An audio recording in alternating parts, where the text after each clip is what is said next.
Chapter 174. Yang Feng's heart was filled with lingering fear. Fortunately, I attacked the city of dark elves first, or else it would have been troublesome. When he attacked the city of dark elves, Yang Feng was already mentally prepared. If he was unable to capture the city of dark elves in a short period of time, he would dispatch engineering robots to build a stronghold in the third layer of the underground world. They would mine and collect all kinds of resources, and build new munitions factories to fight a long war. If Yang Feng really did that, then he would now be faced with a dilemma. Yang Feng silently calculated, the city of dark elves and the city of Hellions, each city must be guarded by 100,000 primary battle robots in order to be as stable as Mount Tai. In other words, I only have 800,000 main battle robots left. Dephilia suddenly asked, Eunice and Judy, are you going to save them? Eunice was just a level 1 warlock, Judy was just a pet gifted to Yang Feng by Sanger clan. If it was a peerless, ambitious and ruthless character, his expression would definitely change and he would tell them to die. He could do whatever he wanted without being affected in the slightest. Eunice is just a trifling level 1 warlock and Judy is just a pet. In your position, women more beautiful than them can easily be found. Cordelia, Carolina, and Clarissa's appearance and temperament are a notch better than Eunice's. The dark elven great matriarch Xiaofan is even more beautiful. According to your current situation, the most stable method should be to use the demon city as a stronghold and sweep away the underground world's resistance forces. Excavate more ore veins and let your uncle refine more powerful puppets. Once he had accumulated enough power, he would kill his way out of the underground world. As long as you accumulate for 10 years, no one in Tyrannid subcontinent will be your opponent. Dephilia calmly analyzed. Dephilia's every word struck Yang Feng's heart. Indeed, as Dephilia said, as long as Yang Feng hid in the underworld and developed for 10 years, then used the underworld's countless mineral resources to build a legion of more than 10 million primary battle robots, no one in Tyrannid subcontinent would be his match. Even if it was Warlock College Antalya, after 10 years, Yang Feng also had the confidence to flatten it. But now against Warlock College Antalya, Yang Feng wasn't completely sure. Joanna and the upper echelon of the Dark Elves focused their gazes on Yang Feng, waiting for his decision. Yang Feng gave a domineering smile, and his eyes flickered with a fierce glint. Ha ha ha, what's there to choose? Of course. They had to be saved. As for why? Of course, it's because they are my women. Even Judy's pet is also my, Yang Feng's, pet. Whoever dares to touch her will die. The corners of Dephilia's mouth rose slightly, revealing a smile. Good, well said. That was more like a man. If you talk about giving up Eunice and Judy, I shall despise you from the bottom of my heart. Dephilia was also a woman, and the kind of men she hated the most were those who abandoned their wives and children in order to achieve great things. Although she had always been somewhat dissatisfied with Yang Feng for saving her and then profiting from her misfortune, but at this moment, all the grudges disappeared, her mood became carefree, and she felt that Yang Feng was a lot more pleasing to the eye. A smear of admiration flickered in Joanna's eyes as she smiled. Well said. Only a real man would not abandon his own woman. I'll lend you a helping hand. Xiaofan's face revealed just the right amount of admiration, and at the same time, she calmly looked in Joanna's direction. Darren, you're really manly. Xiaofan has fallen head over heels for your manliness. Yang Feng promptly ordered, abandon the city of Hellions, and immediately return to the surface world. The 900,000 primary battle robots quickly filed out of the city of Hellions, took large strides, and quickly ran towards the surface world. Rumbling sounds continuously resounded, and the earth shook violently as if a myriad of horses were galloping. The 900,000 primary battle robots, as if a steel flood, rushed towards the surface world, leaving behind a dilapidated city of Hellions. The Pantheon Hellion monarch looked at the 900,000 primary battle robots retreating like a tide, and was confused. why are they retreating so quickly? In the end, what is Steel City thinking? The speed of the 900,000 primary battle robots was set to the maximum, moving at a speed of 400 km per hour. Every 3 to 4 hours, they had to stop, change their energy crystals, and rest for 5 minutes to cool down. After 18 hours, the 900,000 primary battle robots finally flew out of the underworld. Dimensional personnel carriers were neatly arranged at the exit of the underworld. The primary battle robots were very orderly, and quickly entered the dimensional personnel carriers. The dimensional troopers directly entered the Thunder Demon heavy-duty transport aircraft. Shortly after, the densely packed Thunder Demon heavy-duty transport aircraft took off, and flew straight toward St. Colin City. All of Steel City's munitions factories were madly operating at full power, madly manufacturing all kinds of battle robots, and transporting them forward. 800,000 level, for humanoid robots, which were originally intended to be melted down, also boarded the dimensional personnel carriers under Yang Feng's command, and sped toward St. Colin City. Practically every bit of Steel City's battle potential was squeezed out. Thunder Demon heavy-duty transport aircraft, without sparing a large amount of energy, flew towards Rose Empire's major iron ore warehouses, and transported large amounts of iron ore. On the main road leading to Warlock College Antalya, several hundred soldiers blocked the main road. A convoy from the City of Steel was stopped outside the checkpoint. A leader-like warrior shouted, "This is Viscount Merton's territory, you're not welcome here. Traitors of humanity, scram! Scram! Traitors of humanity! Scram, you trash!" Countless obscenities were spat out from the mouths of the warriors, and they cursed loudly. There were also 2 archers who shot 2 arrows into the convoy, hitting the armor of a dimensional personnel carrier, and then ricocheted away. The enemy is attacking. The humans on the other side are regarded as enemies, begin the cleanup operation. Level 4 humanoid bladed troops gushed out from the dimensional personnel carriers. The humanoid bladed troops' figures shook, and they rushed towards the human warriors at the checkpoint. Along with blood-curdling screams, the checkpoint was stained with blood. This territory belongs to Merton Marquis, these humans are soldiers dispatched by Merton Marquis. Merton Marquis is hostile towards our Steel City, begin the cleanup operation. Teams of mechanical bladed troops, mechanical gunner troops, and mechanical artillery troops quickly left from a dimensional personnel carrier, deviated from the main road, and rushed towards a castle at the side. The majority of the dimensional personnel carriers were still moving towards Warlock College Antalya. Boom! Boom! Boom! Along with the sound of tremendous artillery, the gate of Merton Marquis Castle was directly blown to pieces. The mechanical bladed troops and mechanical gunner troops took advantage of the situation and rushed into Merton Marquis Castle. Not long after, miserable screams sounded inside, and then stopped. Engineering robots entered the castle of Marquis Morton's territory. Not long after, they sucked up all the metals and threw them into a dimensional personnel carrier. On the road leading to Warlock College Antalya, countless forces of various sizes began to obstruct the advancement of Steel City's army according to Warlock College Antalya's orders. Those human forces of various sizes were completely wiped out by the level 4 robots, and all their assets and metals were plundered. Wherever Steel City's army passed, it swept away everything in its path. Countless human forces of various sizes were uprooted, and fell under Steel City's control. Every time a force was wiped out, Steel City would leave behind a few level 4 robots to maintain order.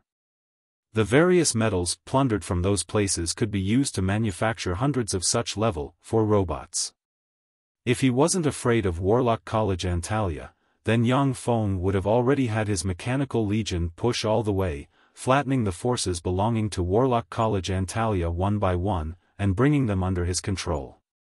Now that he had already shed all pretense of cordiality, he no longer had any misgivings, and began to frantically erode Warlock College Antalya's forces. 2 days later, outside St. Colin City. The huge mechanical legion stretched for more than 100 li, practically surrounding St. Colin City. Panic pervaded St. Colin City. In these several millennia, it was the first time that someone had led an army to attack St. Colin City. Even the allied forces of the underworld's races, because they didn't want to anger Warlock College Antalya, they didn't dare to push their frontlines to St. Colin City. "Aldrich, I'm Yang Feng, come out. Didn't you want to see me? I'm here." Yang Feng stood in the middle of the mechanical legion and said loudly.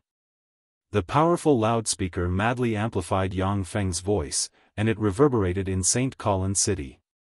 "Yang Feng, the one I want to see is your uncle Yang Yi, and not you, an immature brat."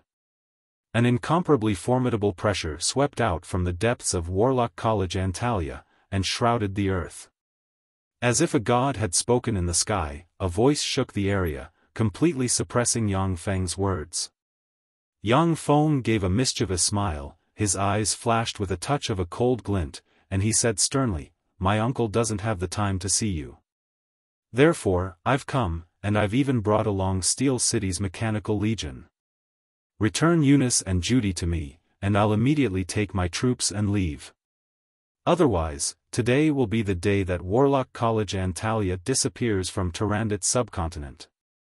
Aldrich said lightly, "My Warlock College Antalya has been established in Tyrannid subcontinent for nearly 10,000 years, and all of our enemies are already dead. I'd like to see what ability you have to breach our Warlock College Antalya. If you really have that ability, then I'll return them to you." Chapter 175. Yang Feng's eyes turned, a scheme came to mind, and he goaded, "Since your Warlock College Antalya is known as one of Tyrannid subcontinent's 6 overlords, then do you dare to come out of St. Colin City and have a decisive battle with our Steel City? If you don't dare, then your Warlock College Antalya is just an undeserved reputation, a group of wastes relying on the strength of their seniors. St. Colin City wasn't built by your Warlock College Antalya. St. Colin City was built by the ancient warlocks, and was later occupied by Warlock College Antalya's first generation of warlocks, who established Warlock College Antalya and passed it down to this day." Aldrich calmly said, "It's no use, I'm right here. If you have the ability, then capture St. Colin City. I'll naturally return Eunice and Judy to you. If you can't capture St. Colin City, I'll burn them alive in front of you." Unlike Dephilia, who wholeheartedly cultivated painstakingly and didn't understand the ways of the world, Aldrich had experienced countless hardships step by step, stepped on the corpses of countless geniuses, and finally sat on the throne of Warlock College Antalya's dean. Psychological tactics were useless against such an old monster. Behind Aldrich, although the level 3 warlocks disapproved of his decision, but they still didn't dare to refute. Warlock College Antalya had a total of 4 great warlocks. After 2 great warlocks died in Black City, only Aldrich and another great warlock remained in the entire Warlock College Antalya. In this way, as Warlock College Antalya's dean, Aldrich could practically cover the sky with one hand, grasping all of Warlock College Antalya's power. The other great warlock Holden was basically unable to contend against him. Absolutely calm, absolutely callous, this was Warlock College Antalya's dean Starlight Aldrich. He's here, he's actually here. How formidable Warlock College Antalya is, he should be aware. But for me, he still came. In his heart, I'm not a lowly slave. Eunice stood beside Aldrich. Her beautiful eyes were full of hope, and there was a trace of emotion in the depths of her eyes. The world of warlocks was extremely cruel. A great warlock like Aldrich, in order to obtain a trace of a possibility of progress, would kill his wife and daughter, extract their blood meridians, and enhance his own strength. It was truly a chilling sight. Such warlocks were not uncommon in the world of warlocks, everything was for the sake of power. Having grown up in such an environment, Eunice's mentality was somewhat twisted and abnormal. But seeing Yang Feng recklessly launch an attack on Warlock College Antalya for her, it finally moved the softest part of her heart. Judy's beautiful eyes also revealed a trace of emotion. 2 streams of tears flowed from her beautiful eyes. As expected, I'm not dispensable in his heart. Judy was a pet gifted to Yang Feng by the Sanger clan in order to quell his anger. Because of this, Judy had always felt inferior in her heart. Now that she saw that Yang Feng was willing to come here and fight for her, she felt moved and warm inside. Then, let's fight. Fire. Yang Feng's eyes flashed with a peculiar glint and he barked. Boom. Boom. Boom. Boom. 10,000 cannons roared. 20,000 mechanical artillery troops as well as various kinds of self-propelled artillery, howitzers, rocket launchers, and other kinds of artillery bombarded St. Colin's city wall. Above St. Colin's city's city wall, 9 5-story-tall warlock pagodas flickered with radiance. Incomparably formidable fluctuations of spells shrouded the city wall. When the various kinds of artillery bombarded the city wall, the steel rock of St. Colin's city's city wall at once revealed its might.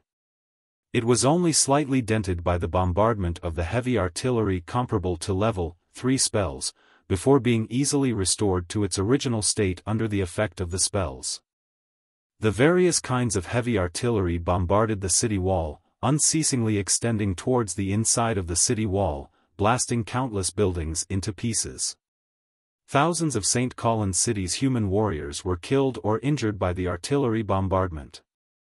Laser-guided bombs also flew straight towards Warlock College Antalia's inner court. The core of St. Colin's city was Warlock College Antalya, while the core of Warlock College Antalya was the inner court. There were a large number of official warlocks and densely packed warlock pagodas in the inner court. So long as an official warlock was killed, then the pressure of besieging the city could be reduced by a portion. Warlock College Antalya was one of Tyrannid subcontinent's 6 great overlords. Yang Feng didn't dare to hold back in the slightest when attacking such a terrifying existence. Red radiances were shot from Warlock College Antalya's inner court warlock pagodas and fell on the laser-guided bombs. Boom! Boom! Boom! Boom! As if being hit by interceptor missiles, the laser-guided bombs exploded one after another. In Warlock College Antalya's inner court, a 7-story-tall warlock pagoda suddenly lit up, as if it was the center of the world. The large energy-absorbing ancient tree in the center of the inner court suddenly operated frantically, extracting a tremendous amount of magic energy and pouring it into the warlock pagodas. The warlock pagodas in Warlock College Antalya's inner court suddenly lit up, an incomparably tremendous power instantly pervaded the entire St. Colin's city.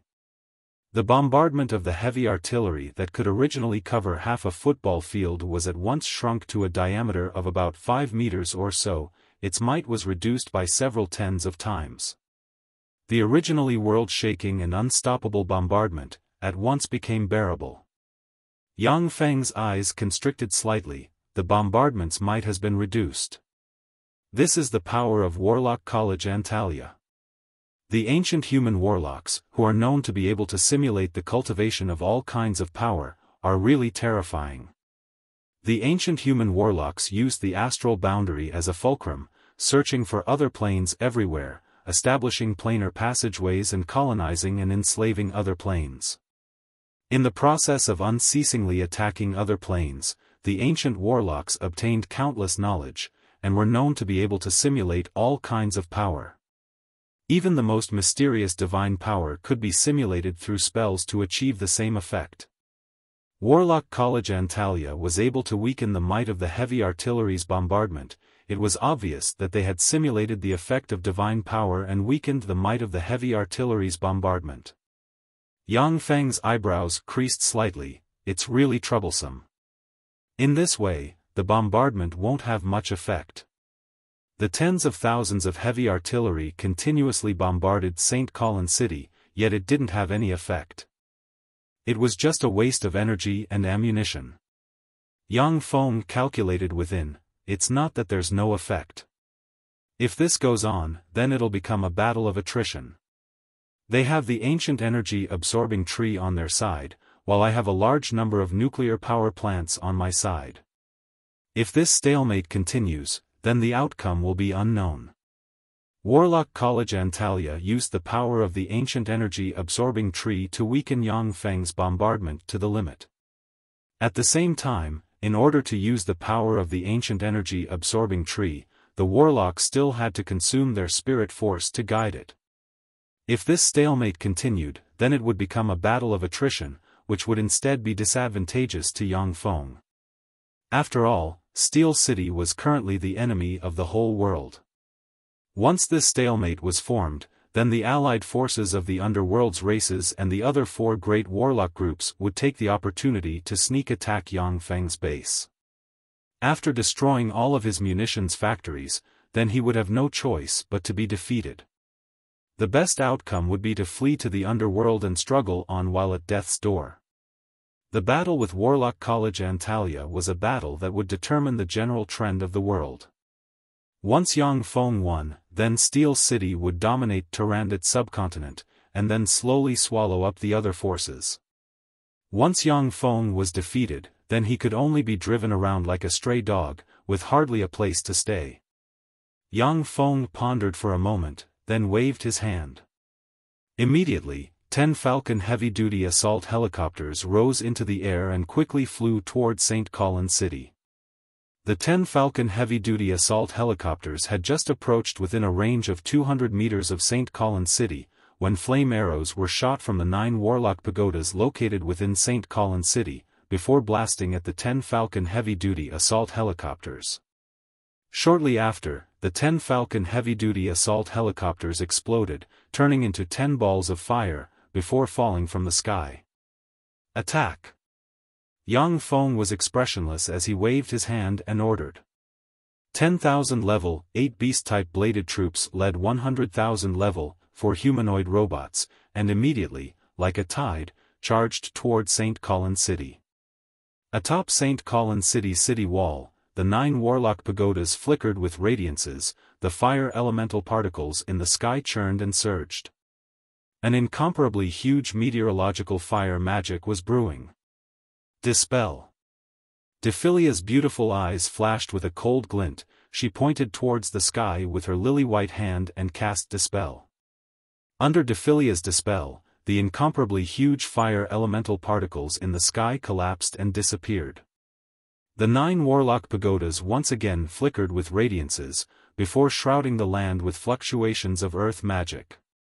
The land in front of St. Colin City squirmed, before rotting and stinking, turning into a bottomless swamp. The various battle robots at once fell into the bottomless swamp, struggling to budge. Dispel! Dispel! The Dark Elven wizard squads that Yang Feng had gathered from the city of Dark Elves successively took action, directly dispelling the bottomless swamp. Dark Elves. That's a Dark Elven wizard squad. Dark Elves, those Dark Elves actually colluded with him. This Yang Feng is guilty of the most heinous crimes, he deserves to die 10,000 times over. Heavens, that bastard actually colluded with the Dark Elves. What a traitor to humanity. Within Warlock College Antalya, after the warlocks who were observing everything on the battlefield through spells saw the Dark Elven wizard squad beside Yang Feng, they were both startled and angered, before roaring madly and revealing their ugly appearances.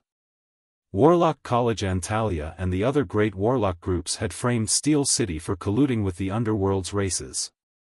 But now that they saw that Yang Feng had really colluded with the Dark Elves, they were immediately startled and angered, their hearts brimming with fear. Chapter 176. Aldrich, who had always been extremely calm, as if nothing could overwhelm him, finally had a slight change in his complexion, and his eyes flashed with a touch of awe. The Dark Elves are actually standing on its side. Could it be that the city of Dark Elves has already been captured?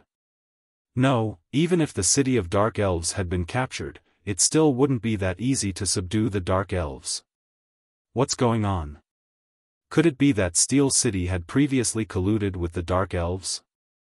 After the bottomless swamp disappeared, all the battle robots emerged from the ground, and then charged toward St. Colin City. On the special highlands of St. Colin City, openings were opened, and the muzzles of magic cannons extended. St. Colin City's magic cannons were up to 10 meters in length, were engraved with countless mysterious runes, and were manufactured from a large amount of magic metals and mithril. The manufacturing cost of each magic cannon was at least 50 million magic stones. Each magic cannon had 36 energy grooves, and 36 intermediate magic stones and 36 superior magic stones could be placed in the 36 energy grooves to adjust the power of the magic cannons. Currently, the magic cannons were embedded with 36 superior magic stones. The might of a magic cannon's attack could seriously injure a great warlock. Radiances flickered, and St. Colin City's 500 magic cannons were instantly fired. 500 enormous radiances instantly bombarded the mechanical legion dispatched by Yang Feng, and a terrifying explosion occurred in a split second, practically swallowing the mechanical legion dispatched by Yang Feng. After the radiances of the explosion disappeared, more than 95% of the 110,000 mechanical legion dispatched by Yang Feng had already turned into wreckage, with countless components scattered everywhere. The complexions of the dark elven wizards following beside Yang Feng were pale, and their beautiful eyes flickered with fear. Joanna sighed faintly, and her beautiful eyes flashed with a touch of a peculiar glint. Such formidable weapons. Tyrannid subcontinent's 6 great warlock groups are indeed worthy of their reputation. Steel City's mechanical legion is only so. That's right, in front of our magic cannons, it's just a pile of wreckage. Even if Steel City has 1 million alchemical golems, it's still impossible to capture Warlock College Antalya.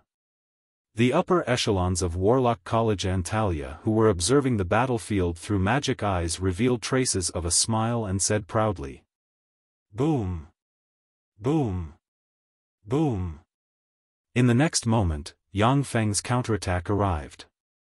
Under the extremely precise calculations of the portable fortified stronghold, the earth-shattering shelling bombarded Warlock College Antalya's magic cannons. Warlock College Antalya hadn't been attacked for several millennia, they were seriously lacking in experience in defending the city, they basically didn't arrange for warlocks to guard those magic cannons. Amidst the dense artillery fire, the 500 magic cannons were instantly blown to pieces. At the same time, the artillery fire fell on the magic stones and blew them up, detonating the energy within them and causing them to explode one after another. Huge explosions came from above St. Colin City's city wall, and the astonishing 500 magic cannons were destroyed by Yang Feng's artillery fire. Damn that Yang Feng, how dare he! How dare he destroy our magic cannons! That damned beast! As if being slapped in the face, the upper echelons of Warlock College Antalya had ashen complexions as they cursed loudly. Each of the 500 magic cannons was worth at least 50 million magic stones, there was no market for them. The 500 magic cannons were worth at least 25 million inferior magic stones. This was the foundation that Warlock College Antalya had accumulated for several millennia, and now it was destroyed by Yang Feng in one fell swoop. The upper echelons of Warlock College Antalya wanted to devour Yang Feng. Aldrich's complexion also became extremely unsightly. During the process of the artillery fire, 5,000 engineering robots quickly arrived at the battlefield, quickly absorbed the destroyed robot wreckage, threw it into the wreckage recovery vehicle, and then quickly transported the wreckage to the rear. Yang Feng waved his hand, and the legion formed by 18,000 level, 8 primary battle robots and 100,000 level, 4 humanoid robots continued to attack St. Colin City.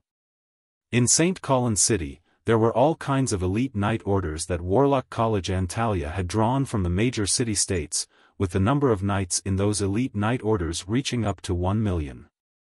Seeing the battle robots approach, the 9 warlock towers above St. Colin City flickered with radiances, and large area of effect spells blessed with strength, agility, physique, and spirit fell on the human experts above the city wall.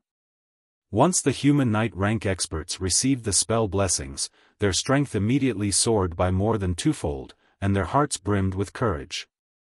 Human powerhouses who were proficient in archery took out enchanted bows and arrows and shot them at the mechanical army below. Although humans weren't as talented in archery as the Dark Elves, but the human population was still several hundred times that of the Dark Elves. The human experts in St. Colin's City were experts that were 1 in a million, and their archery wasn't the slightest bit inferior to that of the Dark Elves. Arrows fell from the sky, and shot at the huge mechanical legion. Many of the arrows directly penetrated the heads of the level 4 humanoid robots, before nailing them to the ground. The archery of the human experts in St. Colin's City was very tyrannical, but the robots had an extremely high resistance towards arrows. Many level 4 humanoid robots were covered in arrows, as if hedgehogs, yet they still advanced toward St. Colin's City in large strides. The level 4 gunner troops madly swept at the human experts above the city wall with Gauss rifles in their hands. Amidst the dense hail of bullets, a large number of human knight rank experts were hit by the Gauss bullets, before falling from above the city wall. The level 4 gunner troops' marksmanship was incomparably accurate, forcibly suppressing the human archers above the city wall to the point that they didn't dare to reveal themselves. The densely packed primary battle robots at once approached the edge of St. Colin's City's moat. The water of St. Colin's City's moat was drawn from the nearby Poway River. It was 60 meters wide and 100 meters deep. The river surged violently, and no matter how many people were killed, it would be difficult to fill up the moat. Once the 5,000 engineering robots arrived before the moat, countless metal blocks quickly unfolded, and spacious huge metal pontoon bridges quickly extended toward St. Colin's City's city wall. Once the pontoon bridges were built, the densely packed primary battle robots quickly arrived below St. Colin's City's city wall along the pontoon bridges, before madly crawling towards the top of St. Colin's City's city wall like spiders. Aldrich revealed a trace of a smile, and waved his hand. "Idiots." Huge flood dragon-like crow white-scaled boas covered in white scales suddenly emerged from the moat, and fiercely rammed against the steel pontoon bridges. The adult crow white-scaled boas were level 2 extraordinary life forms. When they rammed against the steel pontoon bridges, relying on their terrifying brute force, they sent the steel pontoon bridges flying. The attacking primary battle robots were cut into 2 at the waist. Approximately 10,000 primary battle robots crawled on top of St. Colin's City's city wall, 10,000 were directly drawn into the moat, and 90,000 were trapped on the other side. The level 8 gunner troops of the primary battle robots blocked on the other side of the moat instantly rumbled with their Gauss cannons, and countless Gauss cannons bombarded the crow white-scaled boas. Flesh and blood splattered everywhere. One after another, the crow white-scaled boas were blasted apart by the level 8 gunner troops. Blood splattered everywhere, and they turned into corpses that fell into the moat. The eyes of the remaining crow white-scaled boas were bloodshot, and they wanted to rush towards the shore. A burst of extremely strange snake hisses came from St. Colin's City, and the crow white-scaled boas immediately retreated into the moat. A human knight rank powerhouse raised high a huge rock and smashed it towards the robots crawling on top of the city wall. Under the impact of the huge rock, the primary battle robots were smashed down from above the city wall and fell into the moat. The water below the moat churned and surged. The primary battle robots that fell into the moat quickly lost contact with Yang Feng. Obviously, they had been destroyed and sunk to the bottom of the moat. Yang Feng's eyebrows creased slightly when he saw this. The primary battle robots that had been destroyed on the battlefield, as long as their wreckage was collected, they would quickly be melted down and manufactured by Yang Feng, and then thrown into the battlefield again, becoming the enemy's nightmare. However, the primary battle robots that sunk into the moat couldn't be melted down before the capture of Warlock College Antalya. Moreover, the crow white-scaled boas were blocking Yang Feng's path of attack, which was very troublesome. Cheyenne suddenly said with a smile, "Darren, are you worried about the crow white-scaled boas?" I have a move that can kill them. Yang Feng's eyes lit up and he said, "What move? Speak quickly."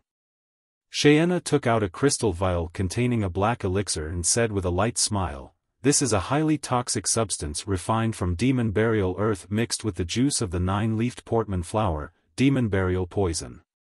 So long as you drop it into the moat, then all life forms in the moat will be poisoned to death." The demon burial ground was formed from the blood essence of fallen ancient demons, whose strength was comparable to that of gods, fusing with the earth. The 9-leafed portman flower was a kind of highly toxic substance for many life forms. The 9-leafed portman flower was a kind of rare flower produced in the underworld. It had a healing effect. When the two things were mixed together, it would become an extremely terrifying poison. In the underworld, dark elves were definitely experts in using poisons. When they assassinated each other, they would often use poisons. Therefore, their research on poisons was the best among the underworld's races. Chapter 177. Very good. Yang Feng revealed a trace of a satisfied smile. With a wave of his hand, a humanoid robot immediately took the vial of elixir from Xiaofan's hand. The 200 shield troops guarding beside Yang Feng started at full strength, madly rushing toward St. Colin City's moat at a terrifying speed of 400 km per hour. Under the cover of the primary battle robots below, the primary battle robots above the city wall quickly climbed up the city wall. After paying the price of 1,000 primary battle robots falling to the ground, they jumped onto the city wall. Human Knight rank experts were everywhere above the city wall. When they saw the level 4 humanoid robots jump onto the city wall, the Human Knight rank experts rushed forward and engaged in close combat with the level 4 humanoid robots. 30 Swift Hawk heavy-duty assault helicopters suddenly flew up, rumbled their autocannons, and madly strafed the human experts above the city wall. Under the bombardment of the 30 Swift Hawk heavy-duty assault helicopters, hundreds and thousands of human experts turned into large pieces that splashed in all directions. The 9 Warlock towers above St. Colin City's city wall flickered with radiance, and fired flame arrows, blasting at the 30 Swift Hawk heavy-duty assault helicopters. Boom! Boom! Boom! The 30 Swift Hawk heavy-duty assault helicopters immediately turned into 30 fireballs, fell to the ground, and exploded. Yang Feng's eyes constricted slightly, and he mused, "Warlock towers are really troublesome, worthy of being one of humanity's strongest defensive weapons." Warlock towers were one of humanity's strongest defensive weapons. In human history, there were several crucial battles where the survival of the race was at stake, and it was entirely by relying on Warlock towers to defend to the death, blocking the enemy's offensive, obtaining a chance to breathe, and ultimately achieving victory. Warlock College Antalya inherited the lair of the ancient warlocks, so Warlock towers naturally had extremely formidable defensive capabilities. There had never been a time when St. Colin City had been breached. The reason why Aldrich forced Yang Feng to come to St. Colin City to fight was in order to use defense as offense, to annihilate Steel City's main force in one fell swoop, and then oppress Steel City's living space, before finally destroying Steel City in one fell swoop. While the Mechanical Legion was madly fighting with the human powerhouses of St. Colin City, a humanoid robot finally arrived in front of St. Colin City's moat under the cover of shield troops, and poured the demon burial poison into the moat. When the few drops of demon burial poison fell into the moat, the originally clear and transparent moat seemed to be dyed black by endless ink. It became as black as ink and emitted a foul smell. The water of St. Colin City's moat suddenly surged. One after another, the chrono-white-scaled giant snakes madly writhed and issued incomparably mournful shrieks, causing the water of the moat to splatter in all directions. Not long after, the moat stopped churning, and one after another, the corpses of the crow-white-scaled giant snake floated up from the moat. Apart from the caro-white-scaled giant snake, there were also piles of dead fish, shrimps, turtles, and crabs floating in the moat. It was like hell. So poisonous. What a terrifying poison. Dark elves, damn it, it's definitely those bitches. They are proficient in refining all kinds of poisons. When the Warlock College Antalia's warlocks saw this scene, they gnashed their teeth and cursed. The engineering robots once again stepped forward and built pontoon bridges leading to St. Colin City. The pontoon bridges have just been set up, when flame arrows shot from the 9 warlock towers and blasted into the pontoon bridges. Boom! Boom! Boom! The pontoon bridges that had just been set up were destroyed by the 9 warlock towers and collapsed. Oem! Oem! Oem! Oem! Rumbling sounds unique to bombers came from the sky. Countless bombs dropped from the sky, and as if raindrops, fell towards the 9 warlock towers with extreme precision. Extremely strange hurricanes blew above the 9 warlock towers, forming a storm that swept the countless bombs towards the Mechanical Legion. Boom! Boom! Boom! A variety of bombs instantly blossomed within Yang Feng's Mechanical Legion, blowing the primary battle robots into countless components. Dispel. The 2 great warlock rank experts Dephilia and Xiaofan acted one after another, casting Dispel at the 9 warlock towers, continuously dispersing the spells released by the 9 warlock towers. Boom! Boom! Boom! Boom!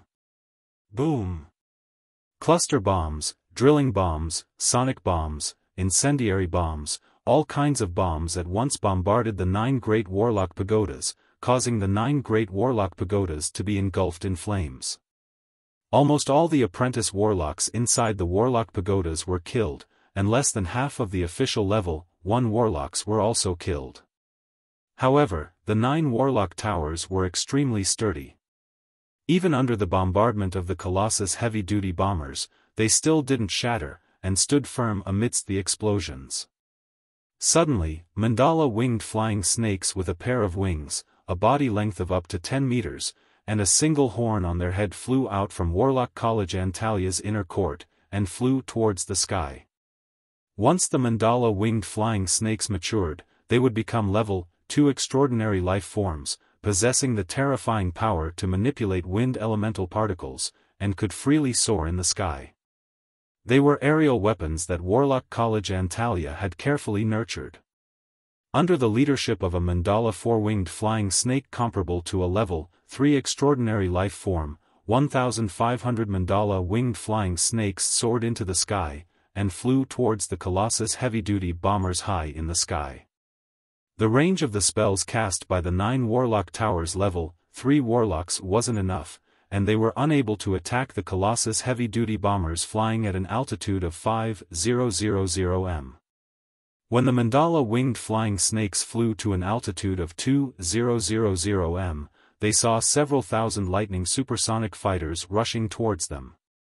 Machine guns rumbled, and wind blades flew chaotically. One after another, the lightning supersonic fighters dropped from the sky, before exploding and turning into balls of fire. One after another, the mandala-winged flying snakes dropped from the sky, before turning into minced meat. A cruel and bitter aerial battle erupted above St. Colin City. The mandala-winged flying snakes were indeed extremely ferocious, but the several thousand lightning supersonic fighters were much more powerful than them. After frantically fighting for a while, the mandala-winged flying snakes showed signs of weakening, and their numbers became fewer and fewer. Under the suppression of the sky, the Colossus heavy-duty bombers continued to drop all kinds of bombs. The 9 warlock towers could only barely cast defensive spells, and were powerless to suppress the Mechanical Legion below. The engineering robots quickly unfolded the steel pontoon bridge, allowing the battle robots to climb the city wall through the pontoon bridge. Suddenly, along with a furious roar, a black dragon carrying a tyrannical weapon rose into the sky from Warlock College Antalya, and flew towards the sky. Xiaofan's pretty face changed slightly, and she warned, "That's the tyrannical black dragon Anthony. Black Dragon Pagoda has also joined the battle." The tyrannical Black Dragon Anthony was Black Dragon Pagoda's pagoda master. Since he appeared, it proved that Black Dragon Empire had also joined the battle, and wanted to destroy Steel City in one fell swoop. As soon as the tyrannical Black Dragon Anthony flew into the sky, the wreckage of lightning supersonic fighters continuously fell from the sky, and continuously exploded. The battle prowess of the lightning supersonic fighters was extremely terrifying, but when faced with the tyrannical Black Dragon Anthony, who was one of Tyrannid's subcontinent's strongest experts, they still seemed to be unable to withstand a single blow.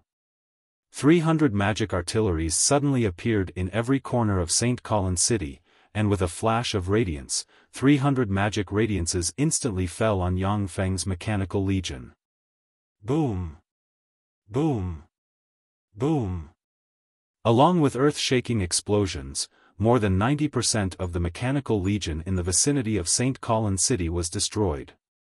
Yang Feng's eyebrows creased slightly, he waved his hand, and instantly launched a counterattack. The several tens of thousands of heavy artilleries instantly fired in unison, and bombarded the 300 magic artilleries. Only this time, there were level 3 warlocks from Black Dragon Empire standing in front of the 300 magic artilleries. The level 3 warlocks from Black Dragon Empire at once cast defensive spells, and directly intercepted the artillery shells. Originally, even the strong level 3 warlocks would be unable to intercept Yang Feng's bombardment of heavy artilleries. If level 3 warlocks dared to stand still and let the heavy artilleries bombard them, then their spirit force would eventually be exhausted, and they wouldn't even have their bones left. However, after the heavy artillery's shells were weakened by Warlock College Antalia's spells, their might had already been weakened to a terrifying degree, and thus were easily blocked by the level 3 warlocks from Black Dragon Empire. Aldrich said faintly, "Yang Feng, from the moment you were lured here by the 2 women, your Steel City's defeat was foreordained. This battle isn't a battle between Warlock College Antalya and you, but a decisive battle between all of Tyrannid's subcontinent's humans and you human traitors." Aldrich pointed with his finger, and suddenly, magic radiances condensed above St. Colin City, changing into an enormous curtain of light. The place that appeared on the curtain of light was precisely Golden Sand City, which was within Steel City's sphere of influence. At this moment, Golden Sand City was filled with smoke and fire, and everywhere was in shambles. A group of warlocks urged all kinds of extraordinary life forms to madly massacre the humans inside Golden Sand City. Inside Golden Sand City, the munitions factories were ablaze, and the sounds of explosions lingered. An extremely ferocious behemoth was rampaging inside Golden Sand City, tearing apart all the primary battle robots in its way. As if it had sensed something, the extremely ferocious behemoth turned its head, its eyes flickered with a ferocious glint, and it bellowed, "Yang Feng, you fool, you actually took Steel City's main force with you. This time, you're screwed. Savage Claw will destroy all of Steel City's munitions factories, and cut off your military supplies. After this battle, I'll skin you and your uncle Yang Yi, pull out their tendons, and then chop them up to feed my dogs. Kill! Kill! Kill!" Ferocious and formidable extraordinary life forms in the surroundings of the ruined munitions factories issued furious roars. They were all formidable beings transformed from Savage Claw's great warlocks. Chapter 178. Seeing this scene, the pretty complexions of Cheyenne and the other experts from Dark Elven clan changed slightly. Cheyenne had an unsightly expression as she whispered, "That's Behemoth Claw Conrath, the leader of Savage Claw." Inside St. Colin City, there were already countless experts from Warlock College Antalya and Black Dragon Pagoda guarding it. The munitions factories in the rear had also been captured by Savage Claw. Now, Yang Feng was in a dilemma. As long as he took a wrong step, then he would be consigned to eternal damnation. As for your reinforcements. Aldrich gave a faint smile and pointed with his hand. The light screen inside St. Colin City changed once again. On the light screen, a group of around 500 level 4 primary battle robots had already been dismantled into countless fragments.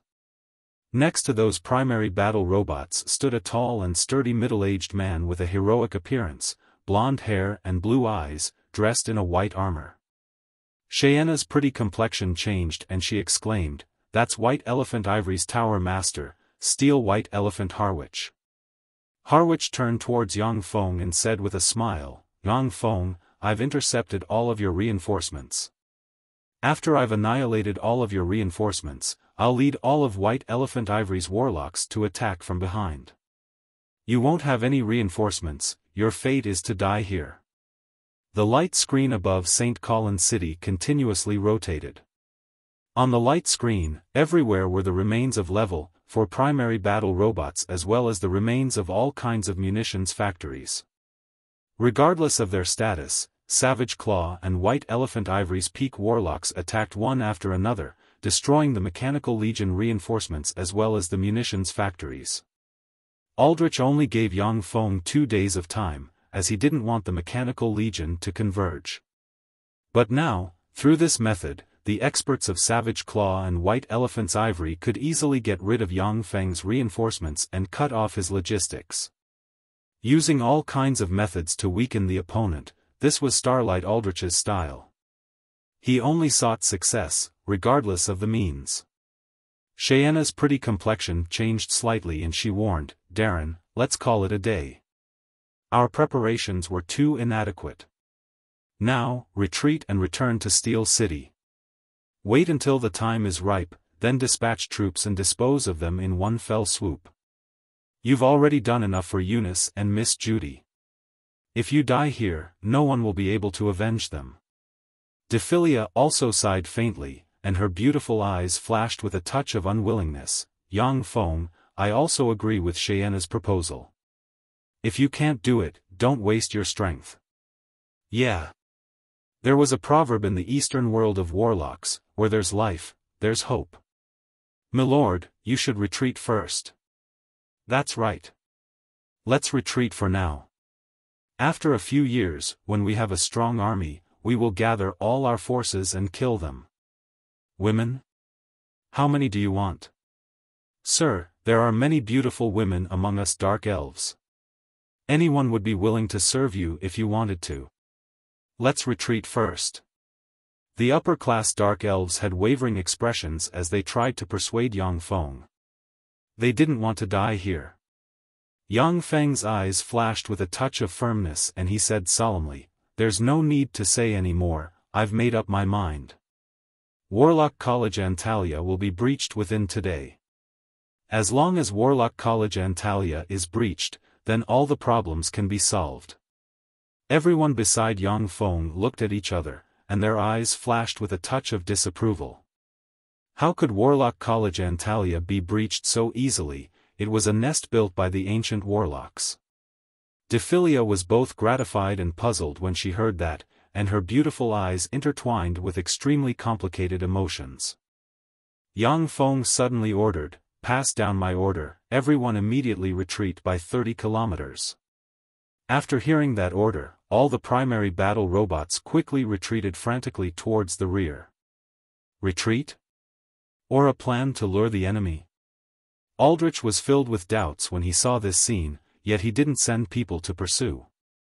In a field battle, Warlock College Antalya couldn't beat Yang Feng's Mechanical Legion. Even if a great warlock was dispatched, Yang Feng's group also had great warlock rank experts. Retreating? This is probably my fate. Eunice's beautiful eyes flashed with a touch of disappointment, and she sighed faintly.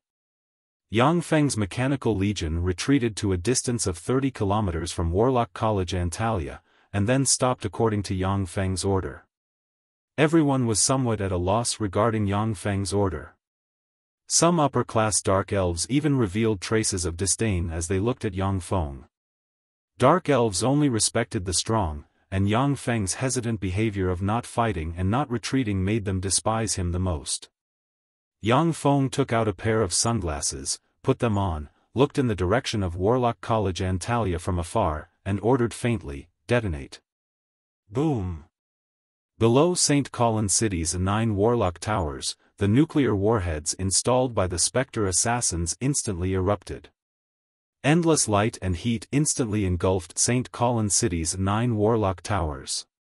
An extremely terrifying shock wave instantly wreaked havoc in St. Colin City. As if the sky was falling and the earth was splitting, the more than 1 million night-rank experts from the Southern States Coalition atop St. Colin City's city wall were completely engulfed by the terrifying shock wave, before turning into ashes amidst the endless light and heat. The 300 magic cannons along with the 300 level, 3 warlocks of Black Dragon Pagoda were also directly vaporized and turned into ashes. No! Aldrich's terrified scream came from the sky. The magic screen above St. Colin City instantly collapsed. Warlock College Antalia's inner court, inside a 7-story tall warlock tower. Aldrich. Great Warlock Holden's eyes suddenly widened, and he issued a heart-wrenching roar.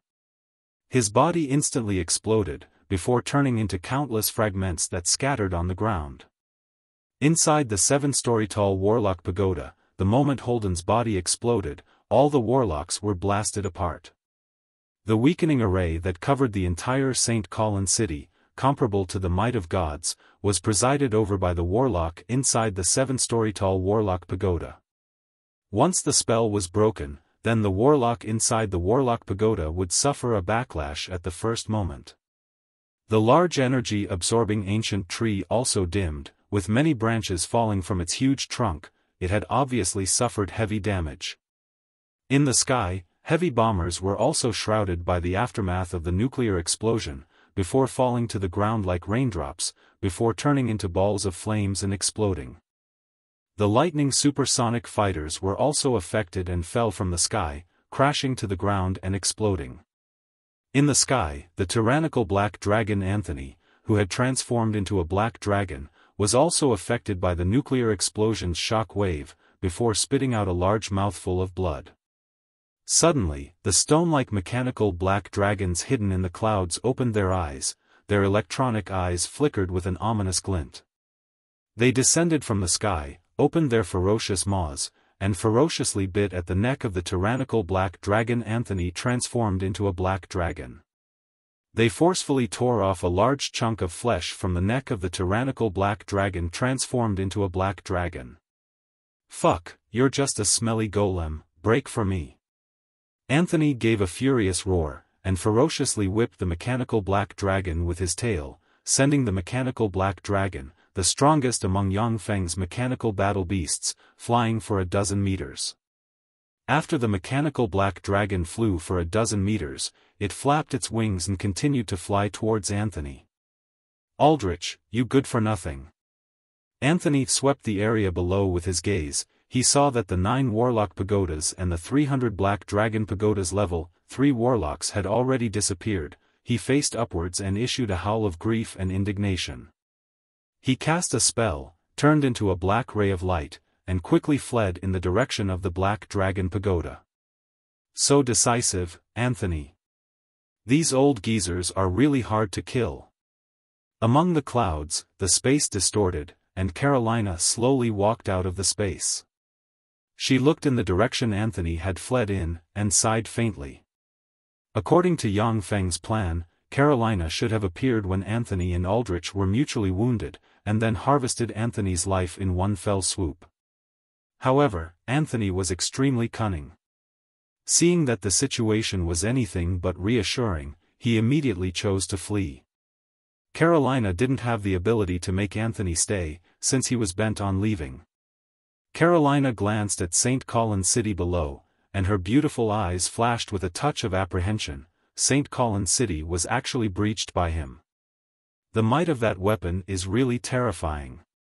St. Colin City's defensive strength was terrifying to the extreme.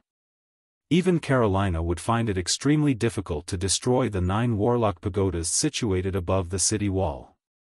Unless there was a mole, otherwise, it was practically impossible to breach it. However, St. Colin City, which was known to be impregnable, was actually breached by Yang Feng. Carolina's heart was also brimming with complicated feelings. Because that meant that St. Rose City might not be able to withstand the assault of Yang Feng's mechanical legion. What power is this? So terrifying. Is this the power of gods? So terrifying. Such destructive power.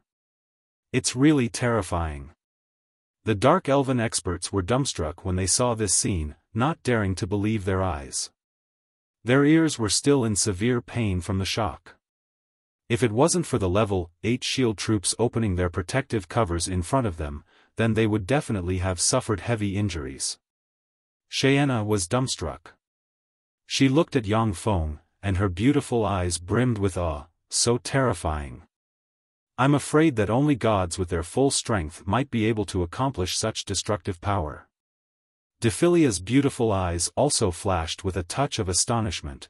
What a terrifying weapon. Such a weapon is really too terrifying. No wonder 18 great warlocks would fall in Black City. Joanna was also dumbstruck, her beautiful eyes brimming with shock and lingering fear. Fortunately, I chose to surrender at that time. Otherwise, if he were to use this weapon, then who knows how many of us Dark Elves would have died. The entire city of Dark Elves clansmen wouldn't be enough for him to kill. Chapter 179. Yang Feng ordered faintly, enter the city. 200,000 level 8 primary battle robots along with 2 million level 4 humanoid robots, as if ants, quickly moved toward St. Colin City. Even though St. Colin City's 9 warlock towers had already been destroyed, Yang Feng still didn't dare to be the slightest bit careless and rashly invest all of his troops. St. Colin City was a base created by the ancient warlocks. Additionally, it had gone through Warlock College Antalia's several millennia of accumulation. It was unknown how many trump cards it had. Once the entire mechanical legion entered, then it would be turned into ashes by a formidable spell. Yang Feng himself, under the protection of the 100,000 level 8 primary battle robots, walked toward St. Colin City. In any case, he had countless clones. Even if this clone was killed, there was still a large number of clones to replace it. St. Colin City is really amazing, it can even withstand a nuclear explosion. Once Yang Feng entered St. Colin City, he couldn't help but narrow his eyes slightly. The explosion of the 9 nuclear warheads merely destroyed more than half of St. Colin City's city wall. At the same time, under the protection of St. Colin City, the might of the nuclear explosion was greatly weakened, merely extending 500 meters into the city. Miraculously, St. Colin City remained intact from the nuclear explosion. Only the city wall was destroyed and the defenders were wiped out. Practically all the defenders were wiped out by the 9 nuclear warheads in the vicinity of St. Colin City's city wall. Only then did Yang Feng enter the city and move towards the inner court. Warlock College Antalia's inner court was the core of St. Colin City. Once the inner court was destroyed, the entire St. Colin City would fall into Yang Feng's hands. If the inner court wasn't destroyed, then even if Yang Feng occupied the entire St. Colin City, it would still be reversed. Under the protection of the huge mechanical legion, Yang Feng arrived before Warlock College Antalia's gate. Yang Feng looked at Warlock College Antalia's gate, his heart filled with complex emotions. A few years ago, he was still racking his brains to enter Warlock College Antalia. Furthermore, he had suffered the blows of the Scarlet Hands Blitz and the bullying of his mentor Eunice. But now, he came to Warlock College Antalia with a magnificent army and countless experts as a conqueror. Yang Feng silently glanced at Warlock College Antalia's gate, then directly stepped into the college. In Warlock College Antalia's outer court, there were students who weren't even apprentice warlocks. When the students saw Yang Feng and the mechanical legion behind him, their eyes flashed with panic and fear, and they successively surrendered. Suddenly, an excited voice came from the crowd. "Yang Feng, is that you?" "I'm Jarl." Yang Feng looked in the direction of the voice and saw a youngster standing in the crowd. It was the youngster Gars who had accompanied him through the Hunting Fangs wilderness. So it's Gars, come here. Yang Feng smiled and waved his hand. The battle robots made way for him. Gars had a complicated look in his eyes, a touch of envy and jealousy flashed past the abyss of his eyes, and he sighed slowly. Yang Feng, you've changed a lot in just a few years. A few years had passed, yet Gars was still an outer court student of Warlock College Antalya. As for Yang Feng, not only was he a formidable level 1 warlock, but he was also Steel City's Grand Marshal, commanding the Mechanical Legion to breach St. Colin City. The difference in strength and status between the two parties was like night and day. Naturally, Garland felt a little strange. Yang Feng said lightly, "MHM. If there's anything to say, then wait until I breach Warlock College Antalya's inner court." Gars also felt the pressure of a superior coming from Yang Feng, and he couldn't help but respond, "All right." The huge Mechanical Legion quickly advanced and arrived at the entrance of Warlock College Antalya's inner court. This is the entrance to Warlock College Antalya's inner court. No one is allowed to enter. The huge Moloch dire wolf Dulcum opened its eyes, firmly stared at Yang Feng and the huge Mechanical Legion, and barked loudly. In a flash, a terrifying life force comparable to that of a level 3 warlock erupted. Its whole body absorbed the surrounding rocks and condensed into a thick layer of rock armor. Yang Feng's eyes flashed with a touch of a peculiar glint, and he opened his mouth to recruit, "Dulcum, I've breached St. Colin City. Warlock College Antalya's history ends today. Abandon Warlock College Antalya and follow me, I need your help. I'll give you double the treatment Warlock College Antalya gave you." Dulcum's eyes widened, and he barked, "I promised my master to protect Warlock College Antalya. A Moloch direwolf's oath can never be violated. If you want to enter the inner court, then you'll have to do it over my dead body." Finished speaking, Dulcum suddenly leaped, and as quick as lightning, madly pounced towards Yang Feng. "What a loyal wolf, but unfortunately, I can't make use of you." Yang Feng sighed slightly. In the world of warlocks, mutual deceit and intrigue were common. All kinds of extraordinary life forms and formidable beings captured by warlocks from other planes, none of them weren't thinking of ways to rebel against their master and gain freedom.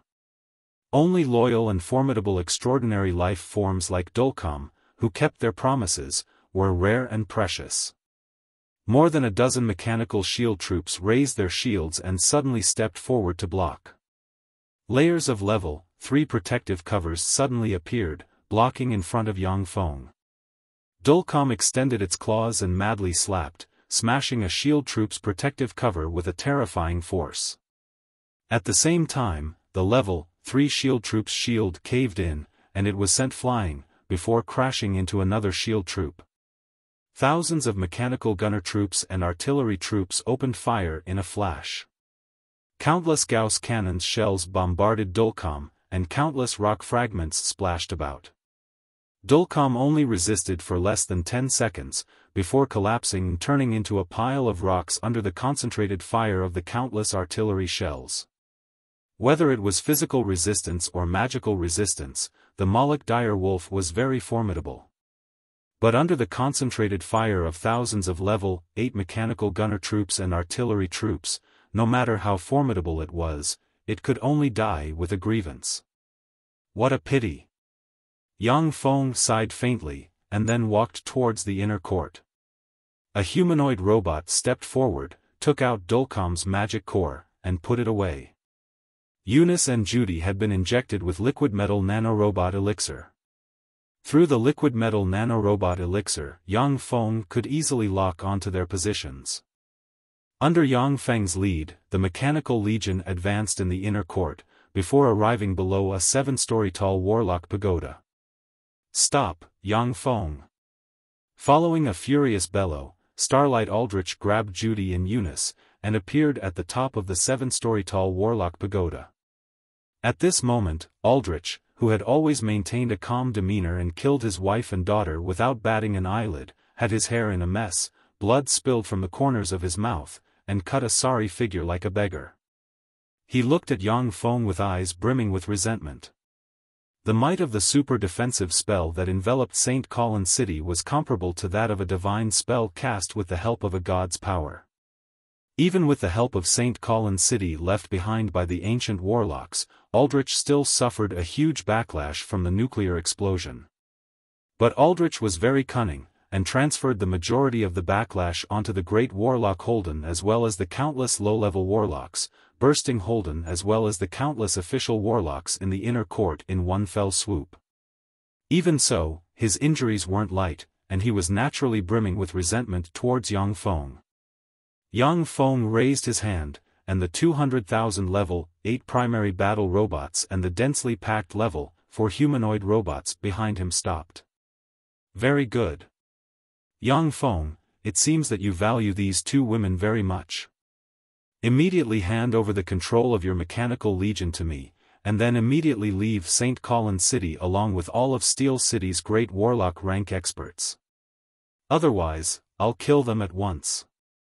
Aldrich's eyes flashed with a touch of malevolence, he flicked his hand, and two black claws suddenly appeared, grabbing at the throats of Eunice and Judy, ready to crush their throats at any time.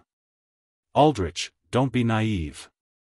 Today's battle will decide the life and death of Steel City. I won't take even half a step back.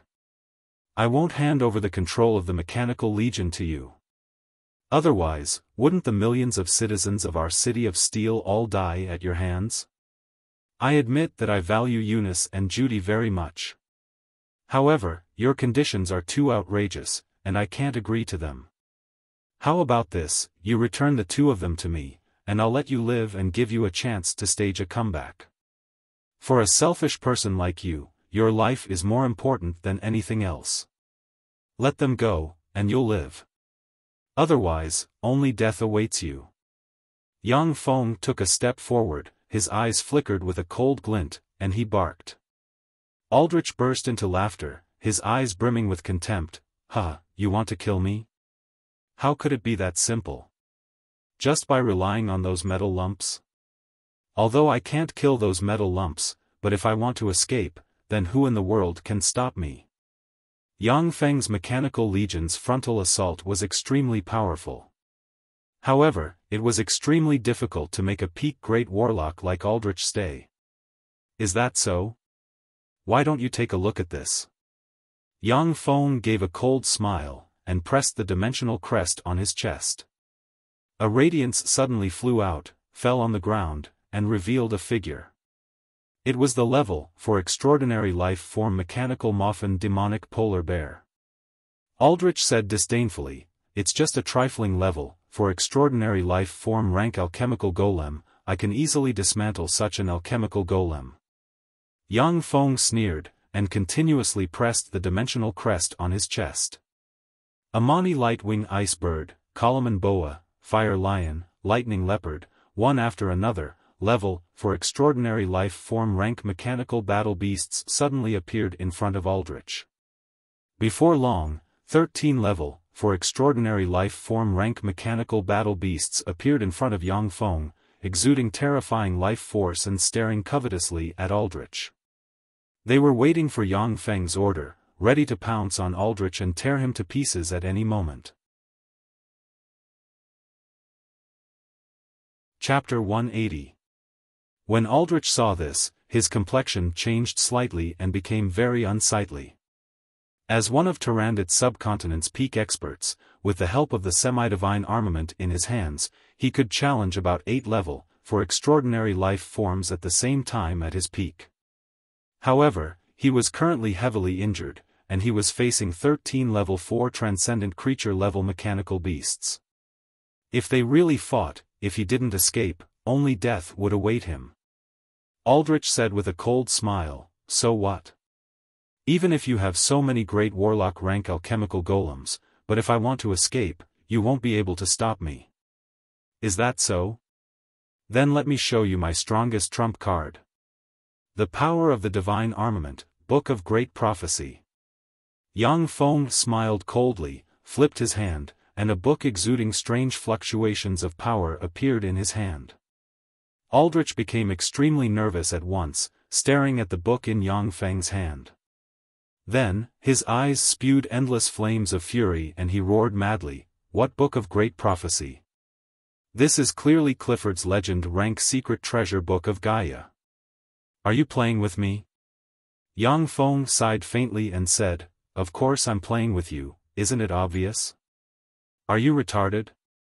Just as Aldrich was about to go mad with anger, staring at Yang Feng for a split second, a figure suddenly burst out from the shadow behind him like a ghost and stabbed at Aldrich with the legend rank dagger kiss of the damned. Aldrich instinctively erupted with an extremely formidable life force, which revolved around him. The legend rank dagger kiss of the damned easily cut through Aldrich's life force, which could even resist a level 4 spell, and stabbed into his back.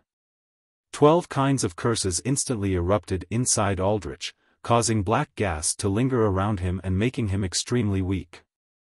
The figure of the shadow also revealed itself. It was the legend-rank assassin Knight Hunter Romulage.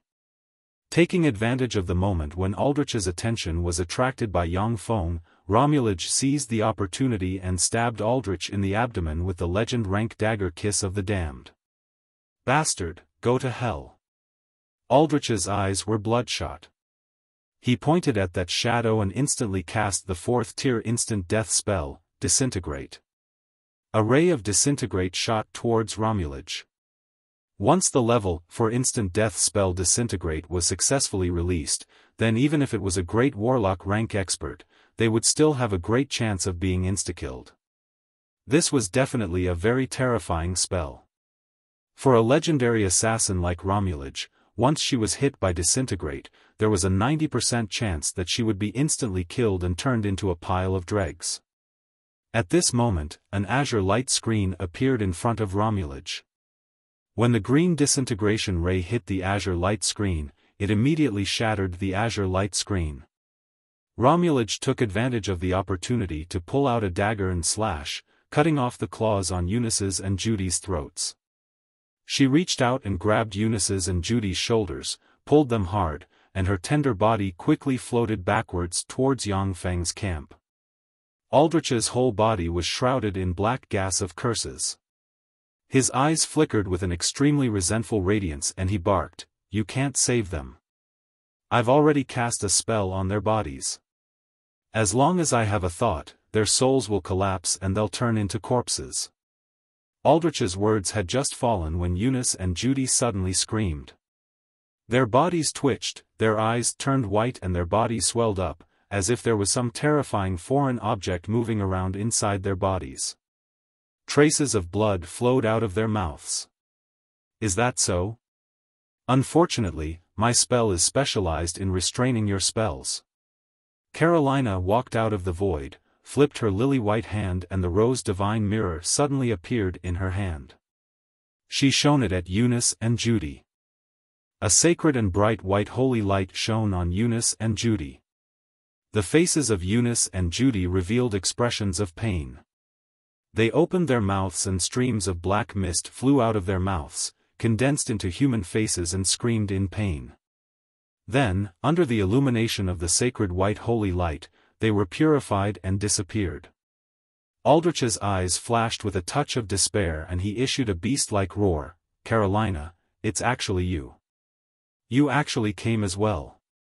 Saint Rose Carolina was a publicly recognized expert in purifying all kinds of evil spells in Tyrannid subcontinent. Saint Rose's Great Radiant Tome was also one of the strongest secret techniques in Tyrannid subcontinent. It could purify countless evil spells. With Carolina, no matter how evil the spells Aldrich cast on Eunice and Judy, they would all be purified. Carolina said with a merry smile, "That's right. Aldrich, I came to see how you'll be defeated. At that time, when you swaggered around in my rose garden, did you ever think that this day would come?" The mechanical black dragon exuding traces of the ancient black dragon's might descended from the sky and landed behind Aldrich, completely blocking his escape route. Aldrich's complexion changed several times. Suddenly, contrary to everyone's expectations, he knelt on the ground, kowtowed towards Yang Feng and implored, "Yang Feng Darren, I beg you to spare my lowly life. I can let you cast control spells on me. I only beg you to spare my lowly life. After all, I'm Eunice's biological father. I'm her only relative in this world. I beg you, spare my life. I'm a great warlock rank expert. I know all of Warlock College Antalia's secrets. As long as you take me as a slave, I'll tell you everything, so that you can easily take control of Warlock College Antalya. Yang Feng's eyes flashed with a touch of a peculiar glint, adaptable, truly an ambitious and ruthless person. Carolina saw Aldrich wagging his tail and begging Yang Feng, and her beautiful eyes flashed with a touch of disdain. What a disappointment. Romulaj's beautiful eyes also flashed with a touch of contempt. Although she was forced to surrender to Yang Feng, but she didn't wag her tail and beg for pity, nor did she lower her voice. Aldrich was one of Tyrannid subcontinent's most formidable great warlocks, Warlock College Antalya's dean. Such a bigwig, when faced with life and death, was unexpectedly so unbearable. This made Romulaj's words emerge in her mind, unworthy of his reputation. Yang Feng waved his hand, and a humanoid robot walked towards Aldrich with a vial of liquid metal nanorobot elixir in hand, grabbed Aldrich's hand, and injected the liquid metal nanorobot elixir into Aldrich's right hand. Aldrich sensed that his immune system had killed 1/10 of the liquid metal nanorobots, and his complexion changed slightly, yet he didn't resist and obediently knelt on the ground. Under the attentive gazes of so many experts, only death would await Aldrich if he resisted. After seeing the liquid metal nanorobot elixir being injected into Aldrich's body, Yang Feng turned towards Eunice and asked, "Whether to kill him or not, I'll leave the decision to you. I promised you that I'll kill him for you. So long as you say the word, I'll let him die." Aldrich immediately turned pale with fright, before looking up at Yang Feng and saying, "Master, you promised to spare my wretched life." Yang Feng laughed heartily and said, When did I promise you? It's just that you were mistaken. The one deciding your life now is your daughter Eunice, not me." Aldrich immediately turned around, knelt on the ground, cut a sorry figure, and implored bitterly, "Eunice, my daughter, my biological daughter. I know I was wrong, I beg you, spare my life. I'm begging you, for the sake of me being your biological father, please spare my life. I'll give you all the resources I've accumulated over the years. Moreover, as long as I give you careful pointers, you'll definitely become a great warlock in the future." Eunice gave Aldrich a deep look, her beautiful eyes concealing a touch of deep resentment. "Aldrich, my dear biological father. At that time, my mother and my elder sister also implored you to not act against them. But you bastard, in order to obtain a trace of progress in your strength, you cruelly killed them. I'll never forgive you. Master, kill this bastard. Henceforth, my body and heart are yours. All right, you can die." Yang Feng's eyes flashed with a touch of regret, before saying faintly to Aldrich, "No." Aldrich uttered an extremely miserable scream, his face distorted, his body uncontrollably swelled up, and with a pop, he directly exploded. Only his intact head remained, rolling on the ground. His aura of life disappeared at once. In Tyrannid subcontinent, there were a lot of extraordinary life forms with only their heads remaining. But Aldrich clearly wasn't such a monster. When Carolina and Romulaj saw this scene, their hearts trembled slightly. Aldrich was a pinnacle great warlock, even though he was stabbed by Romulaj's kiss of the damned and his strength weakened by more than 90%, he was still very formidable. His battle prowess was comparable to that of an ordinary great warlock. Such a peerless expert, with just a few words from Yang Feng, died tragically without the strength to resist. This made them have an intuitive understanding of how terrifying the god-extinguishing elixir was. Yang Feng looked at Aldrich's corpse, his eyes flashed with a touch of regret. Although Aldrich didn't have any moral integrity, but he was a genuine pinnacle great warlock. If it wasn't for Eunice, then Yang Feng would have definitely taken him in as his subordinate and promoted his own power. After all, Aldrich's character wasn't good, but his strength was tyrannical, his conduct was also ruthless, despicable, shameless, and unscrupulous. He was a veteran of dirty work. Thank you, master. Henceforth, my body and heart are yours. Eunice at once threw herself into Yang Feng's embrace and deeply kissed him. Her coquettish eyes were like silk, her whole body exuding an enchanting luster. Chapter 181. Yang Feng gave a slight smile. He knew that he had subdued the mind of the stunningly beautiful Eunice. Prior to this, he had only controlled her through the liquid metal nanorobots. The wonderful feeling of having one's heart and mind fusing was more than 100 times better than having the body of a walking corpse. Judy gave Eunice a somewhat envious glance, then went to Yang Feng's side. She kissed him on the cheek and said with a smile like a flower, "Thank you, master." Yang Feng laughed heartily and embraced Judy and Eunice. After getting rid of Aldrich, Yang Feng's huge mechanical legion directly entered St. Colin City and took over the defenses of St. Colin City's various key locations. St. Colin City had also accumulated a huge amount of goods to deal with the attack of the underworld's allied forces. The huge amount of goods fell into Yang Feng's hands, making him unable to conceal his grin. Yang Feng gave an order, and countless engineering robots started to construct a variety of weapons within St. Colin City, starting to fortify St. Colin City. Additionally, all kinds of munitions factories started to be constructed within St. Colin City. Within Steel City's sphere of influence, in front of a dilapidated munitions factory, Cornell's transformed behemoth's eyes flickered with an extremely savage glint. He stared fixedly at a warlock and said in a voice that contained endless fury, "You said that St. Colin City has already been breached?" The warlock said somewhat tremblingly, "Yes. Your Holiness." Cornell's eyes flashed with a touch of madness and he bellowed, overflowing with killing intent, "Impossible. That's impossible." St. Colin City was guarded by Warlock College Antalya and Black Dragon Pagoda. How could it have been destroyed? How could it have been breached so easily? Are you deceiving me? You're deceiving me, aren't you? The warlock felt that if he didn't handle this well, then he might be slapped to death by Cornell at any time. The warlock reported while trembling with fear, Yang Feng's mechanical legion used the mysterious weapon that killed Kamas and the others, destroyed St. Colin City's city wall and killed the 1 million knight rank experts of St. Colin City. Black Dragon Pagoda's pagoda master Anthony fled, Aldrich died in battle, and the entire St. Colin City was occupied by Yang Feng's mechanical legion. Fuck. Aldrich, you fool, you misled me. Cornell's eyes were bloodshot as he faced the sky and let out a long roar.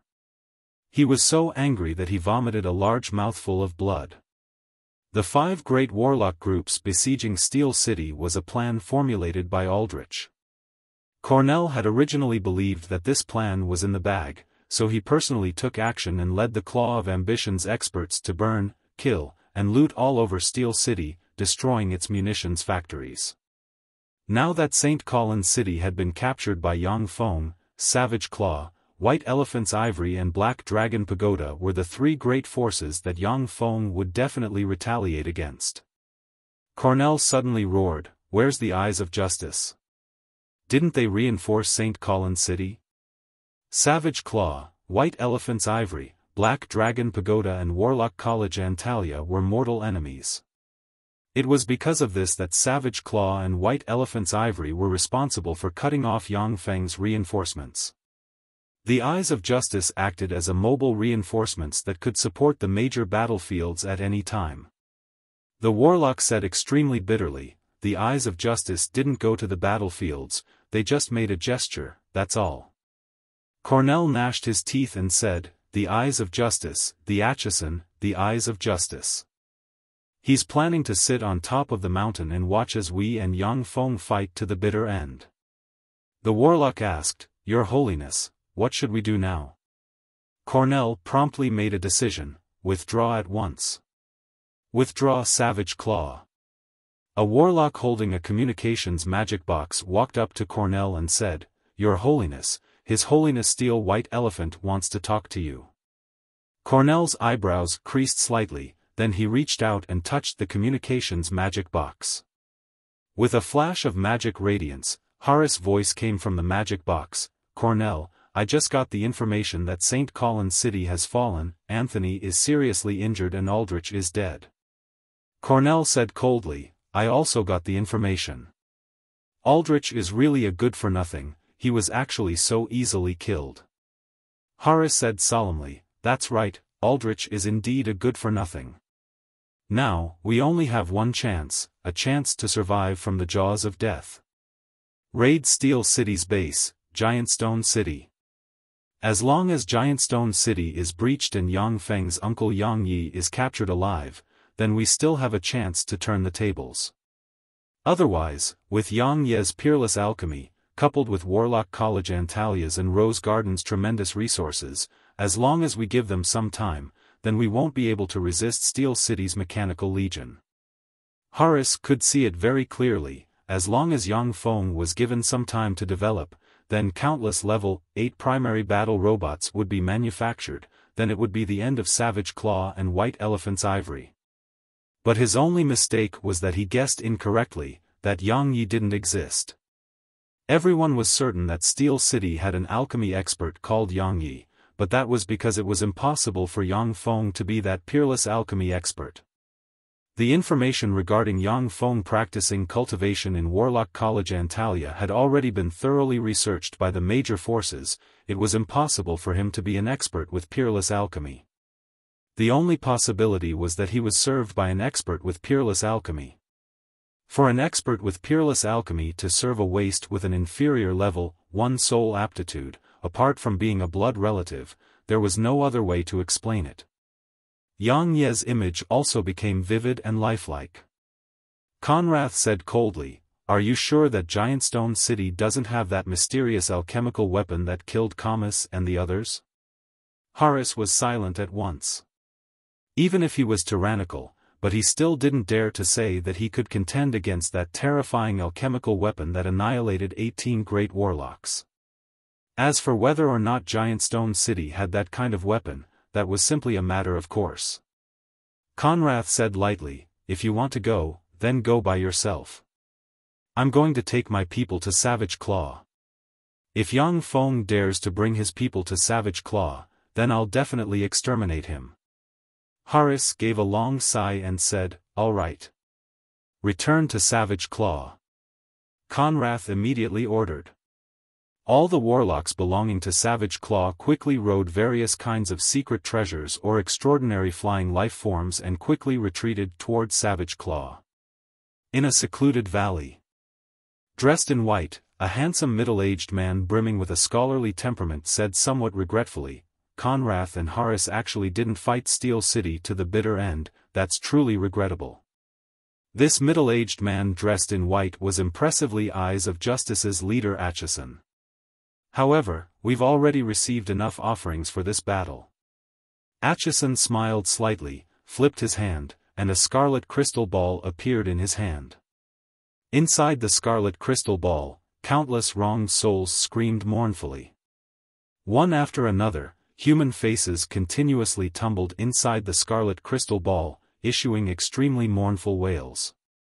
Atchison stared at the scarlet crystal ball in his hand, his eyes flashing with a trace of madness, before saying in a low voice, speaking of which, I still have to thank those idiots from the underworld's allied forces. If it wasn't for them, then it wouldn't have been so easy for me to collect this 100 million wronged souls' bloody tear crystal. With this wronged soul's bloody tear crystal, I can open a planar passageway and let the mighty Lord descend upon this plane. As for me, I can also become a formidable existence comparable to a starry sky warlock. Finished speaking, Atchison smiled slightly, waved his hand, opened a portal, and directly entered it.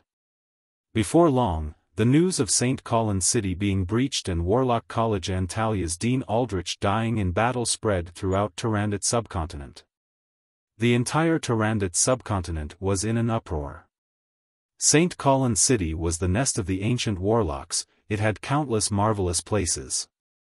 Since the establishment of Warlock College Antalya, it was practically impregnable, and no one had ever been able to breach it. This was also the strongest source of confidence for the 6 great warlock groups. Now that Yang Feng had captured St. Colin's city, the legend of the 6 great warlock groups' nests being indestructible had been shattered. Countless people in Tyrannid subcontinent raised their eyebrows. His reputation as a traitor to humanity was also shattered. Many human forces secretly sent envoys to contact Yang Feng and deliver all kinds of minerals required by Steel City. In the battle with St. Colin's city, countless small forces that opposed Yang Feng were destroyed. The remaining forces basically surrendered to Yang Feng and became a part of Steel City. Fernandro Principality, Fernandro family, in the assembly hall. Lei Mix laughed excitedly, ha ha ha. I told you that Steel City wasn't that simple. I didn't expect that they would even capture St. Colin's city.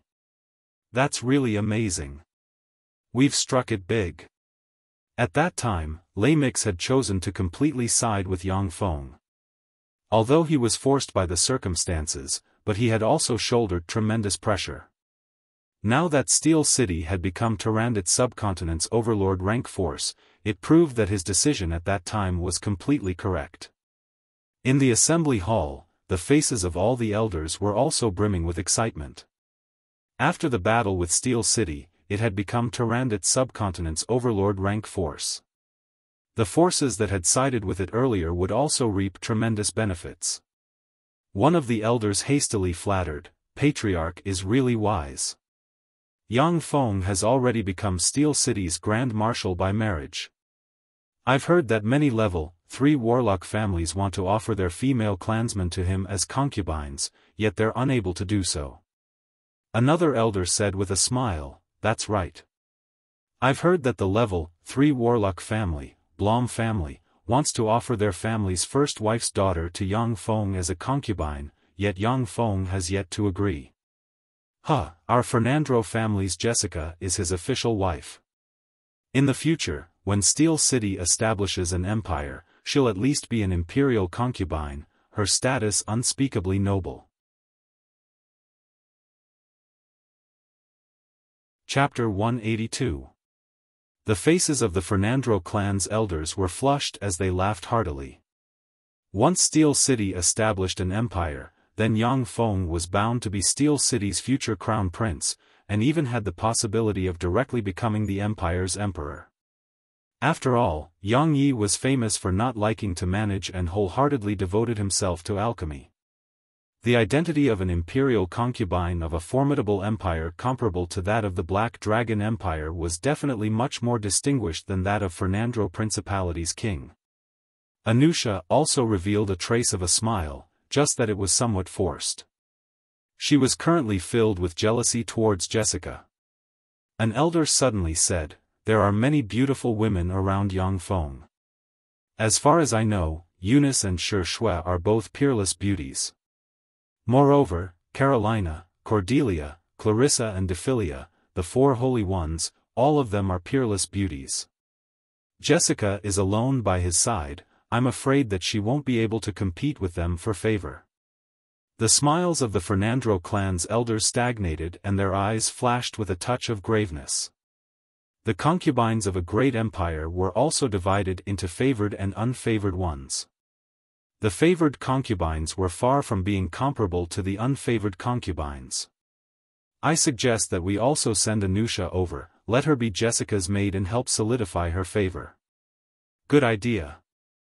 The elders in the conference hall nodded slightly in agreement with this proposal. Lei Mix waved his hand, suppressing the discussions of the elders in the conference hall. He stared at Anusha and said, Anusha, are you willing to go to Yang Feng's side for the sake of Fernandro clan and help solidify Jessica's favor? Yang Feng's status was now different.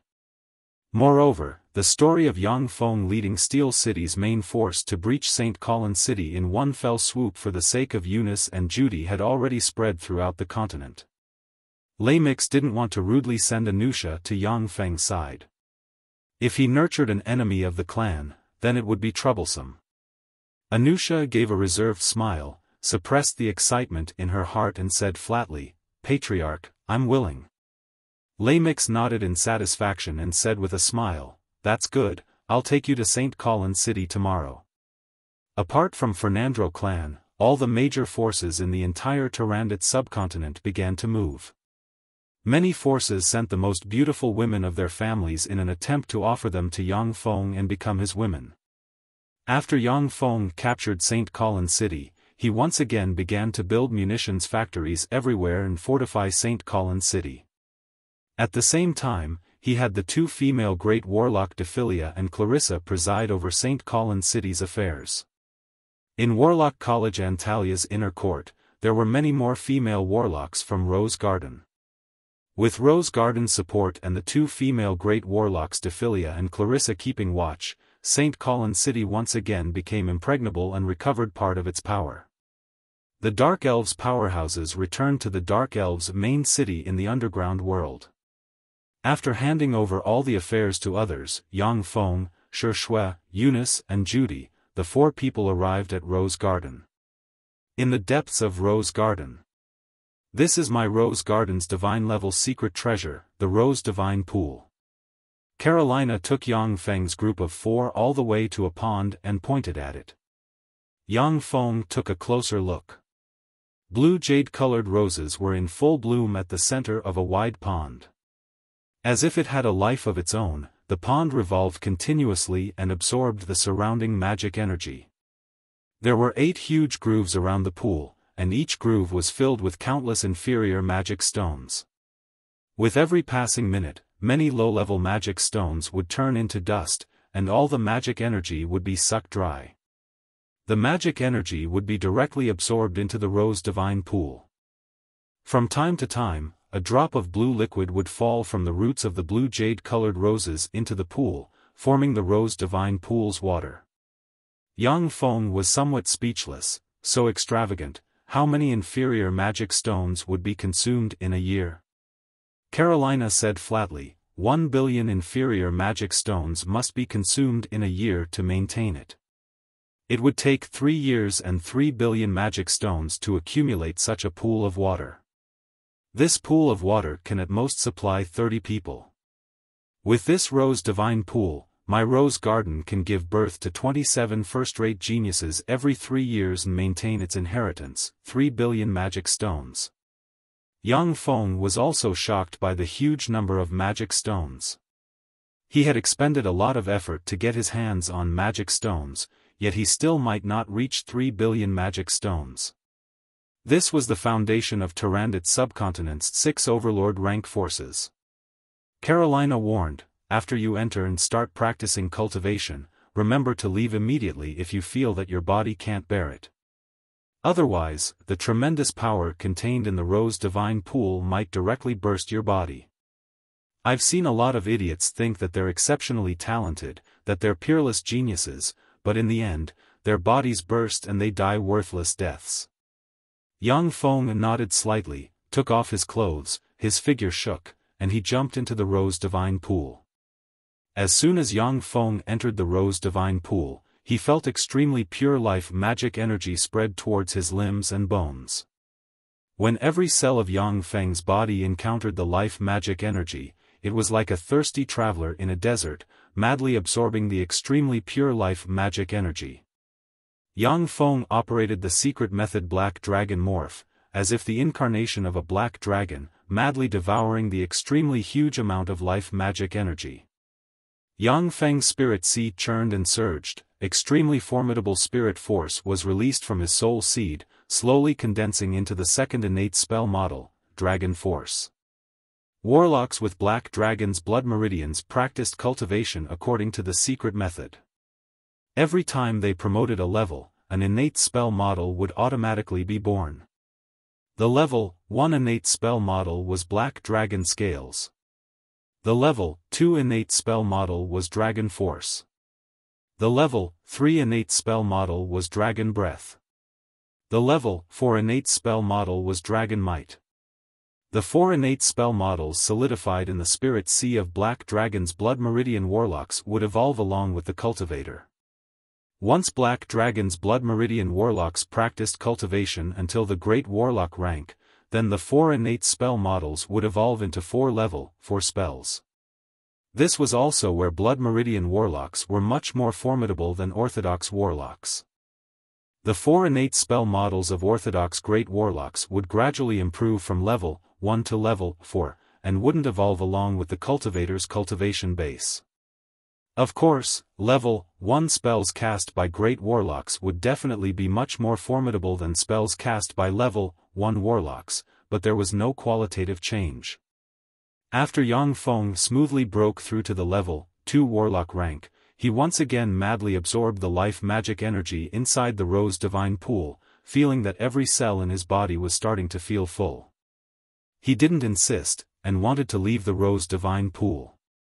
At this moment, the extremely strange green bead on Yang Feng's chest suddenly flashed with an emerald green radiance, madly devouring the life magic energy of the Rose Divine Pool.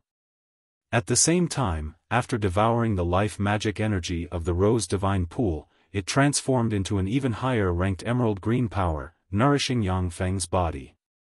Under the nourishment of the emerald green power, Yang Feng only felt his whole body become extremely hungry, madly devouring the emerald green power, continuously making him more powerful. The traces of residual elixir toxins accumulated inside Yang Feng's body due to him drinking too many elixirs were also expelled from his body inch by inch. An hour later, Judy climbed out of the Rose Deity's pool. She was already unable to absorb the Rose Divine Pool's power. Once Judy came out of the Rose Divine Pool, the distant Carolina sensed her and said faintly within, "This girl's aptitude is really poor." In the past, those who could enter the Rose Divine Pool were all geniuses, they could at least last for more than 6 hours. Judy only lasted for an hour, the poor aptitude could be well imagined. Time continued to pass. 28 hours later, Eunice finally leapt out of the Rose Divine Pool, her body emitting a formidable life force. She had also promoted from a level 1 warlock to a level 2 warlock. After Carolina sensed Eunice, she gave a knowing smile. "This young lady isn't bad, her aptitude is just a bit worse than mine at that time." Yang Feng, this youngster, really struck gold. Yang Feng and Shi Shui, the two of them actually didn't come out. Could it be that their aptitudes are more formidable than Eunice's? That's impossible. Yang Feng's aptitude is publicly recognized as trash, inferior level 1. Even if he promoted to a warlock, he would still have walked the evil path of a Blood Meridian warlock. How could he have stayed in the Rose Divine Pool for so long?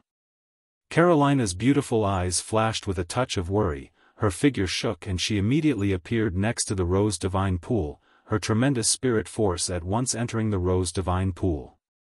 2 incomparably formidable life forces were transmitted from the Rose Divine Pool, making Carolina slightly loosen her heart. Then she surged with a touch of curiosity, "Since there's nothing going on, then I want to see how long they can stay inside." 3 days later, the Rose Divine Pool bubbled and Shi Shui lightly leapt out of the Rose Divine Pool. In a flash, a terrifying life force of a level 3 warlock erupted from her tender body. She had actually stepped into the realm of a level 3 warlock. When Carolina sensed Shi Shui's aura, she was immediately dumbstruck, not daring to believe her eyes. 3 days, she can actually stay in the Rose Divine Pool for 3 days, what kind of freak is she?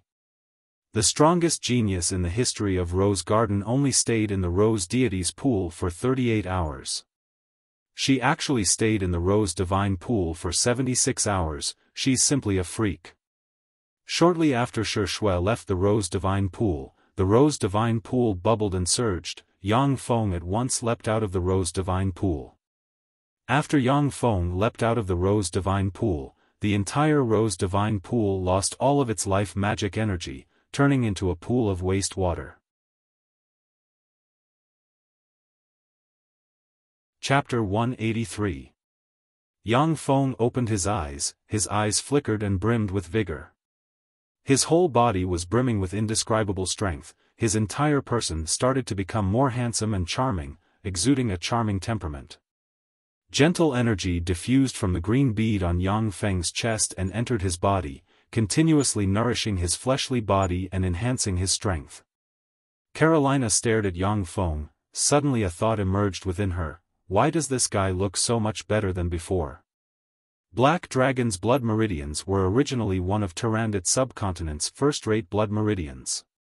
Yang Feng possessed ancient Black Dragon's blood meridians. The ancient Black Dragon's blood meridians were imperceptibly changing him practically every day, making him evolve in a more perfect direction. Blood Meridian warlocks with Black Dragon's blood meridians were basically handsome men and beautiful women. There were no ugly people. Even if there were ugly people, under the influence of the blood meridians, they would slowly change into handsome men and beautiful women. Unless they were under a strong curse or some sort of dark spell, they would remain ugly. Xiaofan came out from the side with a merry smile and said, "Congratulations Darren for promoting to a level 2 warlock and taking another step towards the great warlock path." Yang Feng said with a carefree smile, "Huh, you're such a sweet talker. Speak, what do you want from me?" After Yang Feng's cultivation base was promoted to a level 2 warlock, his strength suddenly soared and his survivability once again soared by a large margin. His lifespan increased once again, naturally making him feel extremely carefree. Xiaofan said with a smile, "I have a matter to report to Darren. As for how to deal with it, I'll leave it to Darren to decide." Yang Feng said lightly, "Speak." Xiaofan sweetly smiled and said, "Our dark elves spent several hundred years in the surface world to support the hidden vampires in the human world. We originally planned to use them as our dark elves' pawns, but they recently broke away from our control. This kindred monarch actually intends to condense divinity and directly ascend to godhood." Yang Feng's eyes flashed with a touch of graveness as he said, "Ascend to godhood. With the help of faith power, ascend to godhood, condense a demigod lattice, and become a transcendent being with terrifying strength." This was the most crucial step in the evolution of many formidable beings from other planes. Once the kindred monarch became a demigod, then he would possess terrifying battle prowess comparable to that of a starry sky warlock. Even a terrifying existence like the ancient black dragon Vedarnia at its peak could fight against it. Yang Feng's eyes flashed with a fierce glint, and he said coldly, "That won't do. I have to kill it before it ascends to godhood." Xiaofan's beautiful eyes flashed with splendor, and she said with a sweet smile, "Sir, I have a suggestion." The deepest part of the Eye of Justice headquarters was a forbidden area that only the current leader of the Eye of Justice and the various great elders could enter. A 10-meter-tall monster statue with a wolf's head, a human's head, and a tiger's head sat in the center of a blood-red altar. It had a beast-like body, long claws on both hands and feet, a pair of wings on its back, and a scorpion tail. Around the blood-red altar, there were 8 pools of blood that emitted an endless evil aura. Each of the pools was constantly churning, condensing into human faces that let out mournful and terrifying cries. No one would have thought that the Eye of Justice headquarters, which had always been fair and claimed to represent justice, would actually have such an evil blood-red altar that had killed an unknown number of living beings. Eyes of Justice's leader, the Sword of Justice Acheson, slowly walked in from outside, and arrived before the blood-red altar.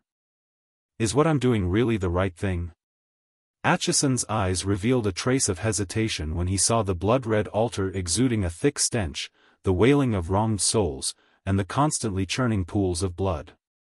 A trace of bloodthirsty and tyrannical red light suddenly flashed in the depths of Acheson's eyes, and his gaze recovered its firmness. "Starry Sky Warlock, as long as I can promote to a Starry Sky Warlock, then I'm willing to do anything. Acheson, my most devout believer, you've come." A majestic voice filled with terrifying pressure reverberated in the forbidden area. Acheson prostrated on the ground, his eyes brimming with fanaticism, and said loudly, "Your Majesty, mighty demonic god Cartman, your most devout believer Acheson has come with an offering. I'll open a passage here, and respectfully welcome your Majesty to descend upon this world and dominate the entire world. Your Majesty, mighty demonic god Cartman, it was you who bestowed the power of Eyes of Justice. It was you who guided the development of Eyes of Justice. Everyone in Eyes of Justice is your most devout believer, and we respectfully welcome your arrival, and dedicate everything for your arrival. You'll dominate everything, you'll control everything, this world will belong to you. 8 wizened old men, who looked as if they would die from a gust of wind, yet exuding great warlock rank life force, walked out of the caves behind the statues. They respectfully prostrated on the ground, and recited words of praise. Eyes of Justice's underlying strength was frighteningly terrifying.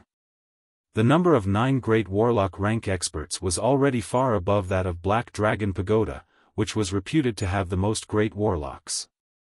In fact, Eyes of Justice didn't have any divine rank treasures as their underlying strength, yet they were still able to become one of the 6 great warlock groups, and that was because they could obtain tremendous power from the other plane's demonic god Cartman. Their inheritance was continuous, and in every era, they had at least 7 great warlock rank experts.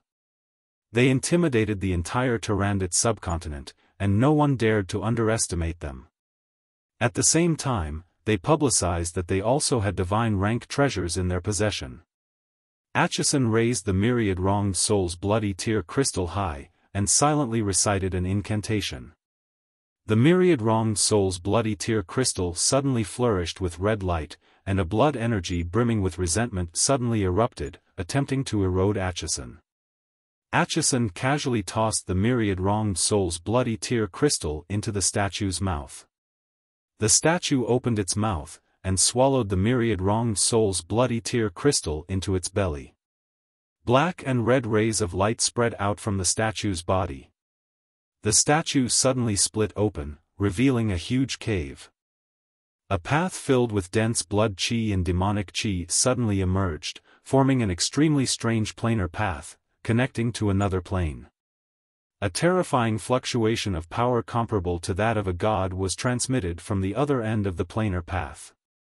The fluctuation of power was filled with ruthlessness and tyranny. Tsangji Plane. The path has finally opened. This plane belongs to me, Cartman. A voice brimming with greed and viciousness was transmitted from the other end of the planar path. A huge claw covered in black fur extended from the planar path, attempting to climb out. The huge claw covered in black fur had just extended from the planar path, when the planar path trembled, and almost collapsed. The countless blood and souls in the 8 blood pools around the altar evaporated, disappearing in midair. Damn it! This planar path is still too fragile, it can't accommodate my true body. A world-shaking roar was transmitted from the planar path, and the huge claw covered in black fur unwillingly withdrew into the passageway. Atchison, don't resist. I'll grant you the power to become a starry sky warlock. You'll be my divine emissary in the Tsangji plane, and represent my will. Think of ways to sacrifice more life forms and stabilize this planar path. A fierce voice was transmitted from the planar path, and a sphere of blood flew out in a flash, before falling on Atchison's head. As if it had a life of its own, the sphere of blood frantically drilled into Atchison's eyes, ears, mouth, and nose. Atchison was alarmed, and instinctively had an ominous premonition. He operated his secret method, attempting to shatter the sphere of life form. But Atchison had just willed it, when like a tide, the life force inside him was absorbed by the sphere of blood. Atchison's eyes turned white, and his body twisted. An incomparably formidable power pervaded his body, directly breaking through one cultivation bottleneck after another. A boundless and terrifying life force comparable to that of a starry sky warlock slowly pervaded his body. The 8 great elders of Eyes of Justice, who looked as though they would be blown away by a gust of wind, sensed the frightening life force spreading from Atchison's body. Each and every one of their eyes revealed a trace of ecstasy and longing. They frantically kowtowed and begged, "Your Majesty, the mighty demon god Cartman, we are your most devout believers. We have dedicated everything for your great cause, please be merciful and bestow us with more lifespan and strength." The Eyes of Justice's great elders were already nearing the end of their lifespans, and were on the verge of dying of old age. This was why they were so devout towards such a formidable existence like Cartman.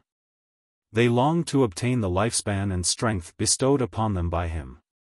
Now that they sensed the terrifying starry sky warlock rank power emitting from Acheson's body, they became even more devout and respectful.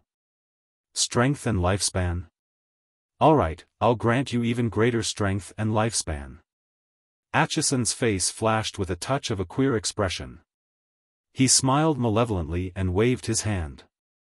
From the strange planar passageway, 8 lumps of blood flew out and pounced on the faces of the 8 eyes of Justice's great elders. The 8 eyes of Justice's great elders first revealed traces of smiles, then their faces twisted, as if they had seen the most terrifying thing, and their eyes flashed with a touch of despair.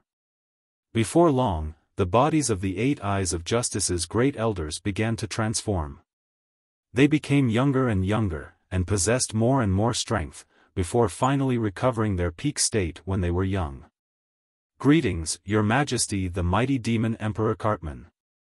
After the 8 eyes of Justice's great elders recovered their youthful appearance, their eyes flickered with inhuman glints. They knelt on one knee in front of Acheson and said respectfully. Cartman's eyes flickered with an excited glint, and he burst into laughter. After thousands of years of planning, it's finally time to reap the harvest. The Tsangji Plains Dawn Imperial Court has already collapsed. Now it has become a piece of juicy meat. Whoever can snatch it, it will belong to them. I, Cartman, will open a planar passageway leading to our demon race in the Tsangji Plain. We'll once again descend upon this plane and become its ruler. I, Cartman, will also be promoted to a true demon god because of this achievement. Cartman said lightly, Go and summon Eyes of Justice's warlocks. I'm going to transform all of them into puppets of our race. These human warlocks aren't weak, and they're cultivating the flawed secret methods I passed on to them. They'll serve as cannon fodder for our conquest of Tyrannid subcontinent. Yes, Your Majesty. The demons draped in the skins of the 8 eyes of Justice's great elders responded respectfully, and then retreated. Before long, Eyes of Justice's warlocks were summoned into the forbidden area. After they came out, although they were still draped in a layer of human skin, but they were no longer human on the inside. Before long, all of Eyes of Justice's human warlocks had been transformed into demons. After all of Eyes of Justice's human warlocks had been transformed into demons, a steady stream of grotesquely shaped demons emerged from the planar passageway. Savage Claw's headquarters, in a reception hall, there were 2 people sitting at a large table. They were Cornell and Horace. Cornell's eyebrows creased slightly, and he said solemnly, Acheson actually wants to see the 2 of us? What the hell is he thinking? Horace analyzed faintly, he should be apologizing to us for the matter of the reinforcements not arriving. I'm afraid that the pressure from Steel City isn't small. These past few days, due to Yangfeng's seclusion, Steel City hadn't made any big movements. However, a steady stream of all kinds of supplies had been delivered to St. Colin City and Giant Stone City. The munitions factories issued loud noises day and night, making the 4 great forces tremble in fear and brimming with anxiety. However, St. Colin City, Rose Garden, Giant Stone City, and the City of Dark Elves, these 4 strongholds were as solid as a rock, without any flaws. Cornell and the others also had no choice but to sink into a deadlock. They could only watch helplessly as Yang Feng continued to grow stronger. Cornell snorted coldly, Humph, that coward, he actually fled midway. If he had led Eyes of Justice's people to support Aldrich, then Aldrich might not have been defeated so quickly. Warlock College Antalya had 9 7-story-tall warlock pagodas. According to Reason, it required 7 great warlock rank experts in coordination with countless warlock rank experts, in order to display Warlock College Antalya's most formidable battle strength. With every additional great warlock rank expert, Warlock College Antalya's defense would double. If Acheson had led all of Eyes of Justice's experts to station themselves in Warlock College Antalya's warlock pagodas, then Yang Feng might not have been able to capture Warlock College Antalya. Horace smiled bitterly, and didn't say much. He was very clear that even if Atchison had led Eyes of Justice's experts to support Warlock College Antalya, Aldrich still wouldn't have let them station themselves in the core 9 Warlock pagodas. Otherwise, it would be equivalent to inviting a wolf into the house, and exposing his mysteries to Eyes of Justice. Chapter 184. Sorry, I'm a bit late. With a graceful smile on his face, Atchison slowly stepped into the hall. As if he had eaten gunpowder, Conrath said coldly with a straight face, "You still have the face to see us?" Horace swept Atchison with a glance and creased his eyebrows slightly. He vaguely felt that something was amiss, but he couldn't tell what exactly was wrong. Atchison said with a mysterious smile, "Everything that happened before was my fault. I've prepared a big gift for the two of you. I guarantee that you'll definitely like this big gift." Conrath sneered, "What big gift? What good things does Eyes of Justice have?" "That big gift is..." Atchison took a step forward, his eyes suddenly flashed with a touch of a cold glint. In a flash, he erupted with the terrifying life force of a starry sky warlock. His hands were shrouded in dense demonic chi, and he shot towards the two great experts Conrath and Horace. With a starry sky warlock rank expert launching a sneak attack at such a close distance, Conrath basically couldn't react in time. Defensive force fields flickered on his body, and at the same time, space distorted. He was about to launch a short-distance teleportation spell. Atchison's right hand, shrouded in endless demonic chi, passed through Conrath's defensive force field, and patted Conrath's chest, directly interrupting the teleportation spell, and heavily stamped on Conrath's chest. Conrath spat out a large mouthful of black blood, and was sent flying, before crashing into the wall of the hall. On the other side, Horace was also sent flying by a palm strike, spitting out a large mouthful of blood, before crashing into the wall of the hall. "You're not Atchison, who the hell are you?" Horace was both startled and furious. He roared loudly, before forcefully tearing apart a life-saving long-distance teleportation spell scroll. "Interesting. You have a defensive demigod artifact on you." Atchison revealed a trace of a smile of interest, before reaching out with his right hand. His right hand emitted a trace of spatial fluctuations, before grabbing at Horace. The spatial fluctuations shrouding Horace immediately disappeared, before he flew into Atchison's hand. Atchison reached out and pointed at Horace's body. With a flash of black light, the semi-divine tool White Elephant battle armor flew out of Horace's body and fell into his hand. Atchison casually waved his hand, and the semi-divine armament White Elephant armor appeared on his body. This backward subcontinent also has semi-divine armament rank treasures. As expected of the Tsangji plane, the primary material plane said to contain the mysteries of immortality. Horace's body was churning and his eyes were overflowing with blood. He angrily said, "You're not Atchison. Who the hell are you?" Cartman smiled faintly and said, "That's right, I'm not Atchison, I'm Demon Emperor Cartman. Everyone in the Sword of Justice has already been transformed into demons by me. Cornell, Harris, the two of you are two of the strongest experts in Tyrandot subcontinent. I admire you very much.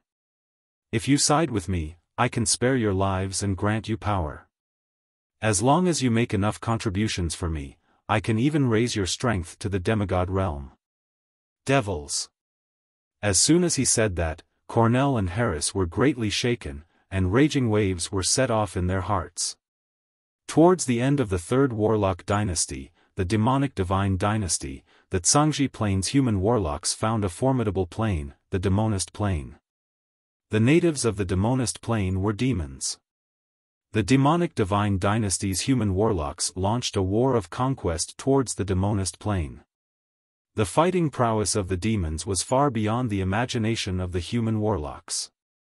Although the Tsangji Plane's human warlocks barely defeated the demons of the Demonist Plane, but it was still a situation where both sides suffered. After this war, the human warlocks were no longer able to suppress the various gods and demons that filled the Demonic Divine Dynasty. Due to the rebellion of the various gods and demons, the dynasty collapsed. The demons were definitely one of the most terrifying enemies of the Zhangji Plains human warlocks. Every time the demons descended on the Zhangji continent, it would be followed by a terrifying calamity that would engulf the whole world, a demonic calamity. Tarandit subcontinent was extremely remote, and had not experienced a demonic calamity for nearly 10,000 years. Cornell and the others didn't expect that Acheson's body was actually being controlled by a formidable demon. Cartman said lightly, "What do the two of you think about it?" While spitting blood, Cornell burst into wild laughter. "Ha ha ha, I, Cornell, am the master of Savage Claw, a man of indomitable spirit. How could I surrender to a freak like you? Back then, you demons were our slaves. Now you want to enslave your master, that's simply wishful thinking." During the time of the Fourth Warlock Dynasty, the Star Dynasty, the Star Lord had already conquered the Demonist plane and incorporated it into the sphere of influence of the human warlocks, becoming one of the human colonies. Ever since the Fourth Warlock Dynasty, whenever a human warlock dynasty rose, the demons would obediently serve as the slaves and lackeys of the human warlocks. Once the human warlock dynasty collapsed, then they would throw stones at the human warlocks while they were down, and attack the Zhangji Plain in an attempt to replace and eliminate the human warlocks. Stubborn fellows, go to hell. Cartman's eyes flashed with a touch of coldness, and he said frigidly. He snapped his fingers, and clouds of black demonic chi gushed out of Cornell's body, inflating him into a balloon, before exploding with a bang, turning him into countless fragments that scattered on the ground. Cartman swept Horace with a glance with his hands behind his back, and said lightly, "A wise man submits to circumstances." At that time, the Zhangji Plains human warlocks were powerful, and we had no choice but to yield. Now, the Zhangji Plain has declined, and humans have fallen.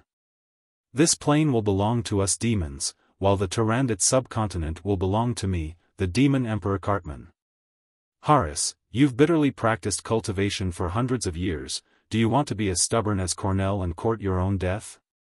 Horace hesitated for a moment, before clenching his teeth and saying, "Sir Demon Emperor Cartman, I can surrender to you. However, you must promise not to use any secret methods to control my thoughts." Cartman's eyes flashed with a touch of contempt, yet his face carried a trace of a kind and cordial smile as he said, "All right, I promise you." Although the Zhangji Plains human warlocks had declined, and were no longer as glorious as the 8 great warlock dynasties. However, in the Zhangji Plains continent, experts were still as common as clouds, and experts were as plentiful as rain. It definitely wasn't that simple for demons to conquer the entire Zhangji Plain. They had to use human warlocks to fight human warlocks, and instigate human warlocks to kill each other, only then would the demons have a chance. This was the experience summed up by the demons for hundreds of thousands of years. Therefore, Cartman attached great importance to Horace, who was the first human great warlock to pledge allegiance to him. Horace asked respectfully, "Master, now that Cornell is dead, what do you plan to do with Savage Claw?" Cartman said lightly, "Destroy it. My subordinates have already followed me into Savage Claw. With Cornell dead, Savage Claw's headquarters is completely in my pocket." Savage Claw was one of the ancient warlock relic sites. If there were enough great warlocks and level 3 warlocks, then even Starry Sky warlocks could be suppressed, and even slightly contend against Moonlight warlocks. However, Savage Claw had suffered heavy losses in the Battle of Black City, and the number of great warlocks wasn't enough. Moreover, Cornell had been killed by Cartman's sneak attack. Without a leader, Savage Claw couldn't resist Cartman, a terrifying Starry Sky warlock rank expert. Cartman's eyes flashed with a touch of a crafty glint, and he said solemnly, "Horace, help me make an appointment with Black Dragon Pagoda's Master Anthony. I want to meet him. Tell him that I want to apologize to him. Moreover, I'll prepare a generous gift for him." Cartman possessed terrifying Starry Sky warlock rank strength, yet he still acted very cautiously. He wanted to uproot Tyrannid's powerful forces one by one. At the moment, he was merely an embodiment of his true body in the demonist plane. Once he entered ancient warlock relic sites like Black Dragon Pagoda or St. Rose Garden, then he might be directly suppressed and killed. Horace said with a bitter smile, "Master, Black Dragon Pagoda's Master Anthony was seriously injured by Steel City's Mechanical Legion, and is currently in seclusion. I invited him before, but he ignored me." Cartman was slightly taken aback, and said, "Steel City's Mechanical Legion? When did such a force like Steel City emerge in Tyrannid subcontinent?" "In that case, he only obtained Atchison's body, but didn't obtain Atchison's memories." Horace was slightly moved within. Horace said, "Master, Steel City's master is called Yang Yi, and he's a peerless genius in alchemy. He obtained the alchemy inheritance of the 6th Warlock Dynasty, Golem Dynasty, and refined a mechanical legion composed entirely of mechanical golems. That mechanical legion is very powerful, and we're not his match." Even the Rose Garden and the Dark Elves had joined his side. "Master, if you want to become Tyrannid subcontinent's master, then Yang Yi is your greatest enemy." Cartman said faintly, "Is that so? Where's Yang Ye's base?" Horace's eyes flashed with a touch of a peculiar glint, and he said respectfully, "His base is in Fernandro Principality's Giantstone City." Cartman's eyes flashed with a touch of a peculiar glint, and he said with a faint smile, "Go invite him, Rose Gardens Carolina, and the great matriarch of the Dark Elves Cheyenne to White Tooth City for a chat. Tell them that the three of us want to surrender to Steel City, and that we need to personally discuss the conditions with them." "Yes, Master." Horace's heart was filled with disappointment, yet he said respectfully on the surface. Cartman was already a Starry Sky Warlock rank expert, an unparalleled existence in Tyrannid subcontinent, yet he still acted so cautiously and without the slightest flaw, which made Horace extremely disappointed. Before long, the envoys dispatched by White Ivory arrived at St. Colin City. Chapter 185. Eyes of Justice and White Ivory have decided to surrender to me. How could it be so fast? When Yang Feng heard the news from the envoys, he was somewhat puzzled. Eyes of Justice and White Elephant's Ivory were two of Tyrannid subcontinent's 6 overlords. They had ancient warlocks' relic sites as their headquarters and were extremely powerful. Yang Feng believed that as long as he was given some time to develop, he would definitely be able to flatten Eyes of Justice and White Elephant's Ivory. However, he did not expect such an overlord force to choose to surrender so quickly. Cheyenne came to Yang Feng's side and said resolutely, "That's right, there's definitely a conspiracy." Yang Feng asked curiously, "Why?" Although Yang Feng felt that there seemed to be something wrong, but he also couldn't tell what was wrong. In terms of development potential, Yang Feng's Steel City was indeed far superior to Eyes of Justice and White Elephant's Ivory. It was not strange that these two forces chose to surrender to him. Ever since Yang Feng breached St. Colin City, countless large and small human forces in Tyrannid subcontinent had chosen to surrender to him. Eunice was in charge of dealing with the defection of human forces. Although Steel City was still a city, its sphere of influence had already expanded to the point where it could rival the Black Dragon Empire. This still didn't include Rose Garden's forces. If Rose Garden's forces were added, then Yang Feng's forces would be even more formidable and frightening. Cheyenne resolutely and decisively said, "I have studied the leaders of the 6 major forces of Tyrannid subcontinent in detail. Eyes of Justice's Atchison was brimming with ambition, and absolutely wasn't willing to be under others. Moreover, Wild Claw and White Elephant's tusk were like birds of a feather, always exhaling from the same nostrils. Only White Elephant's Ivory had surrendered, while Savage Claw hadn't responded. This was definitely abnormal. There must be a conspiracy behind this." Yang Feng said with a faint smile, "Heh, since that's the case, then reply to them. Tell them that if they are sincere, they can come to Rose Garden. Anyway, we have the upper hand. Even if they don't come, we won't lose anything. Xiaofan said, "Yes, Lord." Yang Feng suddenly asked, "How are the preparations for that?" Xiaofan's beautiful eyes flashed with a dignified look as she said, "It's ready." The corners of Yang Feng's mouth rose slightly, "Very good." The Tian's dukedom was located next to the Satsuma dukedom. It was extremely vast and had a population of more than 1 million. That night, the capital of Duke Tian's territory, Palmer City. In the center of Palmer City, in a square lit with countless magic lamps, countless handsome young men and women gathered. Countless handsome young men and women were venting their lust together, and the ground was littered with broken human corpses that had died with grievances. Countless young human boys and girls were tied up like pigs, looking at the scene in front of them in horror. From time to time, naked handsome young men and women would walk up to those young men and women. They would grab one of them as if they were picking food. Then, they would open their mouths and reveal their sharp canine teeth. They would fiercely bite the young men and women's necks and crazily devour their blood.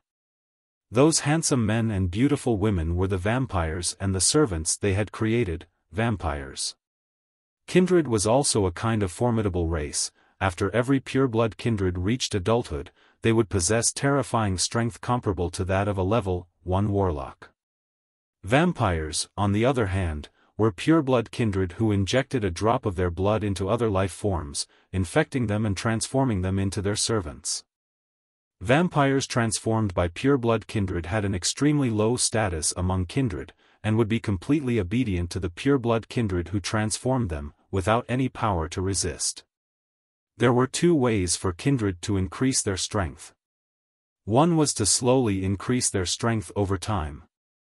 The other was to absorb the blood of life forms with a formidable soul. In Tyrannid subcontinent, their favorite food was human blood. The lifespan of kindred was also much longer than that of many other races. A lowly kindred, if nothing unexpected happened, could even live for several thousand years and slowly promote to a high-level kindred. Kindred was also a race that gave birth to handsome men and beautiful women. At that time, after Tsangji Plain's great warlocks conquered the plane of kindred, they treated kindred as pets and brought them back to Tsangji Plain. In Tyrannid subcontinent, because of this, there were kindred. For ordinary people, kindred and vampires were formidable and invincible existences. But for human warlocks, they weren't difficult to deal with. Because the infection of kindred was too strong, they were hunted down by humans in Tyrannid subcontinent, and could only hide in dark corners.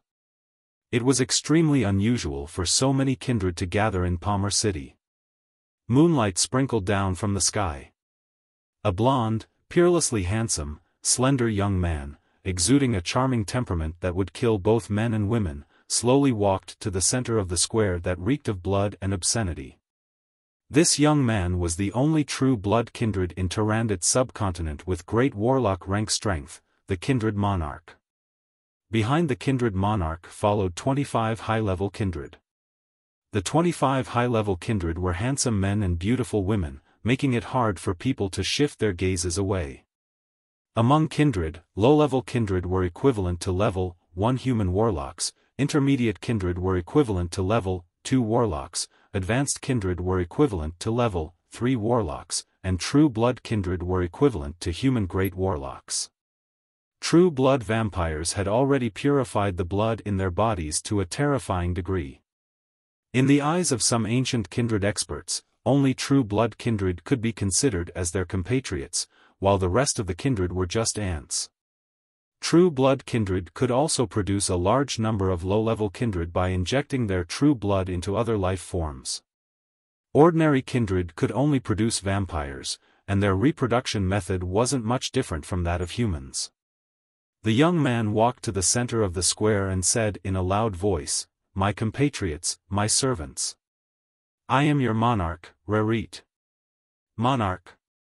Long live the monarch. Long live the monarch." Earth-shaking cheers came from below the square. Everyone stared at the young man, their eyes brimming with fanaticism. We kindred were abducted from our homeland by the damned human warlocks and brought here. For the past 10,000 years, human warlocks have humiliated and hunted our compatriots, forcing us to flee like stray dogs. Now, it's finally time for us to strike back. As long as I, your monarch, become the god of kindred, then I'll shelter you with supreme divine power. I'll turn the entire Tyrannid subcontinent into our divine country. Any human will become our rations, our livestock, our slaves. Now, pray with all your might.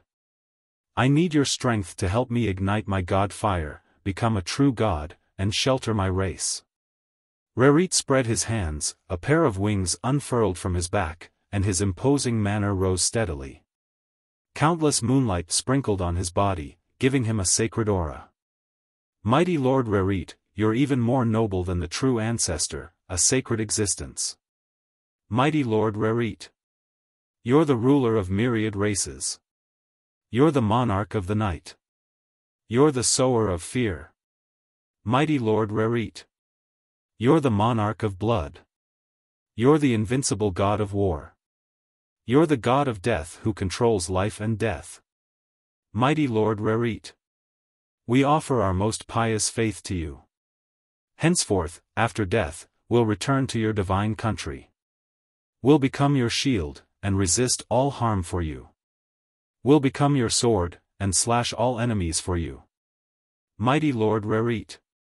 May your divine country be held high, and become a star in the sky. In the center of the hall, neat and holy prayers rang out one after another. Many kindred respectfully took out Rerit's icons from their bosoms and placed them in front of them. Those icons were shrouded in a layer of dense faith power. I'll become the god of myriad races, and shelter you. Rerit's eyes burned with the flames of raging ambition. He spread his hands, took a step forward, and bellowed towards the sky. Traces of faith power were extracted from Rerit's icons, and entered Rerit's body. In the center of the venue, hundreds of thousands of kindred prostrated themselves on the ground, and extremely piously recited prayers. Incomparably formidable faith power entered Rerit's body, causing his imposing manner to rise steadily. Suddenly, a golden flame condensed between Rerit's eyebrows. In a flash, his life force underwent a terrifying transformation, transforming into that of a star warlock. Rerit only felt an indescribable comfort from head to toe. His entire person underwent a heaven-shaking transformation. Countless knowledge automatically became clear, and he laughed wildly. I've already ignited my god fire, and become a demigod. Who in Tyrannid subcontinent can still be my match? At this moment, the black clouds in the sky churned and surged, and the world became dark. A pitch-black spear shot out from the black clouds, tore through space, and stabbed Rerit. No. Why? Why is this happening? Rerit faced upwards and issued an incomparably mournful, heart-wrenching, and lung-splitting scream. Then, like an ant, his body crumbled inch by inch. Idiot, that's because the Zhangji plane doesn't allow people to become gods on their own. Rays of light distorted, and Yang Feng's figure appeared at once. He watched Rerit's body crumble inch by inch, and his eyes flashed with a touch of a complex glint as he slowly sighed. Gods were the most powerful beings in different planes. Compared to the warlock path, the god path had an incomparably huge advantage, and that was that they could live for a very long time. Even feeble divine force rank gods had a lifespan of millions of years. Chapter 186. No matter what kind of life form it was, once it ascended to become a true god, its lifespan would increase exponentially. At the very least, it would have a lifespan of millions of years. The most powerful warlocks who walked the warlock path, such as the first warlock dynasty's Time Lord, the second warlock dynasty's Taboo Lord, the third warlock dynasty's Demonic Divine Lord, the fourth warlock dynasty's Star Lord, the fifth warlock dynasty's Death Lord, the sixth warlock dynasty's Golem Lord, the seventh warlock dynasty's Magic Note Lord, and the eighth warlock dynasty's Dawn Lord. The 8 great warlocks were the most powerful human warlocks of the Zhangji Plain. They founded the 8 great warlock dynasties and suppressed and conquered countless plains. However, they still couldn't resist the corrosion of time. Their lifespans were exhausted, falling one after another, turning into piles of yellow earth. Some of the gods from the same era as the Lord of Time were still alive. The difference in lifespan between the two was enough to drive many humans crazy. The spear that pierced Rerit was the strongest secret treasure refined by the first warlock emperor, the Time Lord, the god-murdering spear that had slain countless gods and Zhangji Plain's ancient gods. After the fall of the Time Lord, any creature that ignited their god fire on the Zhangji Plain would be killed by the god-slaying spear. No matter how powerful a warlock is, after they ignite their divine fire, they cannot resist a blow from the god-slayer spear. Only a small portion of people in Tyrannid subcontinent knew about this secret. Among them was the great matriarch of the Dark Elves, Xiaofan. Dark Elven clan's cultivation method was diametrically opposed to that of human warlocks. If Xiaofan wanted to break through the legendary realm, she had to become a demigod. But in the Zhangji Plain, once you promote to a demigod, you will be killed by the god-slaughtering spear. Therefore, she studied this deeply and came up with a way to break through the bottleneck. That was to lure others to ignite the divine fire and become a demigod. Then, they would seize the opportunity to snatch the broken divine fire of the demigod of death, absorb the divinity within, and transform into a divine creature. No! After Rerit let out a blood-curdling scream, his body completely collapsed and was directly absorbed by the god-slaying spear. 3 golden points of divinity fell from Rerit's remains. Yang Feng's figure fluttered, and he rushed towards the 3 gold divinities. Stop! Die! The bodies of the 25 high-level Blood Clan members flickered and turned into streams of light as they flew toward the 3 golden divinities. They instinctively knew that the 3 golden divinities were top-notch items. You overestimate yourself. Kill them. Yang Feng ordered with a cold smile. Yes. Master. Xiaofan walked out of the shadow beside Yang Feng, smiled sweetly, pointed at the 25 advanced kindred, and said coldly, Divine Judgment. The level 4 divine spell Divine Judgment instantly erupted. Black rays of light filled with divine power shot out of Xiaofan's lily-white fingers and shone towards the 25 high-ranking vampires. The 25 high-level vampires let out miserable screams when they were illuminated by the black light. Blood flames erupted from their bodies and enveloped them, resisting the judgment of God's judgment.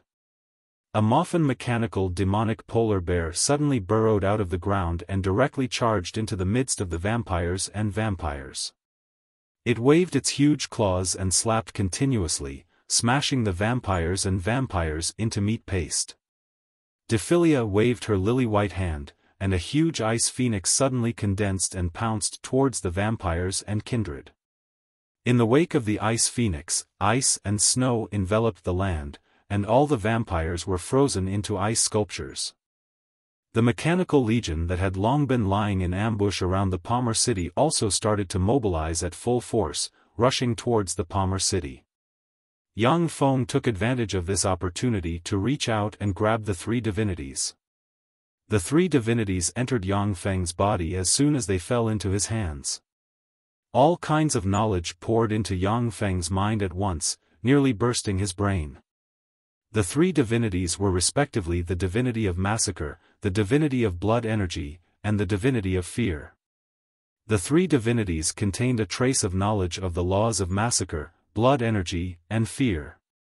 Even if it was just a trace of knowledge of the laws, it was already extremely huge for Yang Feng, nearly bursting his mind. However, Yang Feng had already promoted to a level 2 warlock, and his physical constitution was extremely formidable. He forcibly accepted the huge amount of information.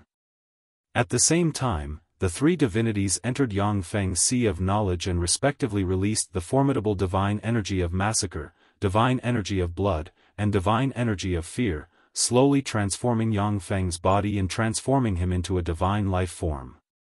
The divine energy of massacre could enhance Yang Feng's massacre instinct, the divine energy of blood could allow Yang Feng to freely manipulate his own and even the enemy's blood, and the divine energy of fear could cause enemies to feel fear towards Yang Feng in battle and weaken their battle prowess. With Yang Feng's current strength as a level 2 warlock, once he encountered an army of ordinary people, he could directly urge the power of the divine energy of fear to cause the army of ordinary people to feel fear and collapse without a fight. The 200,000 level 8 primary battle robots lying in ambush in the Palmer city slaughtered their way into the city, and then with an unstoppable momentum, the kindred and vampires in the Palmer city were utterly routed and their blood flowed like rivers. This is the smell of divinity. Someone has just obtained divinity here. A black radiance descended from the sky and Cartman suddenly appeared in front of Yang Feng, his gaze falling on Yang Feng. Being stared at by Cartman, Yang Feng felt as if he was a frog encountering a venomous snake. Instinctively, his whole body was brimming with fear. At this moment, the soul seed in Yang Feng's spirit sea, a dragon silhouette suddenly issued a roar.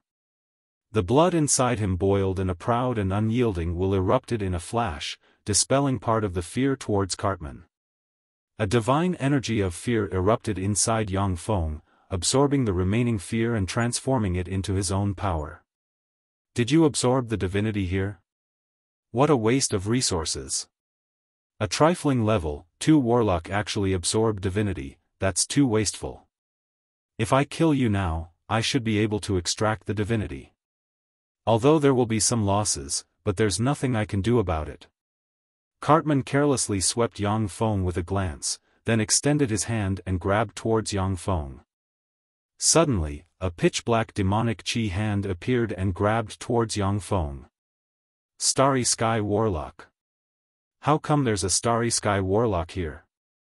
Even though Yang Feng restrained his fear towards Cartman, but when faced with Cartman's attack, he still felt a sense of powerlessness. Among ordinary people, level 2 warlocks were already considered extremely powerful, but in front of Starry Sky Warlocks, they were still as weak as ants. An azure light curtain suddenly appeared in front of Yang Feng. The level 4 spell Sky Flower Water Curtain was launched, and countless water elemental particles formed a light curtain that firmly protected him.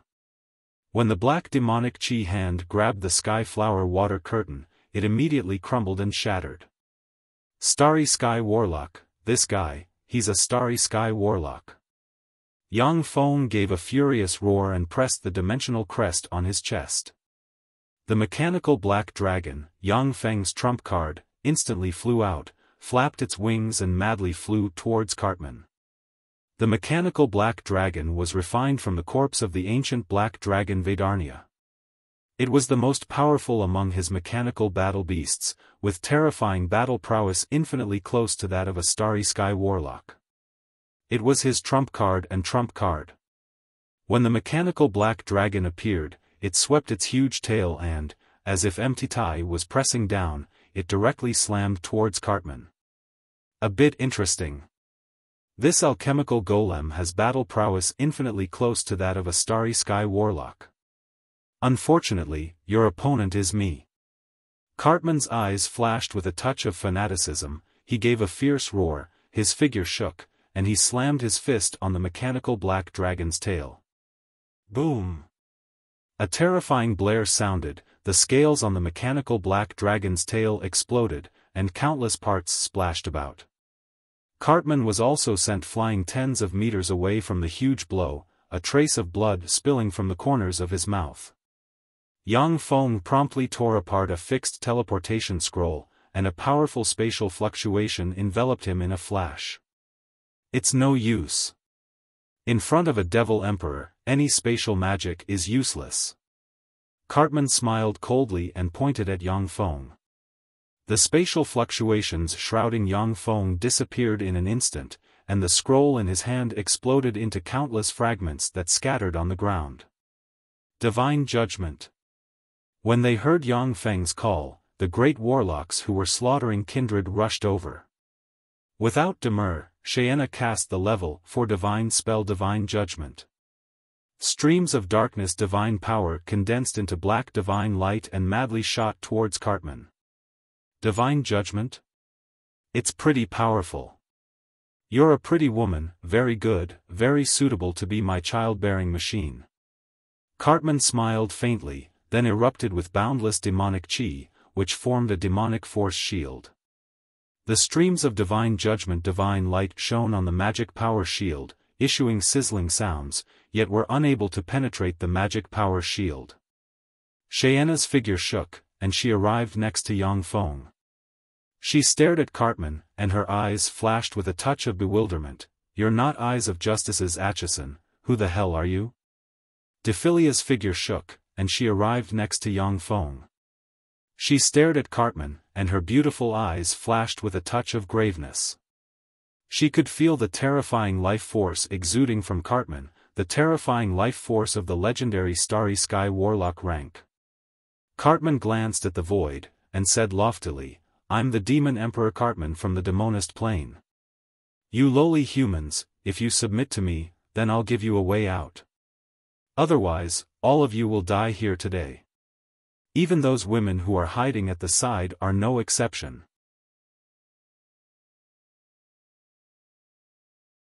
Chapter 187. Where Cartman's gaze swept, light distorted, and Carolina slowly walked out. She stood beside Yang Feng and stared at Cartman, her beautiful eyes flashing with a touch of graveness. Yang Feng was very clear that Tyrannid subcontinent's situation was unstable. In order to obtain such a precious treasure as divinity, he had no choice but to personally set out with his true body. But before coming out, he had also gathered the strongest experts he could muster. The combination of Carolina, Xiaofan and Dephilia, the three great warlocks, was enough to deal with any Tyrannid subcontinent's great warlocks. Even if Savage Claw and White Elephant's Ivory's experts set up an ambush, they could still protect Yang Feng and break through the encirclement. But they never would have thought that they would actually encounter a demigod rank expert like Cartman. Demonist Plane's Demon Emperor, that's a demon comparable to a feeble divine force rank god. The pretty complexions of Carolina and the other two women changed, their hearts brimming with shock. If it was an ordinary Starry Sky Warlock, or even a slightly weaker Starry Sky Warlock, then Carolina and the other two plus Yang Feng's more than a dozen level, for extraordinary life form rank mechanical battle beasts could still put up a fight. But the Demon Emperor's avatar comparable to a god, even if it only possessed Starry Sky Warlock rank strength, its understanding of power and combat understanding was still far from what Carolina and the other two women could compare to. The reason why Cartman was able to casually interrupt Yang Feng's level 4 fixed teleportation scroll was because his control over power and space had reached an unimaginably terrifying realm. Yang Feng's eyes flickered with a peculiar glint and he said respectfully, Your Majesty the Demon Emperor Cartman, I am Steel City's Grand Marshal Yang Feng. It's not impossible for us to submit to you. Please show us your invincible strength. Only then will you be able to convince us and make us willingly serve you.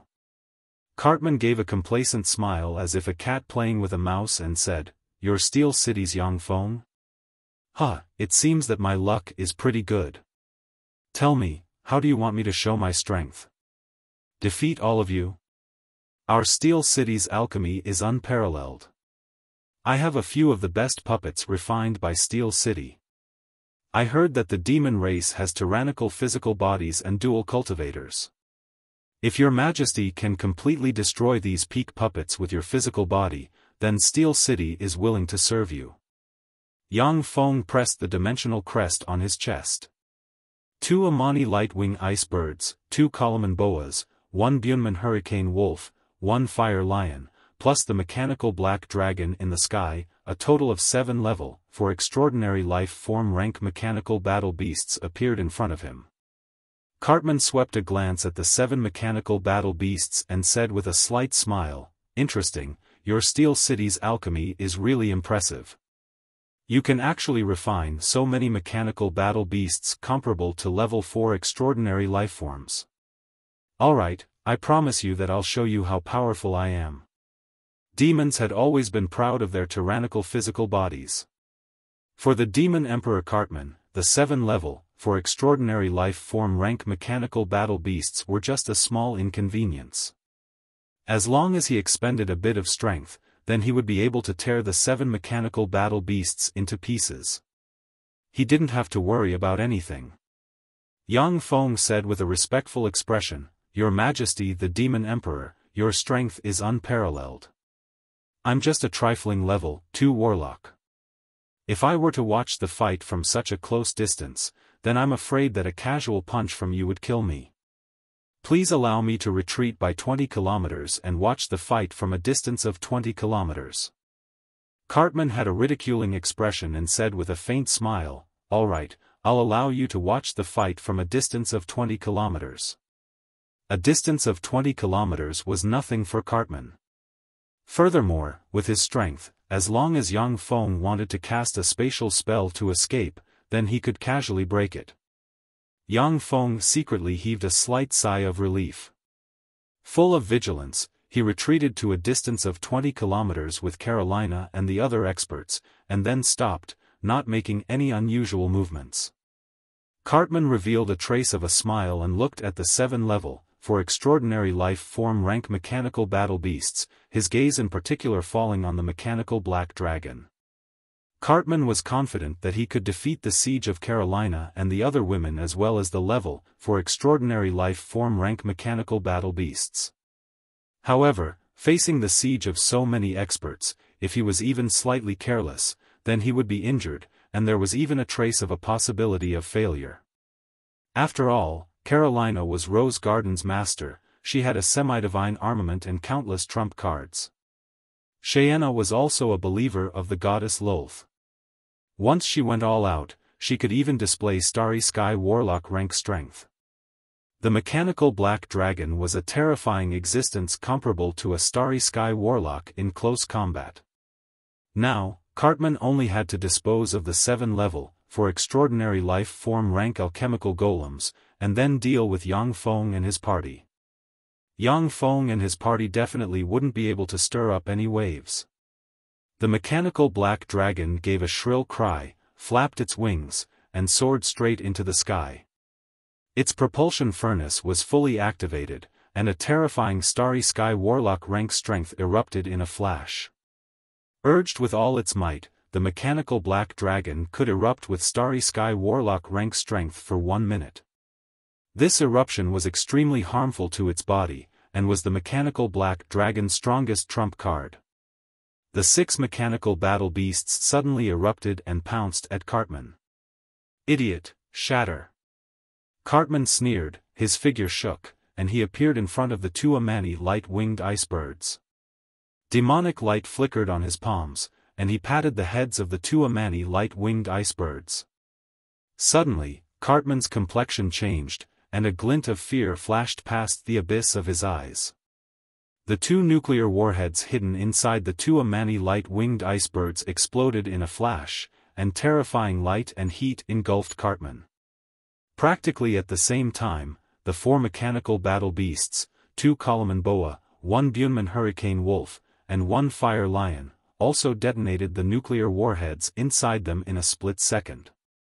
6 terrifying mushroom clouds rose into the sky, causing the earth to shake and the mountains to shake.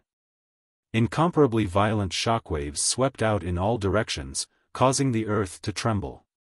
Dusky clouds of radiation covered the sky, and dust rose from the ground. It was a scene of the end of the world. The hundreds of thousands of kindred and vampires in the Palmer City, as well as Yang Feng's 200,000 mechanical legion's primary battle robots, were engulfed by the nuclear explosions, and were completely annihilated. "He's still not dead. Quickly get rid of him. Don't give him a chance to recover, or else, the ones to die in the future will be us." The mushroom clouds of the nuclear explosions had yet to disperse, when Yang Feng's complexion suddenly changed, and he said sternly. From the mechanical black dragon's extremely powerful scanning system, Yang Feng saw that in the center of the nuclear explosions, there was an extremely dilapidated black cocoon, emitting extremely formidable fluctuations of power. Dephilia waved her lily-white hand, and opened a portal. She, Carolina, and Cheyenne entered the portal, and then appeared in front of the black cocoon. Saint Rose Great Radiance Purification. Carolina's entire body shone with a holy white radiance, as if a goddess of light. She raised the semi-divine armament Rose Divine Mirror, and aimed it at the black cocoon. An extremely pure divine light shot out from the Rose Divine Mirror, and shone on the black cocoon. The originally dilapidated black cocoon, under the illumination of the pure divine light, collapsed inch by inch. At the same time, Cartman's extremely mournful screams were transmitted. Disintegrate. Before Cheyenne promoted to a high priestess, she was a legend wizard among the dark elves. She pointed with her lily-white hand, and cast the level, for instant death spell Disintegrate. A disintegration ray fell on the black magic cocoon. The black magic cocoon instantly disintegrated and completely shattered, revealing Cartman inside the black magic cocoon. At this moment, Cartman's hands had already been blown away, one of his eyes was blind, and his whole body was badly mutilated. One could even see the eerie white bones and squirming internal organs. Despite this, he still hadn't died. Demonic chi coiled around him, and he slowly recovered. His body was covered with the remains of the semi-divine armament White Elephant armor. Obviously, it was this semi-divine armament that had saved his life. Carolina and the other two women were shocked when they saw this scene. The nuclear warhead's might, when detonated at close range, was equivalent to a Moonlight Warlock's all-out strike, and could kill an unguarded Starry Sky Warlock. Cartman, who had fallen into Yang Feng's trap, was hit by 6 nuclear warheads, yet he still hadn't died. His strength and terror could be well imagined. "You're all going to die." A voice that seemed to have come from the depths of hell spat out from Cartman's mouth, which exposed his gums and was extremely terrifying. Cartman opened his mouth, and a demonic light shot out, directly piercing through Carolina's life force cover. She spat out a mouthful of blood, and was sent flying several tens of meters away. Extreme Cold Ice Phoenix. Dephilia's pretty complexion changed. She silently recited an incantation, and pointed with her lily-white finger. Suddenly, countless ice auras condensed into a 30-meter-long ice phoenix, and pounced towards Cartman. Wherever the ice phoenix passed, countless ice fragments scattered in the air. It was clear that the moisture in the air was instantly frozen into ice beads. In a flash, the ice phoenix pounced on Cartman, and directly froze half of his body. Cartman turned his remaining eye and glanced at Dephilia. Suddenly, a magical radiance flickered in his eyes. "Mom!" As if she had seen the most terrifying thing in her life, Dephilia screamed, fell to the ground, rolled around in pain, and started crying loudly like a weak and helpless little girl. Mage's Disjunction. Cheyenne's pretty complexion changed. She cast the level for destruction spell Mage's Disjunction, and a ray of disjunction shot towards Cartman. Cartman opened his mouth, and ejected a black tongue that collided with the ray of disjunction. The black tongue was directly disintegrated, and the Mage's Disjunction was also broken.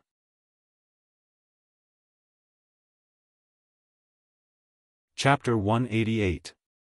Cartman's figure shook, and he suddenly appeared in front of Cheyenne, before kicking at her. Wall of Darkness. Cheyenne's pretty complexion changed. She silently recited an incantation, and the semi-divine armament Dark Scepter in her hand blossomed with black divine radiance. The black divine radiance interweaved and condensed, forming a wall shrouded in darkness. Boom! Cartman kicked the arm guard of darkness, causing the arm guard of darkness to tremble, and countless cracks appeared on it.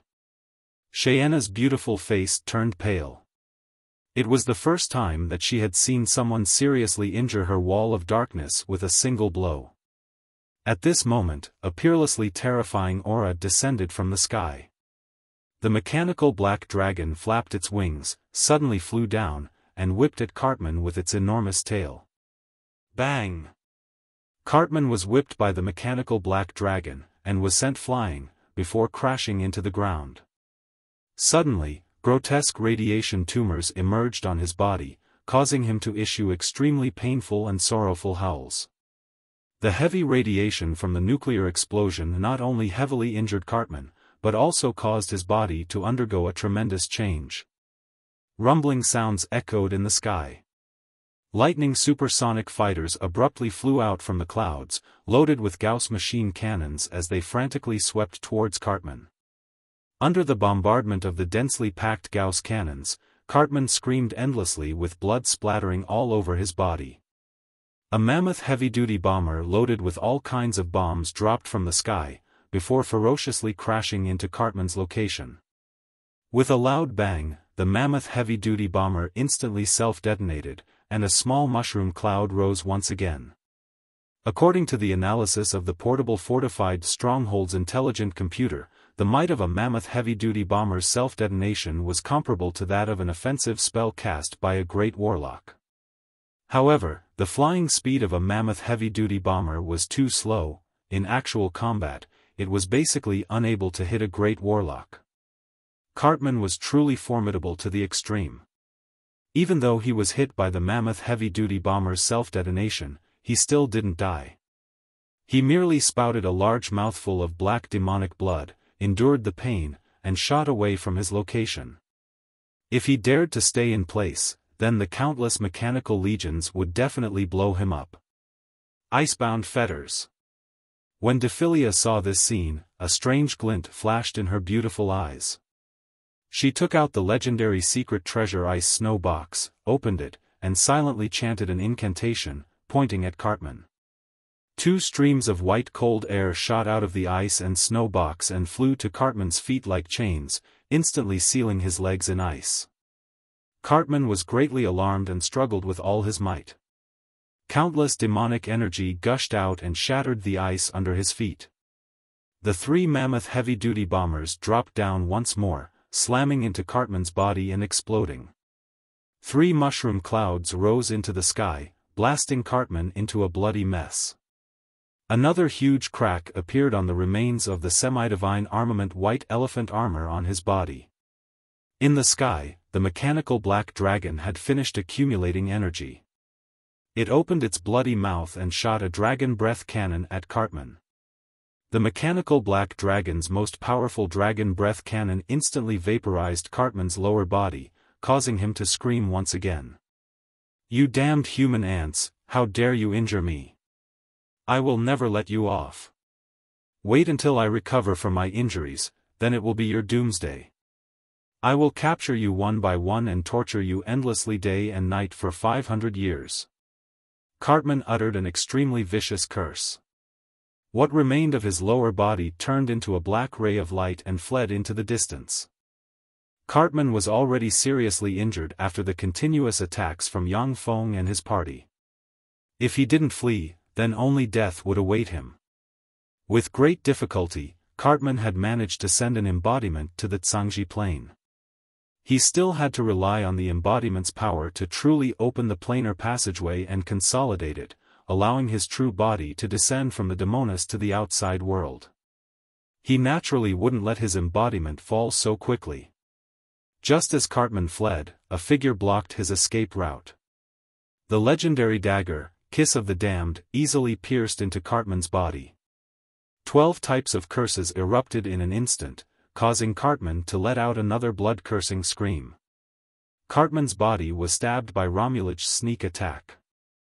Having lost his hands and feet, he opened his mouth and sprayed a black ray of light that blasted into Romulach's tender body. As if a broken rag doll, Romulach fell from the sky and slammed into the ground, spitting out a large mouthful of blood. With Cartman's paws, the countless Gauss cannons in the sky at once bombarded him, causing him to spit blood again and again. Cartman glared hatefully at Romulach. Withstanding the 12 kinds of curses of Kiss of the Damned, he turned into a black ray of light and flew towards Eyes of Justice's headquarters. Yang Feng's eyes flashed with a touch of graveness and he said solemnly, "We must kill him. If we let him recover, then we'll be in danger." Cartman fell into Yang Feng's trap and was seriously injured by the 6 nuclear warheads. Then, he was besieged by Carolina and the other 2 peak Great Warlocks as well as the mechanical Black Dragon. Under such circumstances, he was still able to seriously injure Carolina and Romulage. His strength was simply beyond Yang Feng's imagination. After Carolina coughed out a mouthful of blood, she said lightly, "All right, heal me." Xiaofan silently chanted an incantation and pointed at Carolina. She instantly cast the level 4 divine spell, Great Healing. Rays of divine light fell on Carolina's body and quickly healed her internal and external injuries. Although Carolina was also proficient in healing spells, but in terms of healing effects, the High Priestess Xiaofan who used divine power was still more formidable. Yang Feng waved his hand and a lightning supersonic fighter descended from the sky and landed on the ground. Carolina and the other 3 women jumped lightly into the cabin of the lightning supersonic fighter. The flying speed of the lightning supersonic fighter couldn't compare to the flying speed of Carolina and the others when casting spells at full strength. However, that was only for short-distance flights. In terms of long-distance flights, the lightning supersonic fighter was definitely a notch better. The lightning supersonic fighter took off in a flash and madly chased after Cartman at full speed. I should also do what I should do. Yang Feng's eyes flashed with a touch of a cold glint. He put on a helmet and began to issue a series of orders. The 1 million level 8 primary battle robots stationed in St. Colin City entered the dimensional personnel carriers one after another. The dimensional personnel carriers then quickly entered the Thunder Demon heavy-duty transport aircraft. The Thunder Demon heavy-duty transport aircraft suddenly took off and, under the escort of several thousand Falcon heavy-duty assault helicopters, moved towards Eyes of Justice. The level 4 humanoid robots that couldn't enter the Falcon heavy-duty assault helicopters quickly assembled and then rushed towards Eyes of Justice. A large number of dimensional personnel carriers filled with high-energy crystals followed beside the humanoid robots, ready to replenish their energy at any time. 800,000 level 8 primary battle robots of various types walked out of Giant Stone City and boarded the Thunder Demon heavy-duty transport aircraft as they moved towards Eyes of Justice. Boom! Boom! Along with loud noises, the ground of Giant Stone City split open and an enormous sphere with a diameter of 500 meters flew out of Giant Stone City. That enormous sphere was covered with all kinds of thick cannons and equipped with all kinds of weapons. At a glance, one could tell that it was an incomparably ferocious war-fortified stronghold. This enormous sphere floating in the air was the most powerful weapon Yang Feng currently possessed, the Level 1 portable fortified stronghold. Shortly after the Level 1 portable fortified stronghold flew out, another Level 1 portable fortified stronghold flew out. Yang Feng had made a total of 3 Level 1 portable fortified strongholds. He had made up his mind that if he couldn't survive in Tyrannid subcontinent, then he would flee to another place. Now that he had mobilized 2 Level 1 portable fortified strongholds and exposed his trump card, he decided to get rid of Cartman in one fell swoop. At the very least, he would eliminate all of Cartman's subordinates in Tyrannid subcontinent. After the 2 armed mobile strongholds took off, they quickly flew in the direction of Eyes of Justice's nest. Under the pursuit of the several thousand lightning supersonic fighters dispatched by Yang Feng, Cartman cut a sorry figure as he fled. The legendary dagger kiss of the damned that was stabbed into his body would erupt with curses from time to time, causing him unbearable pain and abruptly reducing his speed. Then, he would be overtaken by the lightning supersonic fighters. Moreover, the legendary dagger kiss of the damned would always emit a peculiar fluctuation of curses that even Cartman couldn't conceal. It was also impossible for Cartman to pull out the kiss of the damned. Once he pulled out the kiss of the damned due to his lack of strength, then he would be captured without putting up a fight. If the legendary dagger kiss of the damned hadn't been stabbed into Cartman's body, then by relying on his ability, he would have already quietly escaped from Yang Feng and his party's pursuit. Cartman didn't have any leeway to choose, he could only madly flee towards Eyes of Justice's direction. The chase lasted for 3 days and 3 nights, before Cartman finally erupted and directly fled into Eyes of Justice's territory. Your Majesty! As soon as Cartman entered Eyes of Justice, his 8 subordinates brought more than 100 level 3 warlock rank demon experts to greet Cartman. Cartman opened his mouth and inhaled. The more than 100 advanced demon generals with battle prowess comparable to level 3 warlock rank exploded one after another, turning into mists of blood that entered his mouth. The 8 great warlock rank demon commanders stood respectfully to the side, watching everything with indifference. Among demons, the strong were revered. A demon emperor like Cartman, even more so, regarded his subordinates as pigs and dogs. Only a demon commander rank expert would make him slightly attach importance to them. As for advanced demon generals, they were as numerous as the hairs on an ox.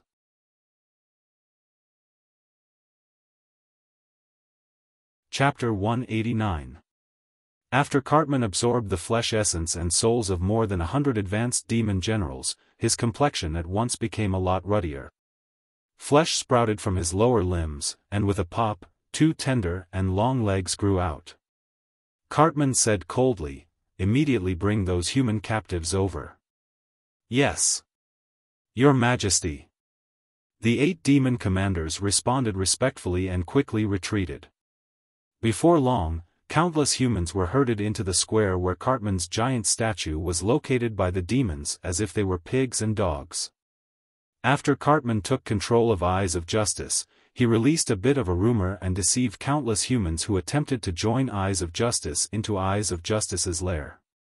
The number of humans who had become demon captives reached as high as 1,300,000. When Cartman saw the densely packed humans, his eyes flashed with a touch of a smile. He opened his mouth and inhaled. A strange and terrifying suction force instantly shrouded the human captives. "Ah! Help!" Amidst blood-curdling screams, the densely packed humans exploded in an instant. A mixture of blood, flesh, and souls entered Cartman's mouth. Along with the continuous absorption of the human's flesh and souls, his severed hands quickly grew back and his aura rose steadily.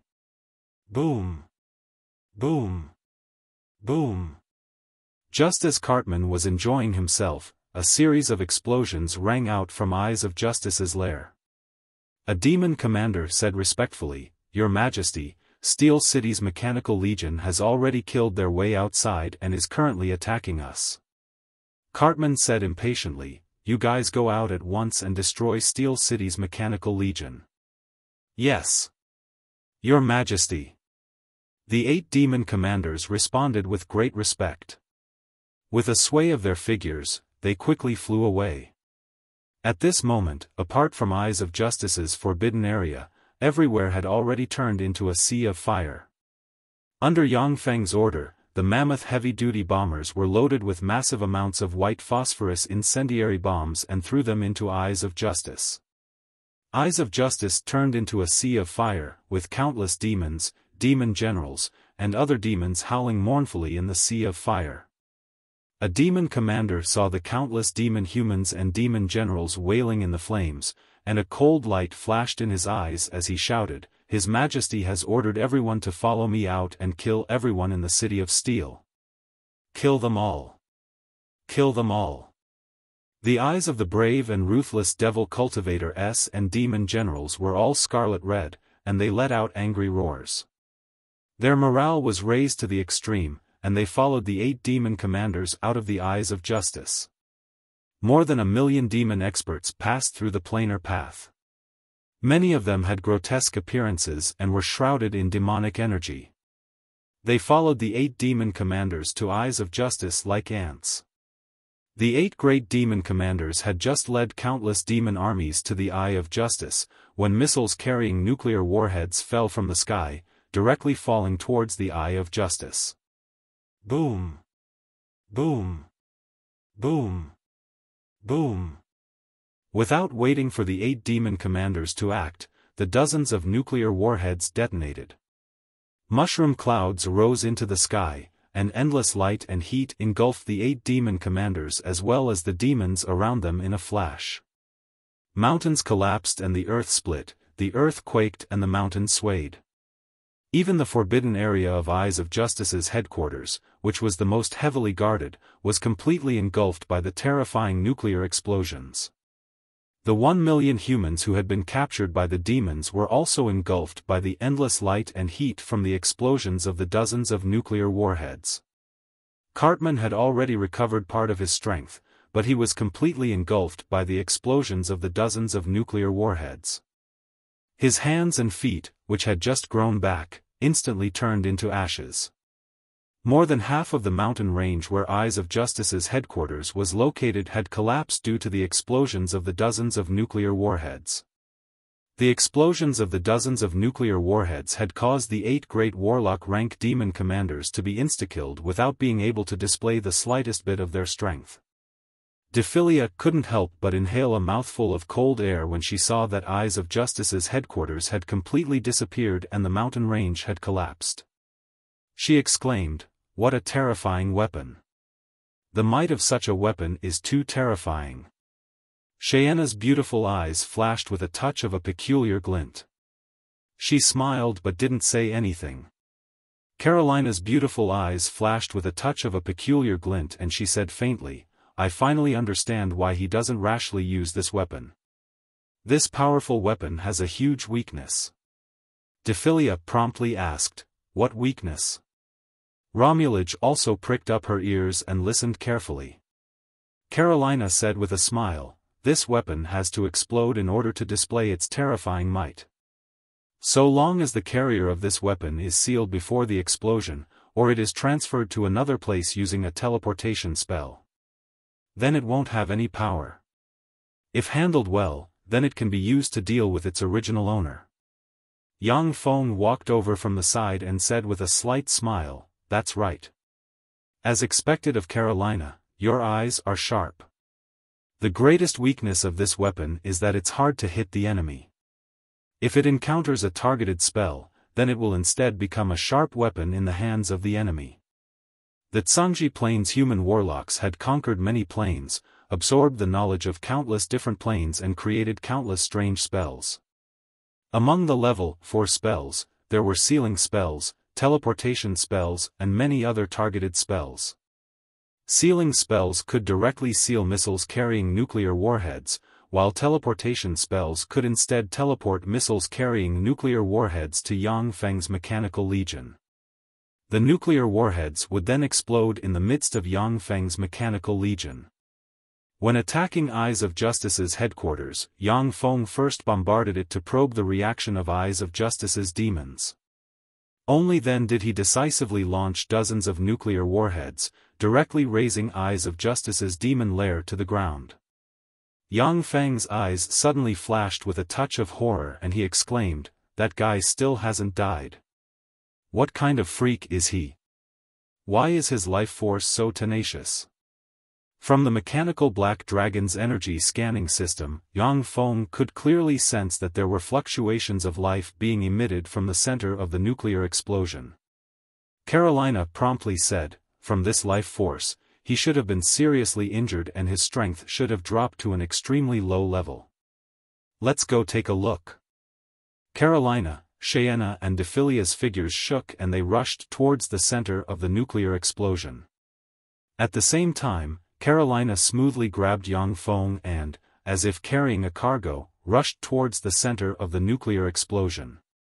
The center of the nuclear explosion was heavily contaminated with radiation. If an ordinary person were to enter such an area, they would definitely be courting death and would suffer from the radiation. But Carolina and the other two were great warlocks, their bodies were comparable to extraordinary life forms and they didn't fear the radiation. Only if they were hit by a nuclear warhead at close range would their life force be destroyed, then the radiation would invade their bodies and disgusting radiation tumors would grow. In the center of the nuclear explosion, Cartman, who had lost his hands and feet and was blind in one eye, was still struggling in pain. He had only half of his body left and his demonic chi had collapsed. But his aura was already far from being as formidable and invincible as it was the first time he saw him. The damaged cartman stared fixedly at Yang Feng and his party, his eyes brimming with resentment, and he said while stressing each syllable, "You ants, you dare to injure the clone of the mighty demon Emperor Cartman. The mighty demon Emperor Cartman won't let you off. This world's human warlocks have already declined and the era of our demon race is coming. The entire Tsangji Plain has our demon race planar passageways, this is just one of them. What you killed today was just an insignificant clone of Cartman. So long as my clone dies, a curse will befall you. As long as you're less than 10,000 kilometers away, my true body will sense your existence, descend to your side and kill you all. If you're tactful, then surrender to me now. Wait for my true body to descend, then I'll naturally give you great benefits, allowing you to break through your bottleneck and promote to Starry Sky Warlocks." When Carolina and the other two heard that, their eyebrows creased slightly and their beautiful eyes revealed traces of dread. They could clearly sense the truth in Cartman's words. A good chance. Yang Feng's eyes lit up. He took out a huge syringe, stepped forward and fiercely stabbed Cartman with it, forcibly extracting a vial of pitch-black demonic blood from Cartman's body. Although Cartman's avatar was Acheson's body, but what flowed within it was Cartman's demonic blood. Only the true demonic blood comparable to a god's could allow a great warlock to directly promote to a demigod. Begin analysis. The blood is a blood sample of a level 12 life form. According to the Tsangji Plain's classification of ranks, it should be a Moonlight Warlock rank expert. According to the other plane's classification of ranks, it should be a Feeble Divine Force rank expert. Continue the analysis. According to the analysis, to completely analyze the blood, it would take 30 years to use only the computing power of a single optical computer. 2 optical computers would take 15 years, 3 optical computers would take 10 years. How many optical computers would it take to use the computing power? Yang Feng created 3 portable fortified strongholds, each of which had 3 optical computers.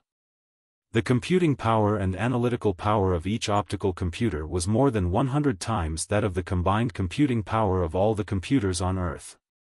Yang Feng thought for a moment and then made a choice. First, use the computing power of one of the optical computers to analyze.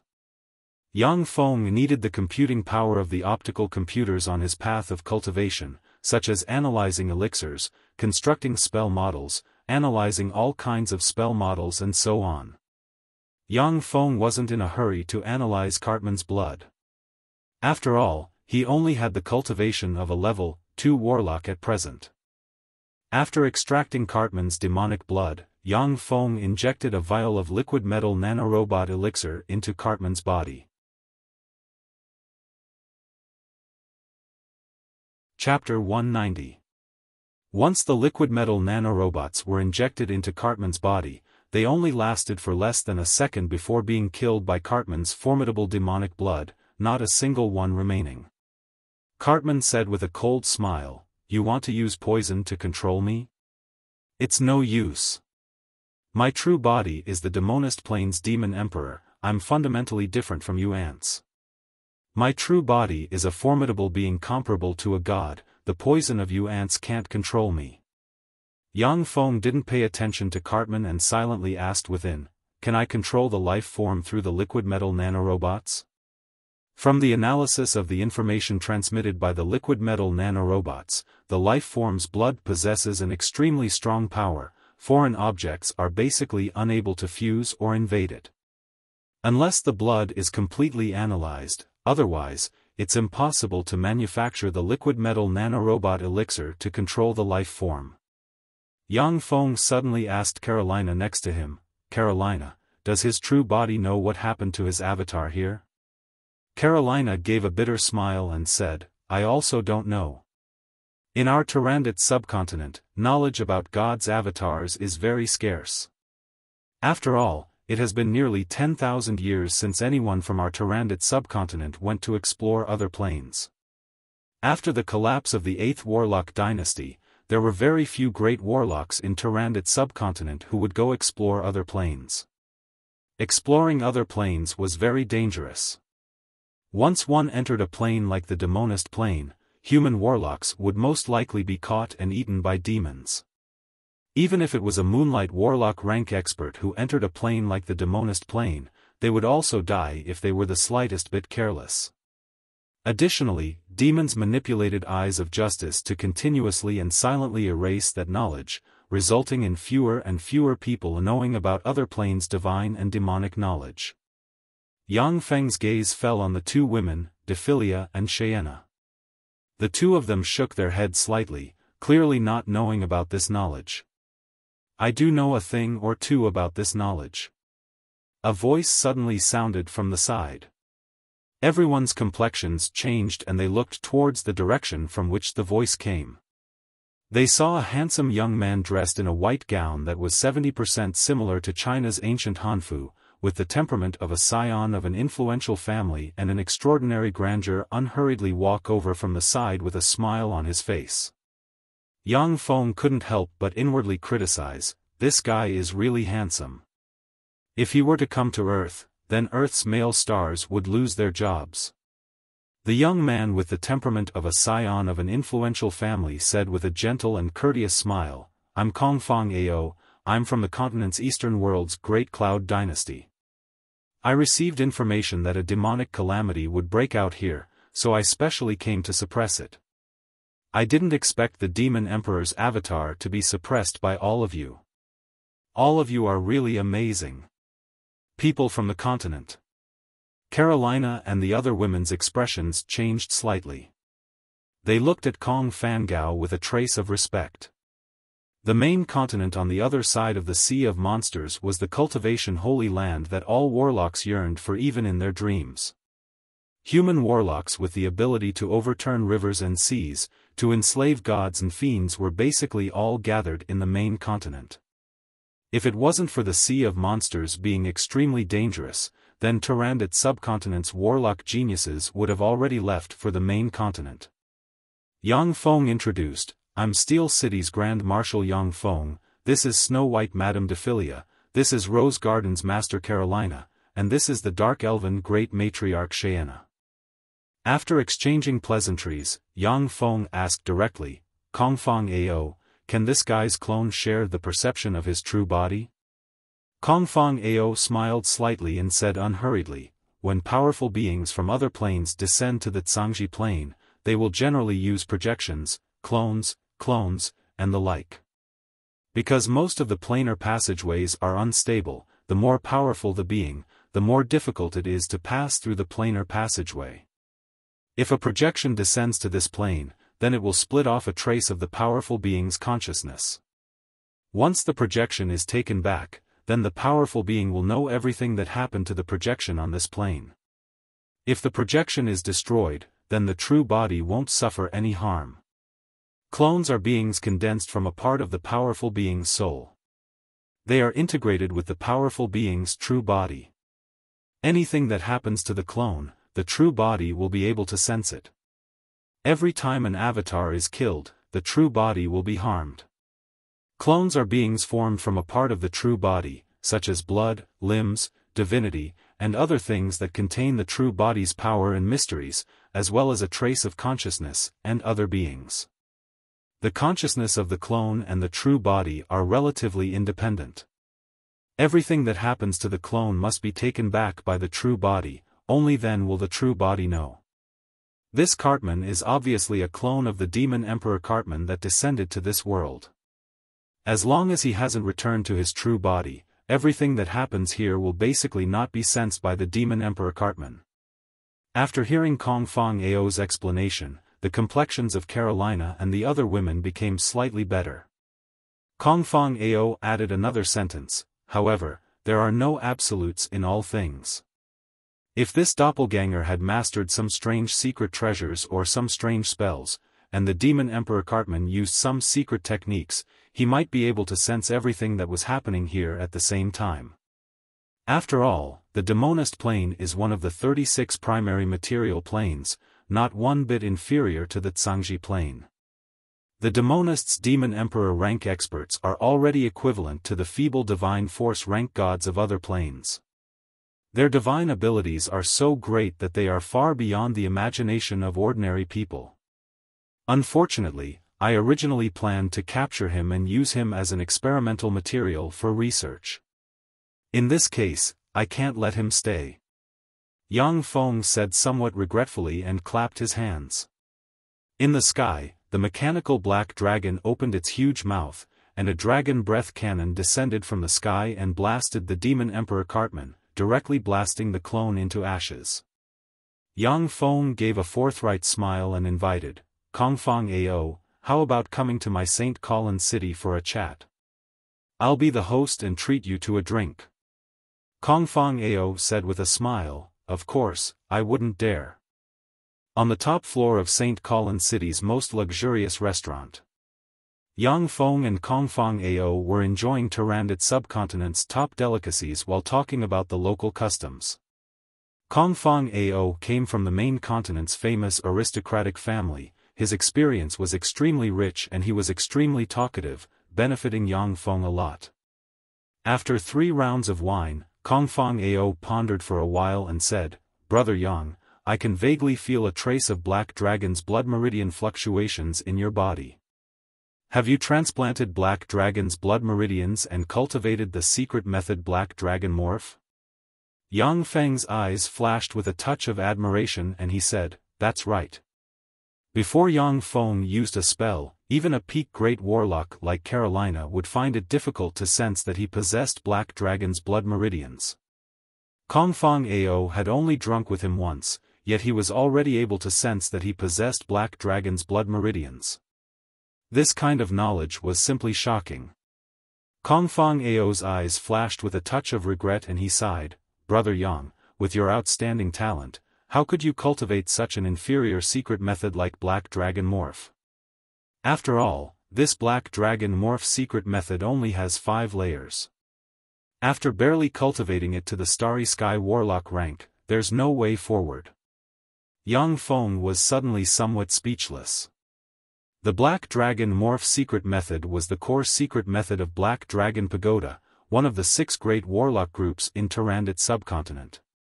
Yang Feng was speechless that such a powerful secret method was rated as an inferior secret method by Kongfang Ao. Yang Feng said without batting an eyelid, Black Dragon Morph can be cultivated to the Starry Sky Warlock rank, it should be regarded as a relatively powerful secret method. How could it be an inferior secret method? Maitsangji plane is one of the 36 primary material planes. In the past, the 7 great warlock emperors of the human race suppressed the universe and conquered countless planes. For what reason did gods, fiends, and devils serve as the lackeys of my human race?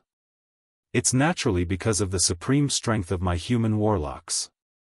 Maitsangji plane's warlocks are divided into Level 1 Warlock, Level 2 Warlock, Level 3 Warlock, Great Warlock, Starry Sky Warlock, Moonlight Warlock, Glorious Sun Warlock, Bright World Warlock, Infinity Warlock, Warlock Monarch, Holy Spirit Warlock, and Warlock Emperor. Starry Sky Warlock rank is merely the 5th class. In my Great Cloud Dynasty, Starry Sky Warlock rank experts can at most dominate a city, that's all. In my Great Cloud Dynasty, Starry Sky Warlock rank experts can at most dominate a city, that's all. I'm 24 years old this year, and I'm already a great warlock. If nothing unexpected happens, then I'll be able to promote to a Starry Sky Warlock in 3 years. I'm 24 years old this year, and I'm already a great warlock. If nothing unexpected happens, I can promote to a Starry Sky Warlock in 3 years. As for the Moonlight Warlock rank, it's somewhat difficult. Kongfang Ao smiled faintly, his words brimming with confidence. Carolina was already considered a rare genius in Tyrannid subcontinent, and she also had the support of Rose Garden's massive resources. Carolina was already regarded as a rare genius in Tyrannid subcontinent, and she had the support of Rose Garden's huge amount of resources. Even such a genius didn't have the confidence to promote to a Starry Sky Warlock before her death. The difficulty of promoting to a Starry Sky Warlock could be imagined. Kongfang Ao had the confidence to promote to a Starry Sky Warlock at the age of 27. In Tyrandot subcontinent, this cultivation speed was simply heaven-defying. Yang Feng now understood why those Starry Sky Warlocks never came back after leaving Tyrandot subcontinent. That was because the main continent's resources and opportunities weren't something that Tyrandot subcontinent could compare to. If the main continent was a sea, then Tyrandot subcontinent was just a small quagmire. If one wanted to become a true dragon, then one had to go to the sea. If one stayed in the small quagmire, then one could at most become the thickest of loaches. Kongfang Ao said lightly, "The Black Dragon Morph is a secret method passed down from the Second Warlock Dynasty. This ancient Blood Meridian secret method is already outdated. If one wants to practice cultivation to the level of Taboo Lord, then one needs a huge amount of Aurum clan's blood essence. The Aurum clan has already been wiped out by Taboo Lord, so this path is basically a dead end." Yang Feng smiled bitterly. He knew that it was easy to start on the Blood Meridian Warlock path, but extremely difficult to promote later on.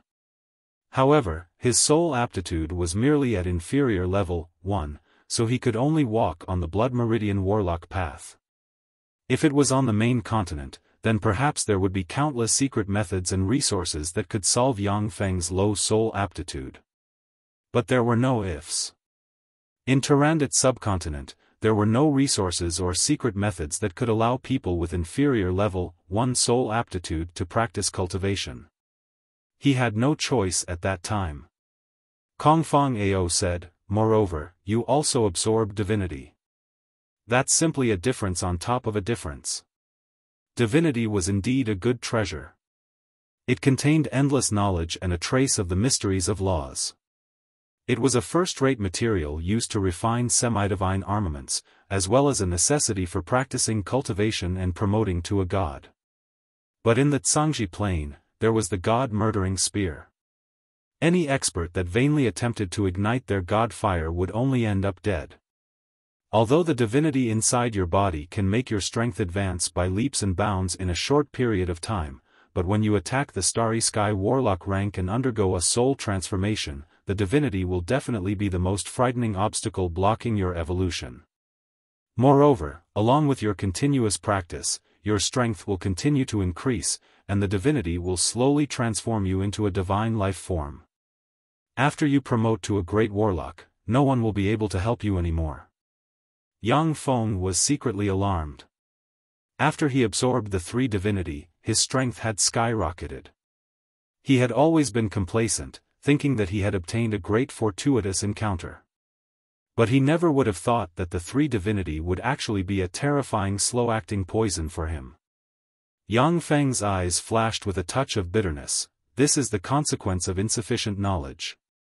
If I had known about it, then I wouldn't have personally come to devour the divinity. Yang Feng asked solemnly, "Brother Kong, is there no other way?" Kongfang Ao said, "It's not that there isn't a way. You're currently a level 2 warlock. If you go to the main continent, then ask a Moonlight Warlock rank expert to take action. They can extract the divinity inside you. However, in that way, you won't be able to preserve the divinity inside you. Furthermore, after the divinity is extracted, your strength will also drop greatly.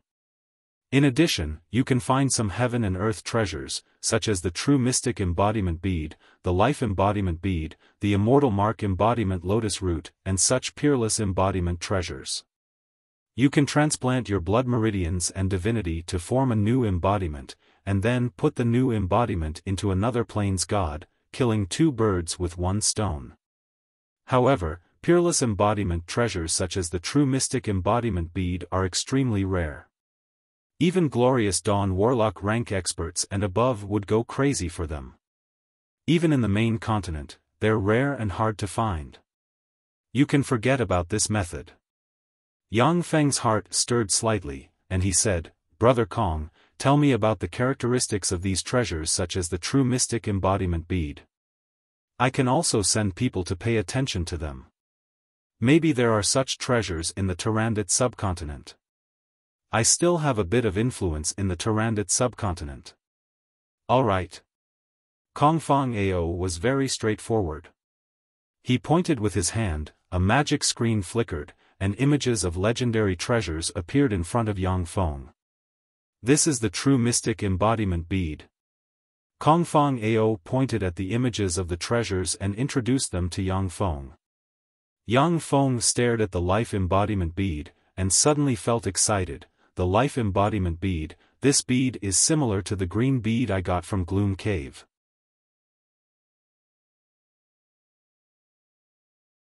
Chapter 191. The life embodiment bead was a treasure Yang Feng obtained from Gloom Cave's headquarters via the planar passageway. Yang Feng didn't know what kind of treasure the life embodiment bead was, but he still carefully wore it on his chest. Now that he knew that this was a treasure that even glorious Dawn warlocks would go crazy for, he was filled with ecstasy. Yang Feng's eyes flashed with a scorching radiance and he said solemnly, "Brother Kong, can you teach me the method to separate the bloodline and divinity and condense an embodiment?" Kongfang Ao hesitated for a moment. "I know the rules. According to the rules between warlocks, a corresponding price must be paid in exchange for secret methods and knowledge. This is a mechanical golem comparable to a level, for extraordinary life form. Do you think it's enough to exchange for the secret method?" Yang Feng pressed the dimensional crest on his chest, and a fire demonic lion mechanical battle beast suddenly appeared, exuding terrifying fluctuations of power comparable to that of a great warlock. Kongfang Ao said with an apologetic expression, "This secret method isn't anything special. It is taught in some mid-level sects of the Great Cloud Dynasty.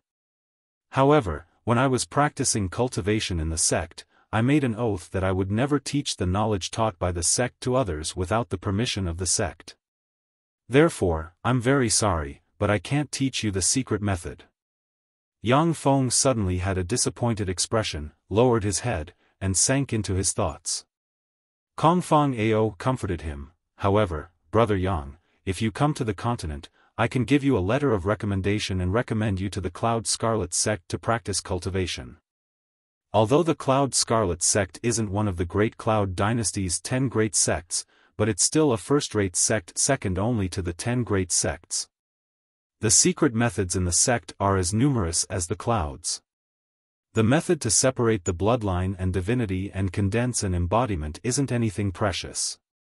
Yang Feng suddenly asked, "Right, Brother Kong, I heard you say that the might of the 7 great warlock emperors shook the universe. But don't we human warlocks have the 8 great warlock dynasties?" Kongfang Ao said with a cold smile, "Heh. The Dawn dynasty's Dawn Lord is far inferior to the 7 great warlock emperors. How can he be mentioned in the same breath as the 7 great warlock emperors?" After a cold smile, Kongfang Ao added a sentence, "Brother Yang, no matter how bad the Dawn Lord is, he's still one of the strongest experts of the human race.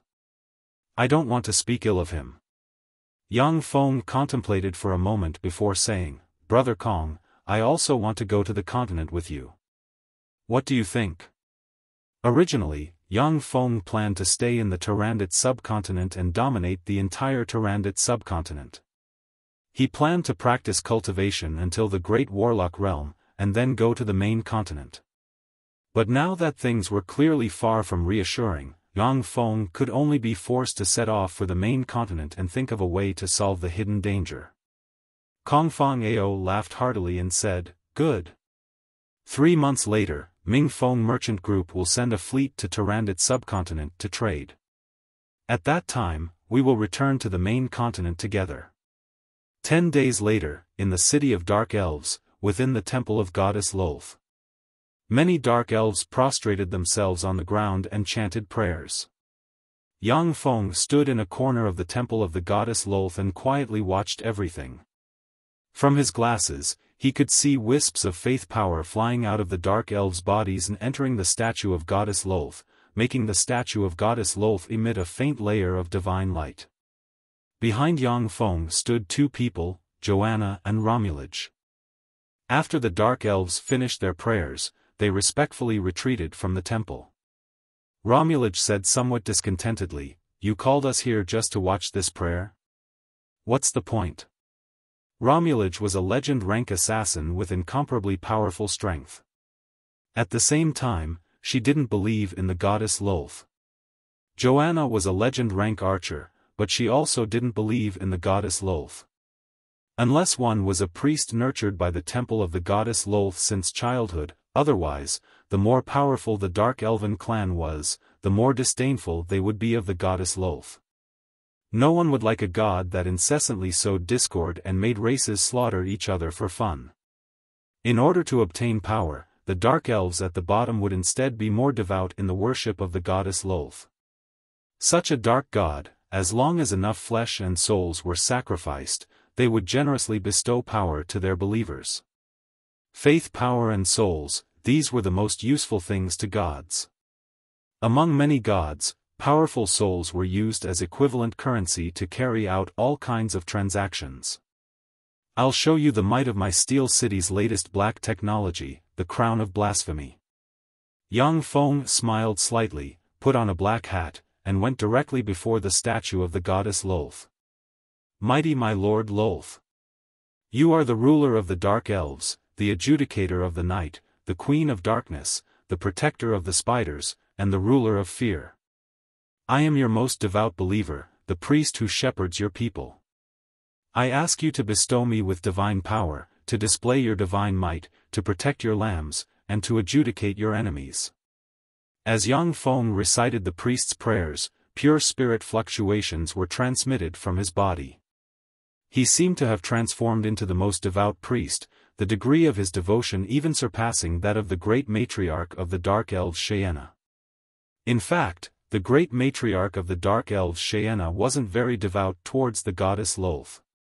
But the matriarchs and great matriarchs of the Dark Elves had to be priests and high priests, and they had to have the divine power of the goddess Lolth cover their bodies. Once they betrayed the goddess Lolth, then the divine power inside their bodies would ignite and burn them to ashes. Streams of extremely pure divine power were emitted from the statue of the goddess Lolth, and shone on Yang Feng, displaying the grace of the goddess. Romulaj was dumbstruck, not daring to believe her eyes. What's going on? He's obviously a non-believer who isn't even a pseudo-believer, so how did he suddenly become a fanatic? Furthermore, he even obtained divine grace. How could this be? When Yang Feng was with Romulaj and the other Dark Elven experts, he didn't conceal his disgust towards the goddess of the Dark Elves Lolth. Such a person was definitely a non-believer. But now, a non-believer unexpectedly became a fanatic, and even obtained divine grace. He was simply a freak. Joanna was also dumbstruck. What's going on? How could he become a fanatic, and even obtain divine grace, and become a priest in one go? How is this possible? Cheyenne was speechless. Even she, because her faith wasn't pious enough, hadn't obtained divine grace. Only because of her tyrannical strength, and her body had been immersed in a large amount of Lolth's divine power, was she able to become a high priest of the goddess Lolth. Many thanks, great goddess. Yang Feng laughed heartily, walked over, and said somewhat complacently, "Unfortunately, it's only at the level 2 priest rank. But it's still so. After all, the healing effect of divine power is much stronger than that of many level 2 spells." Romulaj hurriedly asked, "How did you do it?" "Yang Feng, you're obviously not a believer, so how did you obtain divine grace?" Being an assassin was a high-risk occupation. Walking on the tip of a blade, one could be seriously injured if they were the slightest bit careless. If Romulaj could obtain a divine spell and become a high priest, then her battle prowess would increase geometrically.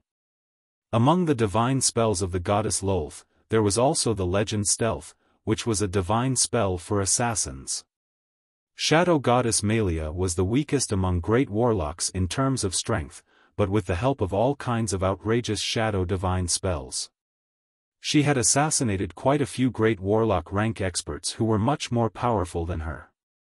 Yang Feng said with a slight smile, although gods are powerful, but they can't always pay attention to any plane. They basically have to rely on the divine domain to handle daily affairs. The crown of blasphemy can imitate the spirit fluctuations of a fanatic. As long as you carry a prayer, you can deceive her divine domain and obtain power. As long as you don't cause too much trouble and attract her attention, then you can use her divine power at will. Joanna said without a trace of politeness, "Good stuff, I want one." Romulaj said with a beaming smile, "I want one too." Top Dark Elven experts like Joanna and Romulaj didn't believe in the goddess Lolth. Instead, they were very eager to improve their strength. With their strength, they could serve as high priests and unleash formidable divine spells with the help of the goddess Loltha's power. Yang Feng handed the crown of blasphemy to Xiaofan. "Xiaofan, wear one as well. With this thing, you can prevent her divine power from eroding your body. In the future, I'll think of a way to get rid of the hidden dangers in your body." Xiaofan took the crown of blasphemy and showed Yang Feng an extremely charming smile. "Thank you, Lord." When casting divine spells, the priests of gods would be eroded by divine power, allowing the divine spell to spread throughout their body and soul.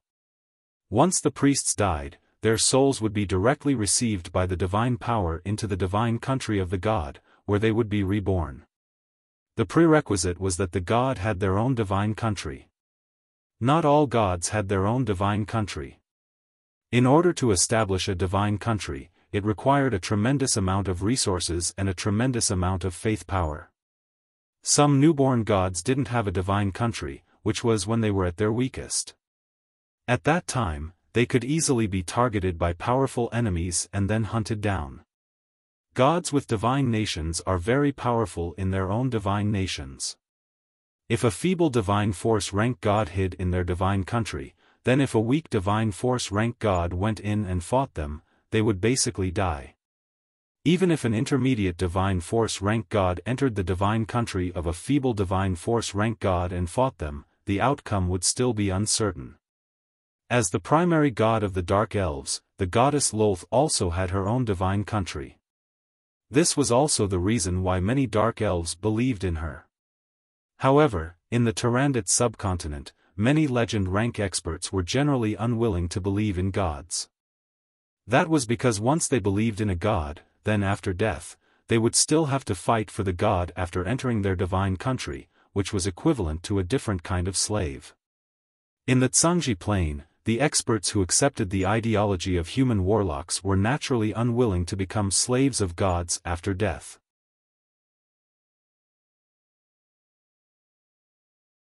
Chapter 192. Yang Feng asked, "Xiaofan, I heard that you Dark Elves received a divine decree, and then launched an attack on the surface world. Why did she want you to attack the surface world?" "She wanted us to occupy the surface world in order to look for a lost treasure. It was such a bead."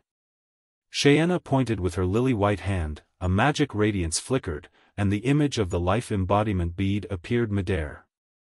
Yang Feng's heart shook slightly, and raging waves were set off in his heart.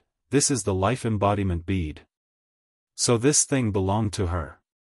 Yang Feng's train of thought changed, and he vaguely guessed that the reason why the Dark Elves launched the Holy War was probably because he had opened the seal, and the goddess Lolth sensed a trace of fluctuations from the other plane, and thus ordered the Dark Elves to launch the Holy War in an attempt to find the bead. Unfortunately, the Dark Elves were battered and exhausted by him, and even their city fell under his control. Naturally, the matter of finding the life embodiment bead was left unsettled. Yang Feng pondered for a moment, and then said, "I intend to go to the main continent to look for even more powerful warlock secret methods. Who's willing to go with me?" Xiaofan and the other two creased their eyebrows slightly when they heard this. Xiaofan said, "My lord, it's not that we don't want to go with you. Rather, in the main continent, human warlock experts are as common as clouds, firmly occupying a dominant position. In the main continent, great warlocks aren't considered experts. Once we go to the main continent, then I'm afraid that we'll immediately become the prey of others. Please forgive me for speaking bluntly, but with your strength in the main continent, my lord, it's not enough to shelter us. Romulaj said frankly, that's right. On the main continent, some human experts like to exterminate the non-human kind. Once we encounter such human experts, then it'll be difficult for us to survive. Although I'm good at concealment secret methods, but in front of the human warlocks of the main continent, I still can't withstand a single blow. Cheyenne, Joanna, and Romulaj, the three women were Tyrannid subcontinent's peak experts. But in the Tsangji Plains main continent, they didn't count for much. In the Tsangji Plains main continent, peak human warlocks could even enslave gods and ancient fiends. That kind of existence could easily suppress the three women. Yang Feng could already proclaim himself a hegemon in the Tyrannid subcontinent, but once he went to the Tsangji Plain, he'd have to tuck his tail between his legs. Otherwise, the slightest carelessness could lead to death. Yang Feng pondered for a moment, and then said decisively, I miscalculated. How about this, I'll head over to the main continent first. If I can gain a foothold there, I'll come back to pick you up. White Elephant's Ivory Headquarters. Horace held a letter written by Yang Feng, his complexion alternating between green and white. He wished he could tear the letter to shreds. However, it was natural for a person whose bones had softened once to soften once more. He hesitated again and again, but in the end, he did not tear the letter into pieces. He let out a long sigh and placed the letter directly on the table. 3 days later, White Elephant's Ivory announced its allegiance to Steel City and merged with its forces. When this news spread, Tyrannid subcontinent was immediately in an uproar. Of Tyrannid subcontinent's 6 great warlock groups, Rose Garden surrendered to Steel City, Warlock College Antalya was destroyed, Eyes of Justice was destroyed by Steel City, Savage Claw was destroyed by Cartman, and White Elephant's Ivory surrendered to Steel City. In Tyrannid subcontinent, Steel City had become the sole power, with only Black Dragon Pagoda still barely resisting the increasing pressure from Steel City. Yang Feng dispatched Alan as an emissary to Black Dragon Pagoda to negotiate. After Black Dragon Pagoda's Pagoda Master Anthony saw Eyes of Justice's headquarters, he was silent for a long time, before finally giving a long sigh and returning to Black Dragon Pagoda. Soon after Yang Feng agreed to a series of conditions put forward by Black Dragon Pagoda, Black Dragon Pagoda also announced its allegiance to Steel City and became a part of Steel City. In exchange, Yang Feng also married Black Dragon Empire's Level 3 Warlock Carol. Time elapsed, and in the blink of an eye, more than 2 months had passed. On the harbor, there was a 3,000 m long, several tens of meters tall giant ship, its hull exuding a black metallic luster and engraved with countless mysterious runes. What a big ship! After Yang Feng saw the giant ship, his eyes flashed with a touch of shock and he said solemnly. Kongfang Ao's words revealed a trace of pride, this is our Great Cloud Dynasty's D-Class armed merchant ship. This D-Class armed merchant ship is manufactured from magic cloud ironwood, a specialty of one of the 72 lesser provinces, Green Province's Magic Cloud County. It weighs 1,725,432 tons. They specialize in maritime trade with the subcontinents of the Sea of Trolls. Yang Feng was filled with shock, this is only a D-Class armed merchant ship? Great Cloud Dynasty is really formidable. Through his chat with Kongfang Ao, Yang Feng already had a general understanding of Tsangji Plains main continent, Eastern World's Great Cloud Dynasty. Great Cloud Dynasty's territory was vast and boundless, it had 36 greater provinces and 72 lesser provinces. Each province had 108 subordinate prefectures. Each lower prefecture had 250 to 360 subordinate prefectures under its direct jurisdiction. The area of each greater province of the Great Cloud Dynasty is more than 10 times that of the Tyrannid subcontinent. Lower provinces' subordinate counties were also 3 to 5 times that of Tyrannid subcontinent. Great Cloud Dynasty's armed merchant ships for maritime trade were divided into 4 grades, A, B, C, and D, the D-class was the highest grade of armed merchant ships for maritime trade. In addition to the 4 grades of merchant ships, there were also some mediocre armed merchant ships responsible for offshore trade. Before Yang Feng's eyes was a huge armed merchant ship, which was very difficult to manufacture on Earth, yet it was merely a D-class armed merchant ship of Great Cloud Dynasty. Compared to the main continent's Great Cloud Dynasty, Tyrannid subcontinent's people were a bunch of country bumpkins. They couldn't even manufacture 1/10 of this D-class armed merchant ship. Young Master Kong Fong, who are these people? A dark-skinned, tall, black-haired, middle-aged man brimming with an oriental aura walked over and asked Kong Fong Ao with a slightly respectful tone. Kong Fong Ao introduced, Captain Zheng, this is my good friend Yang Feng and this is his younger sister Shi Shui. Brother Yang, this is the Storm Cry's captain, Captain Zhengong. This time, Yang Feng's true body went to the eastern continent's Great Cloud Dynasty with only Shi Shui. He was well aware that his strength was nothing in Great Cloud Dynasty, that was why he went to Great Cloud Dynasty alone. If anything happened, he could slip away without any worries. The reason why he brought Shi Shui was because Tyrannid subcontinent's various secret methods were too weak.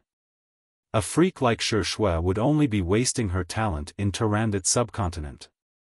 Only by going to Great Cloud Dynasty and practicing even more powerful secret methods could she make perfect use of her freak-like talent and let her grow faster and better. In Tyrannid subcontinent, a cultivation desert, Shi Shui was able to directly promote to a level 3 warlock in less than 5 years. The strength of her talent could be imagined. Yang Feng wasn't willing to waste her talent in vain.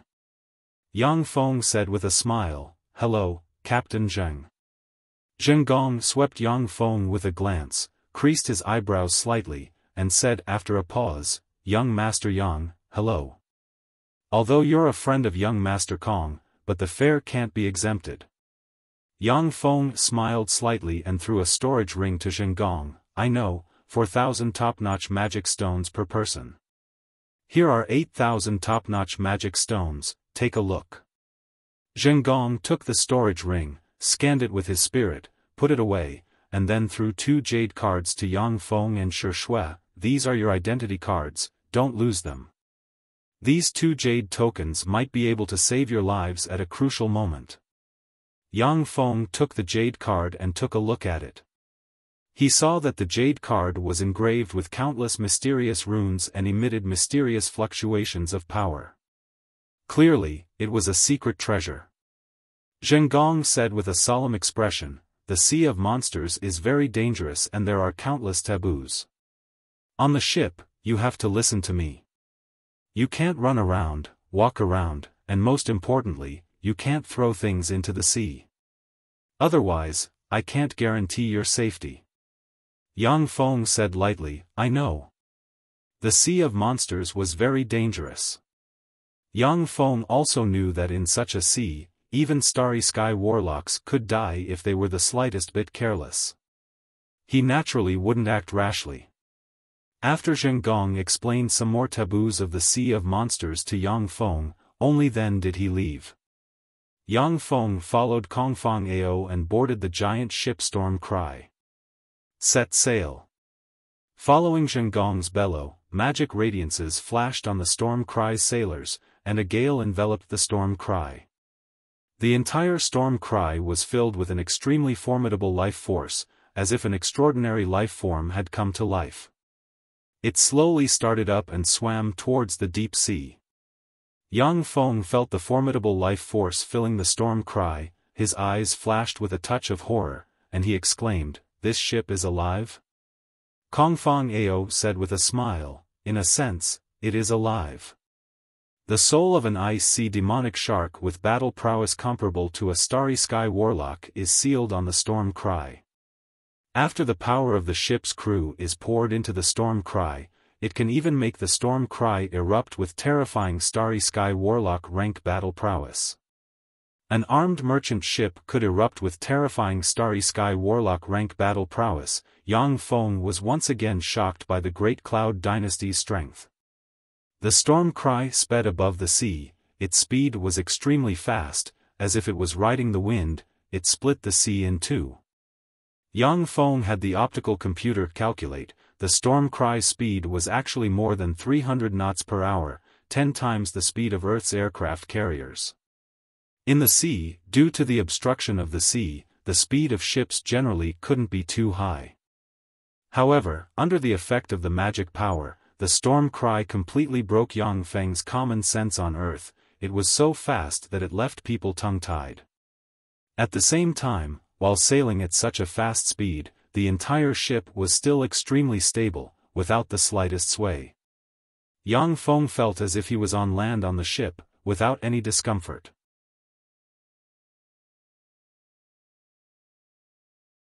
Chapter 193. 10 days later, after arriving at a part of the sea, the storm cry stopped. The storm cry's crew dragged out cattle and sheep and threw them into the sea. An extremely formidable life force spread from the depths of the sea.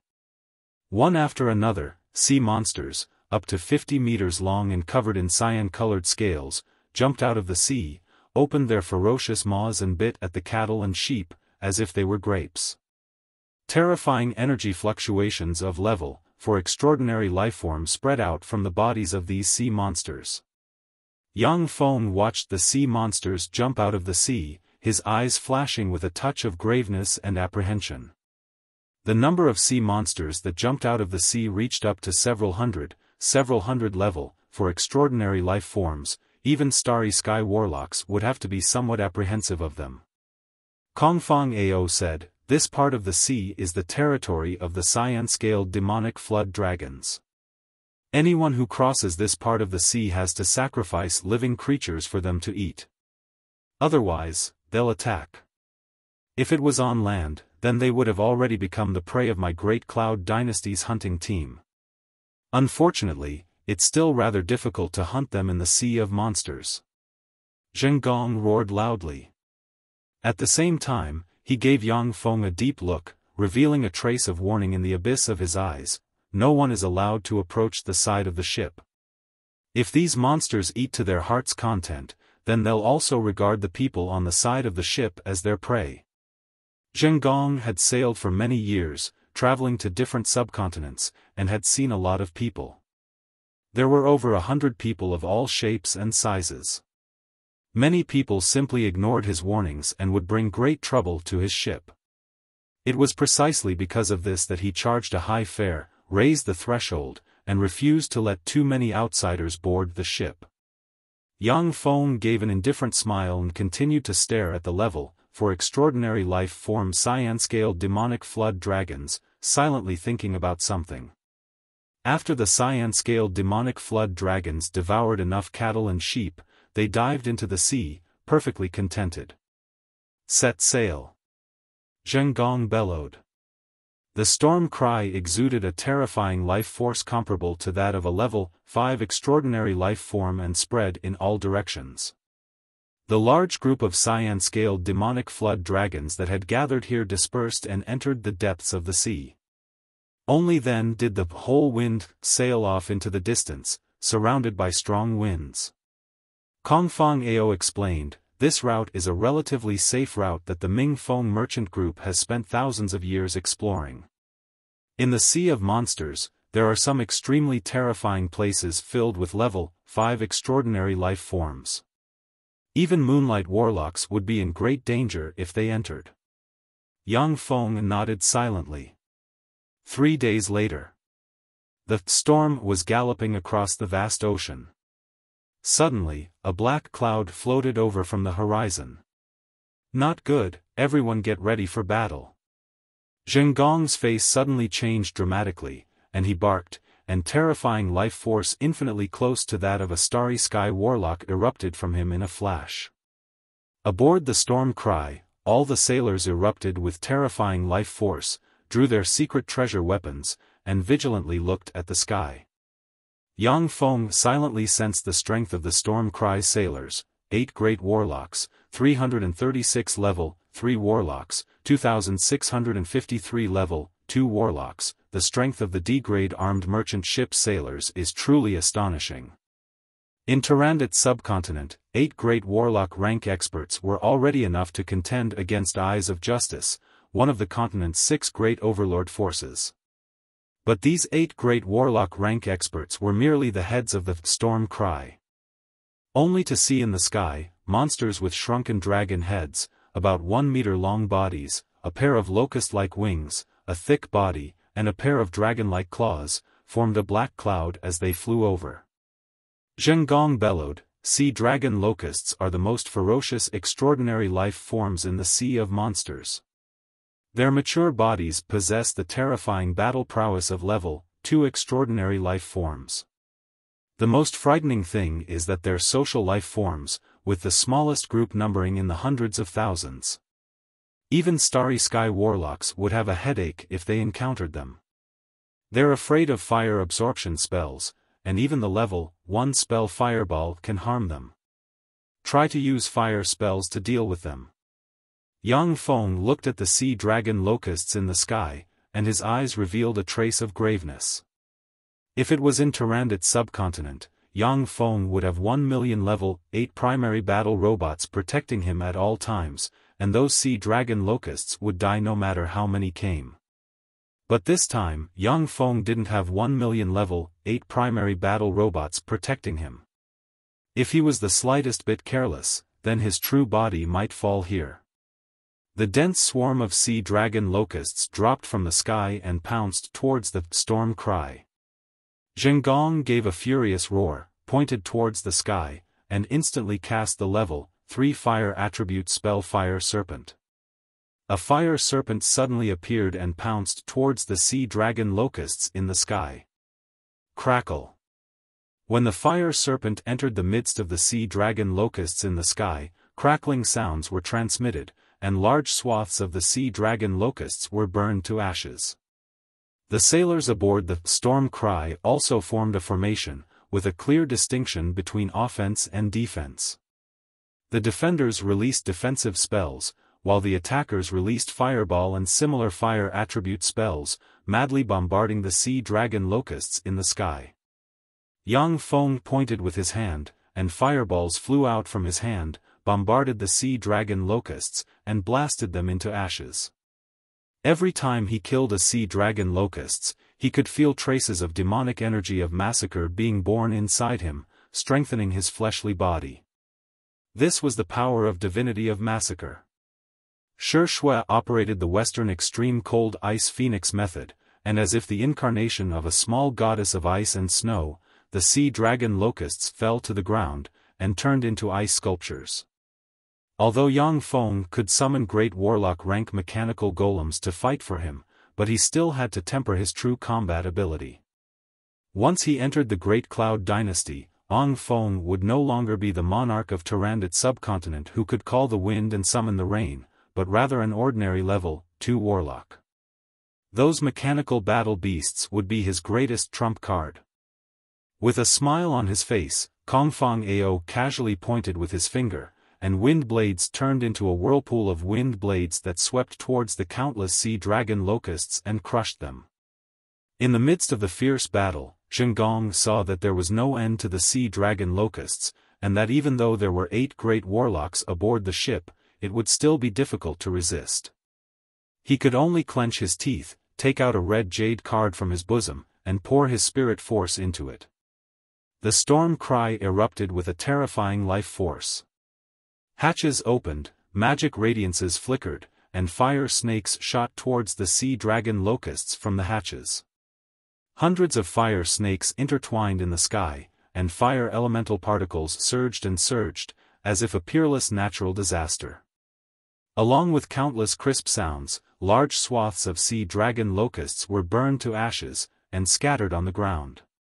The clumps of sea dragon locusts suffered heavy casualties, and finally could not resist the fire snakes released by the storm cry. They flapped their wings and flew away. Once the sea dragon locusts retreated, everyone aboard the storm cry heaved a sigh of relief. At the same time, anguished howls were heard. After all, the mature sea dragon locusts were level 2 extraordinary life forms, and their battle prowess was extremely formidable. Even though the sea dragon locusts were driven away by the formidable weapons aboard the Storm Cry, there were still several hundred casualties among the sailors aboard the Storm Cry. Only 20+ people died on the spot, but several hundred were injured.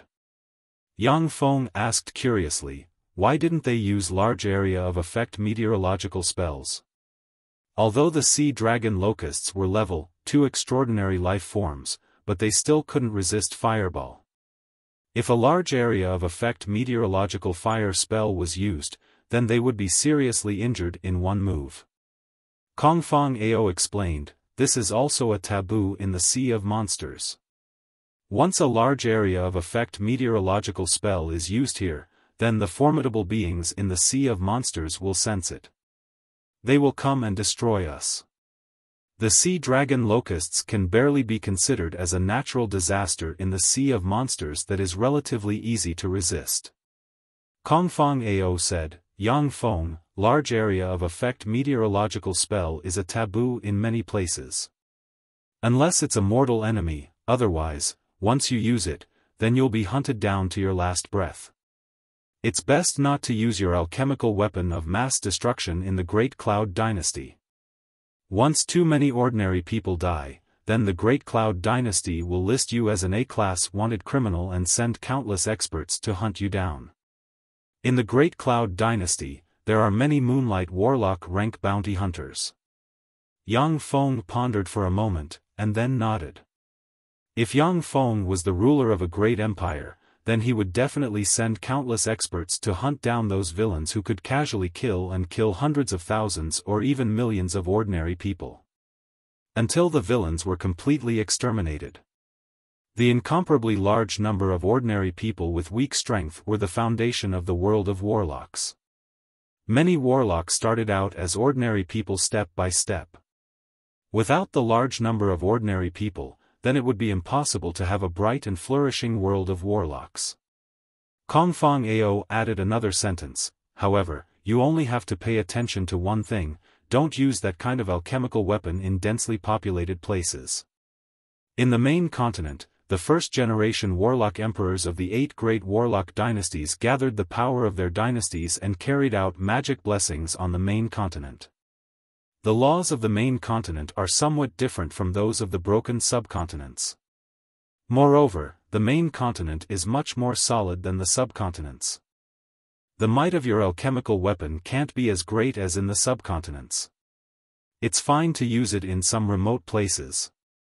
Kong Fong Ao warned again, in fights in the main continent, generally some spells with strong single-target power and small area of effect will be chosen. Otherwise, once the area of effect of the spell is too large, it will attract the attention of many experts and lead to a lot of unnecessary troubles.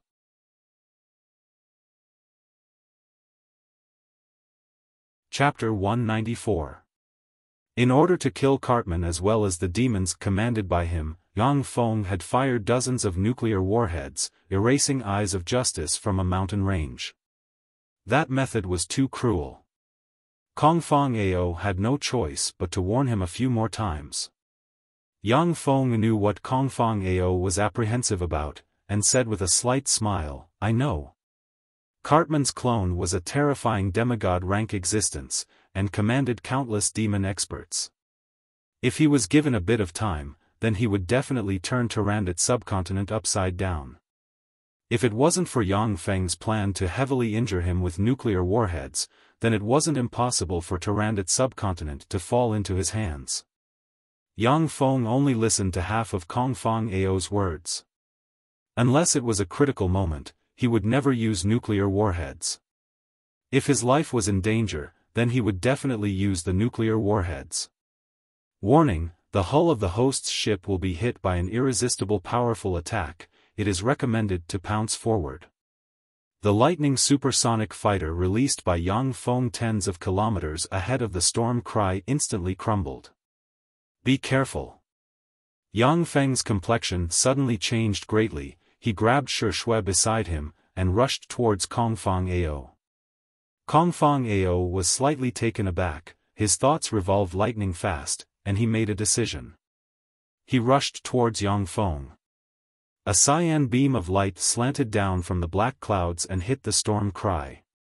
Countless runes on the storm cry's hull lit up, formidable starry sky warlock rank fluctuations of power erupted in a flash, and a huge protective cover enveloped the entire ship. When the cyan beam of light hit the huge protective cover emitted a "pa" sound and easily shattered. The cyan beam of light hit the storm cry, blasting half of the storm cry into two halves. The terrifying shockwave spread out in all directions, causing everyone on the ship to be shaken and sent flying. The storm cry that was blasted into two also emitted a "kacha" sound, a whirlpool appeared beside it, and it sank to the bottom of the sea. Yang Feng was also hit by the terrifying shockwave, his internal organs felt like they were being torn apart, he spat out a mouthful of blood, fell into the sea, and almost lost consciousness. "Brother, wake up." A burst of ice-cold feeling came from his forehead. Yang Feng woke up from his coma. As soon as he opened his eyes, he saw an anxious Xiaofan. Yang Feng looked around and discovered that he was already in the deep sea and was continuously sinking. Surrounding him was a layer of life force that only an official warlock could possess, separating him from the seawater and filtering out traces of air, allowing him to breathe. On the Tsangji plane, warlocks used secret methods to obtain a kind of life energy. As long as they weren't dead, they would be surrounded by a layer of life force at every moment. The stronger one was, the stronger their life force would be. The life force had all kinds of incredible mystical powers, allowing warlocks to survive in many harsh environments.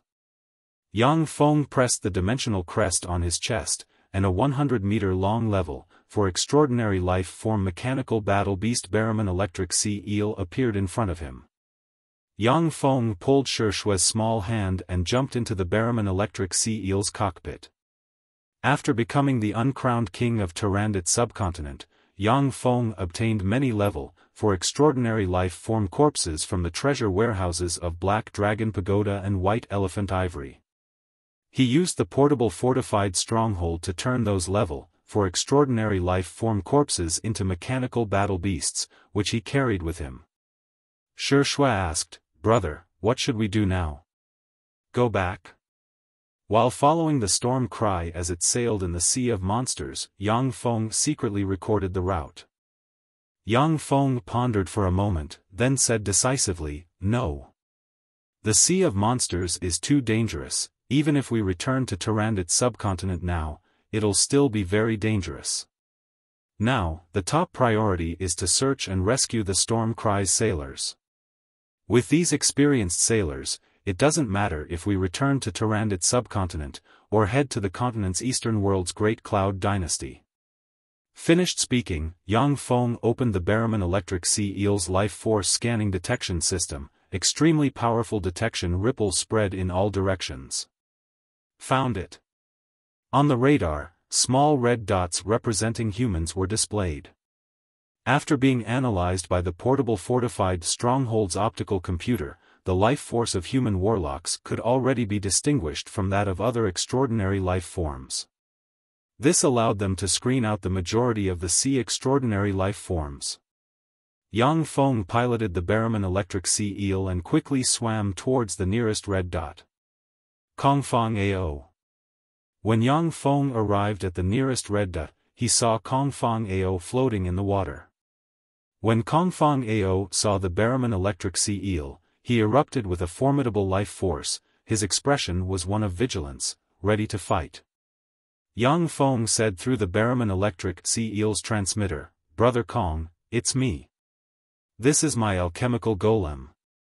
Quickly come in." The Barraman electric sea eel's abdomen cockpit door opened, and Kongfang Ao quickly swam inside.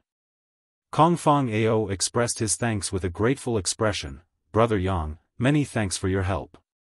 Otherwise, I would have been in danger."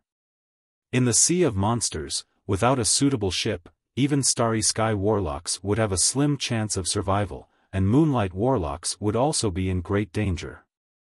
Yang Feng saving Kongfang Ao from the sea was indeed equivalent to saving his life. Yang Feng said with a smile, "Brother Kong, you're exaggerating. It was just a slight effort.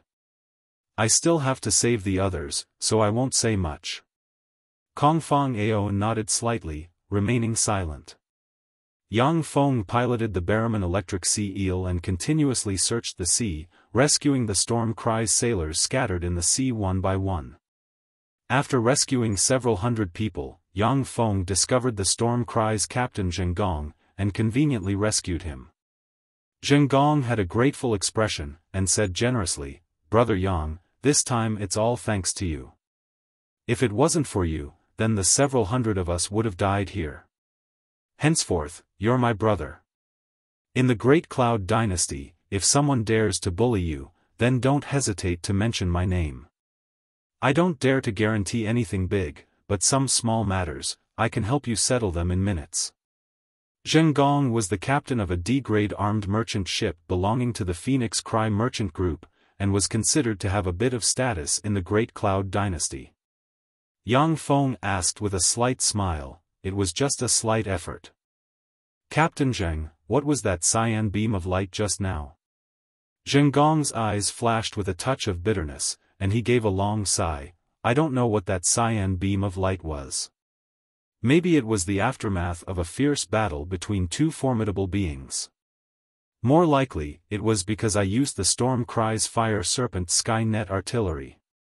Such a large area of effect spell was perceived by the formidable beings in the sea, and they conveniently attacked us.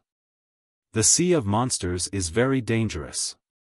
Even though we've been sailing this route for countless years, we still don't dare to say that we truly understand this sea." Zhengong said with a solemn expression, "Brother Yang, this sea has become very dangerous. I advise you to leave this sea immediately. Such powerful fluctuations of power will definitely summon formidable beings." Yang Feng said, "I want to continue to the main continent, is there any way?" "No problem, I have the route map of the Sea of Monsters.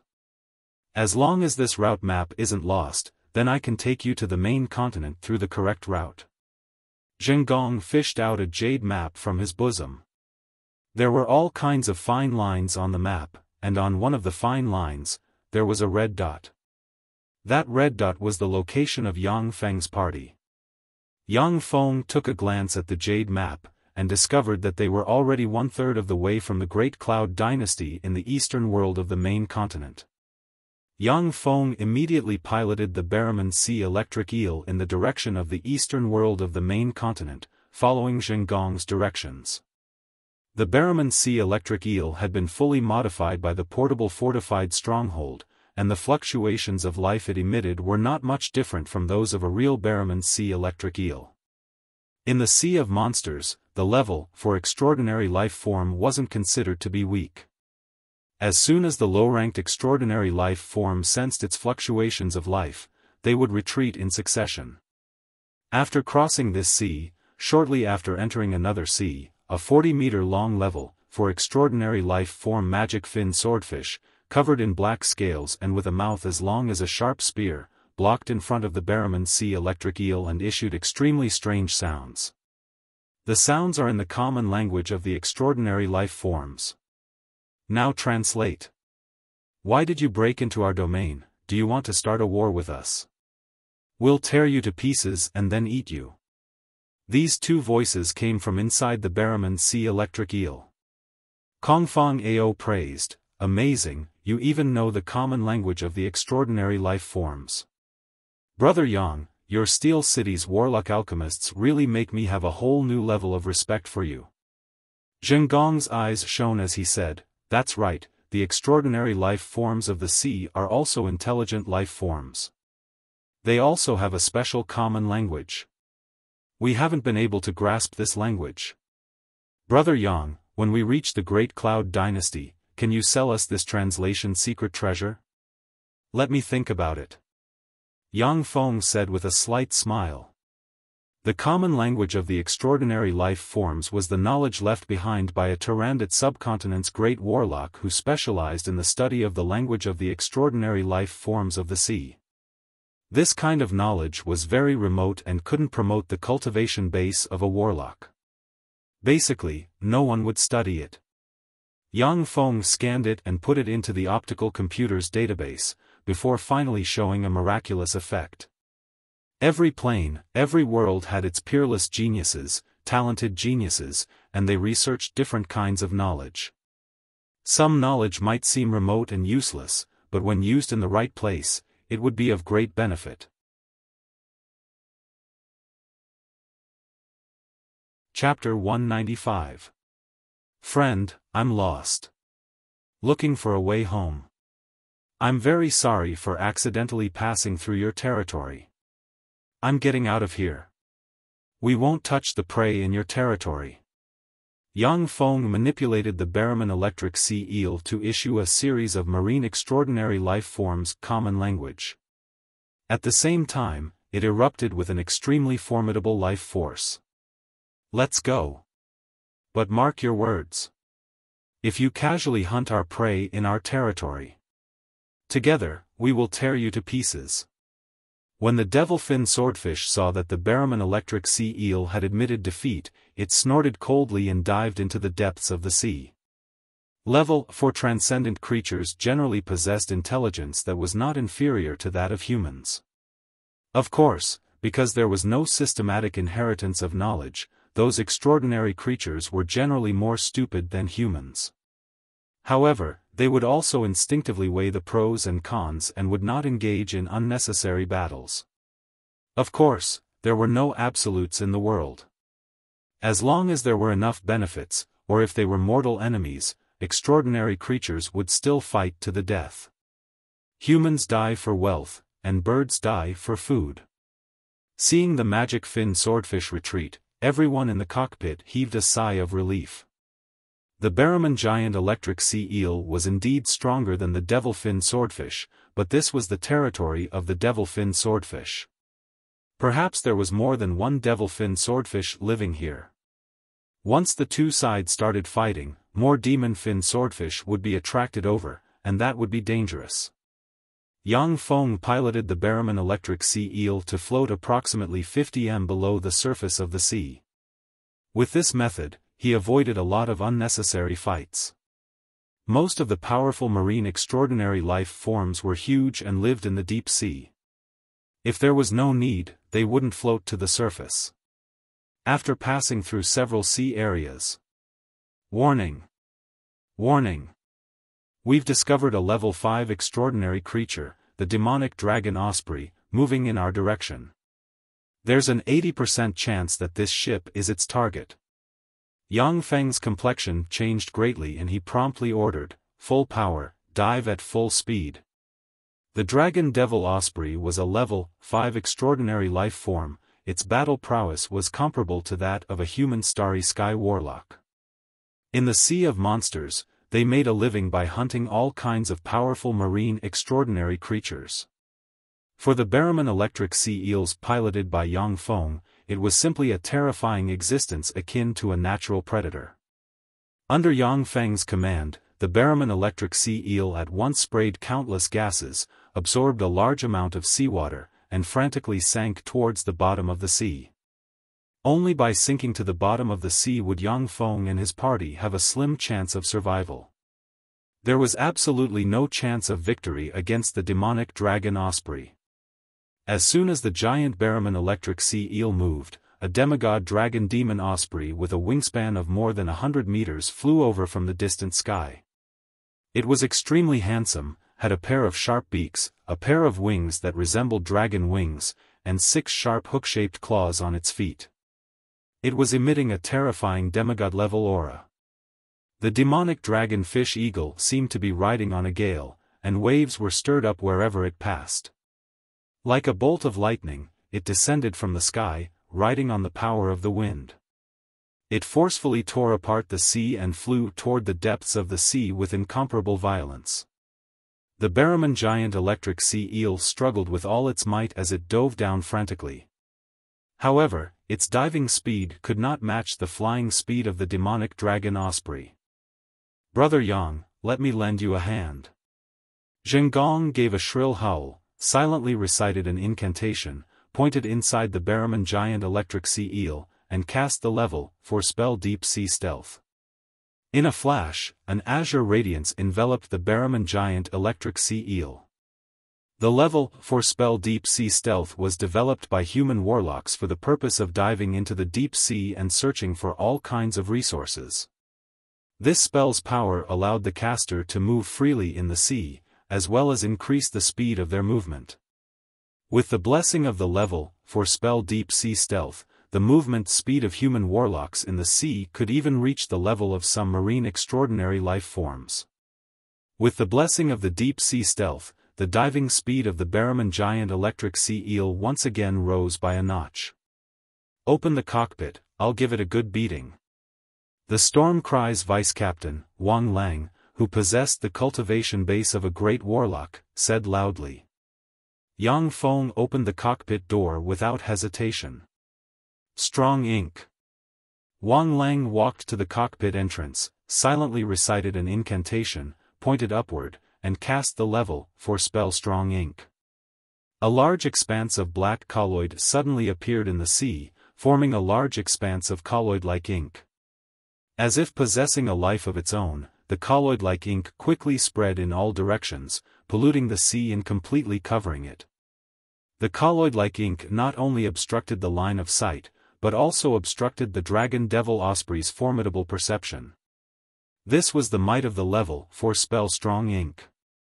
The dragon devil osprey's perception was obstructed by the black ink, and it ferociously dove downward, brushing past the Barrowman giant electric sea eel piloted by Yang Feng. The dragon devil osprey plunged 1,000 meters into the sea, and then had no choice but to ride the gale and suddenly fly out of the sea and into the sky. Even if the dragon devil osprey was a terrifying demigod-rank extraordinary life form, but it still couldn't contend against the natural pressure of the entire sea of monsters. Diving 1,000 meters into the sea was already its limit. After the dragon devil osprey flew out of the sea, it circled in the sky, before flapping its wings and flying towards another place. In the sea of monsters, the dragon devil osprey had failed to hunt more than once or twice, therefore, it didn't take this failure to heart. It's finally gone. Once the dragon devil osprey flew away, the people in the cockpit smiled, and a harmonious atmosphere pervaded the cockpit. After experiencing life and death together twice, the people present were no longer as distant as before, and had become somewhat closer. Yang Feng laughed heartily and said, "Ha, big brother Wang, that strong ink of yours is really exquisite." Wang Lang also smiled contentedly and said, "The essence of battle lies in the choice of different spells. We men who run at sea all year round naturally grasp battle spells related to the sea. We still have some experience in choosing spells for naval battles. Yang Feng, if you want to learn, then I'll teach you." Yang Feng was overjoyed and said, "Many thanks, big brother Wang." Generally, human warlocks wouldn't learn too many spell models. That was because one's mental energy was of utmost priority. In order to construct a spell model in the Spirit Sea, it often took a huge amount of time. Yang Feng had the optical computer's assistance. Constructing spell models in the Spirit Sea was far simpler and more relaxed than other warlocks. What he lacked was a variety of formidable spell models. In Tyrannid subcontinent, level 4 spell models were very precious. In Tyrannid subcontinent, each of the 6 great forces grasped only about 20 level 4 spells, moreover, there were many duplicates between them. Yang Feng was very interested in collecting all kinds of formidable spell models. Wang Lang smiled, took out a knowledge crystal, and handed it to Yang Feng. "This is a knowledge crystal related to the level 4 spell Strong Ink spell model. After you've promoted to a great warlock, then you can study it." Zhengong gave a forthright smile, took out a knowledge crystal, poured a dozen or so sea-attributed spell models into it, and then handed it to Yang Feng. "Yang Feng, this is the level 4 spell Deep Sea Stealth spell model. I also have a few level 4 spell models, Deep Sea Supervision, Deep Sea Super Perception, Ice Sea Arrow. Storm, I'll give them all to you." Yang Feng had saved the lives of the Storm Cry's several hundred people. Zhengong also found him very pleasing to the eye, and directly gifted him with the sea-attributed spell models in order to thank him for his life-saving grace. Kongfang Ao hesitated for a moment, took out a knowledge crystal, poured the knowledge of the secret method into it, and then handed it to Yang Feng. "Brother Yang, haven't you always wanted to obtain a secret method for embodiment? Although I'm limited by my oath and can't impart my sect's secret method to you. However, during my adventures, I've obtained an even better secret method for embodiment. This secret method for embodiment, I'll give it to you."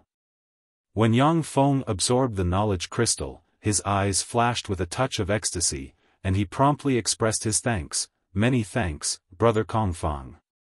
I'm really grateful to you."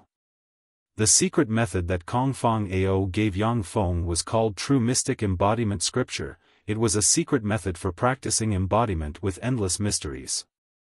There were also different levels of secret methods for practicing embodiment cultivation. Many of the lowest level secret methods for practicing embodiment cultivation could only produce a single embodiment, and the strength of the separated embodiment had to be lower than the cultivation base of the true body. Once the strength of the embodiment was determined, it was very difficult to strengthen it.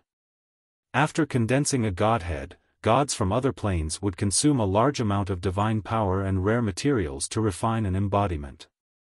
Different godheads could condense different embodiments. Feeble divine power rank gods could only condense a single embodiment. The true mystic embodiment scripture was very heaven-defying. As long as one had a treasure of heaven and earth like the life embodiment bead, one could separate an embodiment. Each embodiment could practice cultivation on its own, and could even practice cultivation to a point where it was stronger than the true body, almost like a completely different individual. In this way, the true body and the embodiment could practice cultivation together, and the cultivation speed would increase by several times. Moreover, the true mystic embodiment scripture also recorded this secret method. It could be used to slowly practice cultivation and nourish one's soul after splitting a part of one's soul into an embodiment, and then slowly recover. The soul contained the ultimate mysteries of life, and even gods couldn't fully analyze the mysteries of the soul. Many embodiment secret methods didn't have methods to cultivate soul force, and could only allow people to slowly recover. In this way, after splitting an embodiment, the strength of those who practiced embodiment cultivation would be greatly weakened for a period of time. The only weakness of the true mystic embodiment scripture was that it was difficult to find treasures of heaven and earth like the life embodiment bead. Chapter 196. Although Kongfang Ao and Yang Feng were congenial, but they hadn't known each other for long, so he naturally couldn't give such a precious secret method to Yang Feng. This time, Yang Feng saved Kongfang Ao's life, and then after going through life and death together, he chose to give this secret method to Yang Feng. "Many thanks, Brother Kongfang. This is my gift to you. It's just a small token of my respect, please accept it." Yang Feng threw a dimensional badge to Kongfang Ao. Inside the dimensional badge was a level, for extraordinary life form rank Fire Lion, and a level, for extraordinary life form rank Ice Field Demonic Snake. Kongfang Ao received the dimensional badge, glanced at it, and exclaimed in admiration, "Brother Yang, your uncle's alchemy is really amazing. To be able to refine such a secret treasure with such a huge space. Even in the Great Cloud Dynasty, such an alchemist would be regarded as a very amazing alchemist." Yang Feng smiled slightly, and didn't continue the topic. A few days later, Yang Feng manipulated the Barraman electric sea eel to cross a few more seas, and a majestic harbor appeared before his eyes.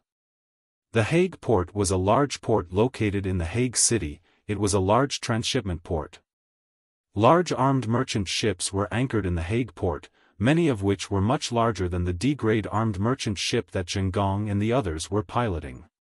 There were many subcontinents around the main continent, and the armed merchant ships went to the various subcontinents to carry out sea trade.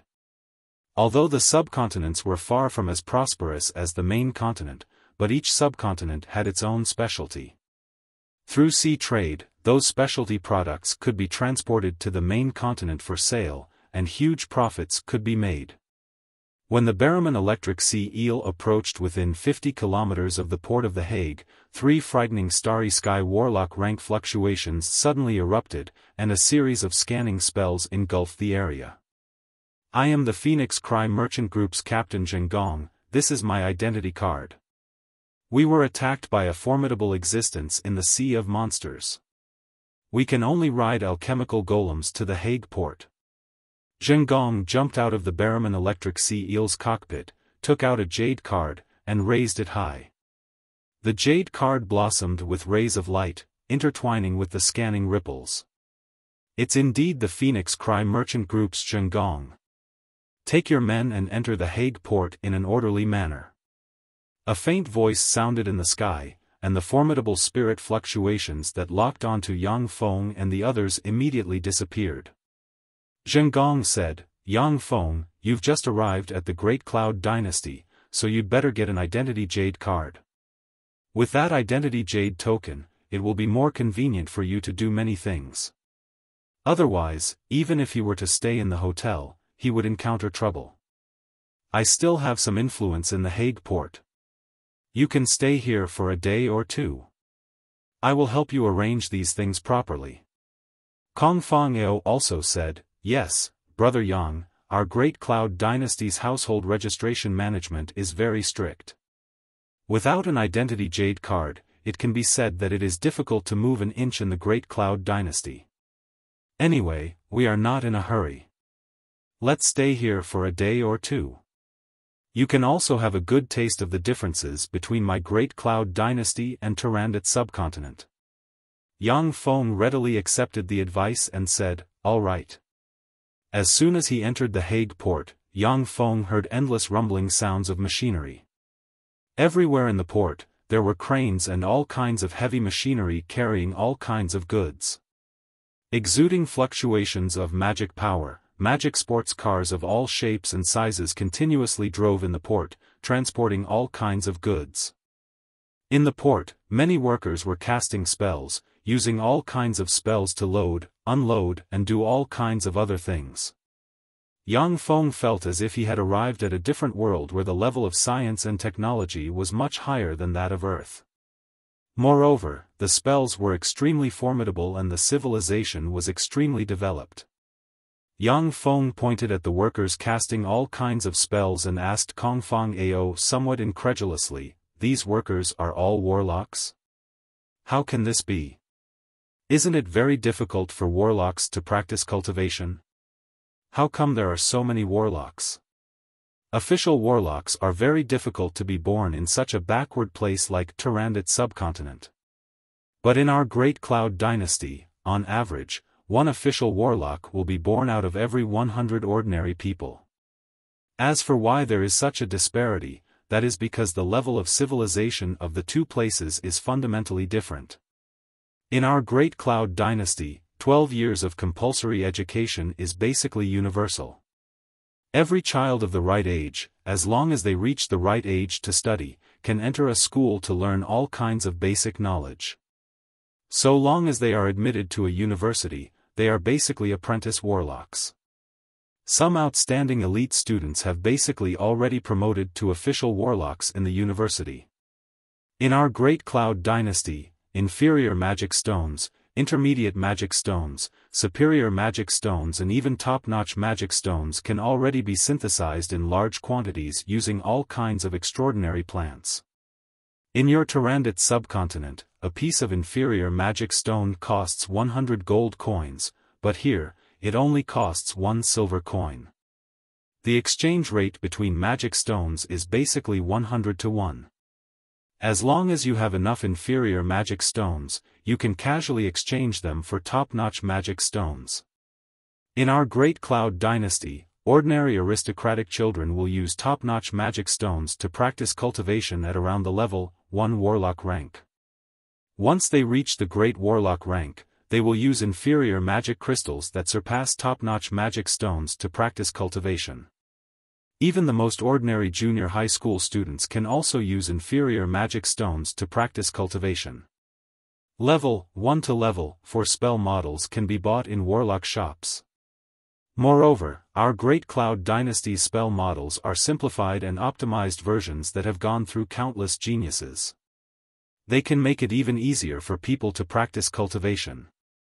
Although a lot of the 8 great warlock dynasties' knowledge has been lost in the wars of the previous dynasties. However, most of it has been basically passed down. Our Great Cloud Dynasty is one of the most powerful human warlock dynasties. If we didn't even have this bit of ability, then we would have already been destroyed by those powerful beings from other planes. Kongfang Ao's words revealed the pride of being a citizen of the Great Cloud Dynasty. Kongfang Ao said lightly, Tyrandot's subcontinent is still the same as it was tens of thousands of years ago, it's really too backward. Yang Feng thought for a moment. Just as Kongfang Ao said, Tyrandot's subcontinent was really backward to the extreme compared to the Great Cloud Dynasty. Tyrandot's subcontinent and the Great Cloud Dynasty, the disparity was more than 1,000 times greater than the disparity between Earth's primitive tribes and the United States Empire. Although everyone was on the same planet, but the world they came into contact with was completely different. In Tyrandot's subcontinent, a level 2 warlock was already considered an overlord. But in the Great Cloud Dynasty, a level 2 warlock was merely a relatively powerful sailor or soldier. Kongfang Ao said, of course, our human physiques can't compare to those of fiends, divine descendants, dragons, and high elves. Even in the Great Cloud Dynasty, ordinary people are the most numerous.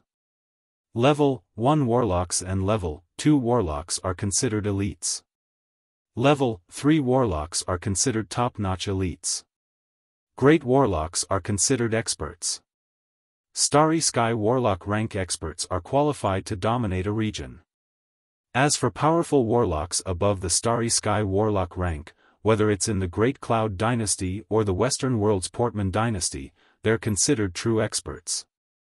Their strength can contend with the gods of other planes. Yang Feng asked curiously, since the Great Cloud Dynasty civilization has already progressed so much, then why is Tyrandot's subcontinent civilization still so backward? Ha. On one hand, it's because we don't want to, on the other hand, Tyrandot's subcontinent's rulers also don't want to see civilization progress. Kongfang Ao gave a contemptuous smile and said meaningfully, the more backward a place is, the more they resist the spread of advanced civilization. Moreover, the resistance often comes from the upper echelons. In the future, if you go to those planes dominated by gods, then you'll see many planes with backward civilizations and full of suffering, just like Tyrandot's subcontinent. In fact, it's very simple. Only in ignorant, backward, and full of suffering places will people believe in gods. We people of the Zhangji plane don't have faith, we only believe in our own strength. Among the 7 great warlock emperors, I, Kongfang Ao, admire the Time Lord the most. He forged the god-murdering spear with the bones of countless ancient gods and the mighty power of a warlock dynasty. From then on, no one in the Zhangji plane could ascend to godhood. It's precisely because of this that the formidable beings of the Zhangji plane were forced to find an evolutionary path without ascending to godhood, thus establishing a brilliant and flourishing warlock civilization. At that time, if the Time Lord had chosen to become a god, then with his terrifying strength, I'm afraid that the entire Zhangji plane would have slowly transformed into his divine country. All of us would have become the slaves of gods, the lambs of gods, and become backward and ignorant. We would only believe in him and live for the sake of believing in him. After listening to Kongfang Ao, Yang Feng understood why Tyrandot's subcontinent was so backward. Previously, all of Tyrandot's subcontinent's knowledge and power were in the hands of the 6 great warlock groups as well as the large and small warlock groups attached to them. The warlocks of those warlock groups were existences that stood above the masses. If a civilization like that of the Great Cloud Dynasty were to spread, then their monopoly of superior knowledge would be broken, and their status as superior beings would cease to exist. Therefore, they unconsciously resisted the influence of the continent's civilization. As for the Great Cloud Dynasty, they were also happy to see Tyrannid subcontinent continue to be ignorant, so that they could make huge profits through sea trade. Yang Feng asked curiously, level 1 to level 4 spell models can be bought in the warlock shops, then what about level 4 spell models and knowledge? Kongfang Ao said, the might of level 4 spell models and knowledge is too formidable, and they're basically in the hands of the major forces. You can choose to join a sect or directly join the imperial court and serve the imperial court. According to your contributions, you can obtain different secret methods and a variety of formidable spell models. Chapter 197. Yang Feng's eyes flickered, and he asked solemnly, Brother Kong, which are the 10 great sects of the Great Cloud Dynasty? Kongfang Ao coughed lightly and said, the 10 great sects of the Great Cloud Dynasty are the Tai Yi sect, the Saint Lotus sect, the Saint Demon sect, the Battle Demon sect, the Bright Moon School, the Star River sect, the Corpse Demon sect, the Puppet sect, the Beast God School, and the Myriad Snow Gate. However, Brother Yang, with your natural talent, I'm afraid you won't be able to enter a single one of the 10 great sects. Yang Feng said, no way, I'm still a level 2 warlock.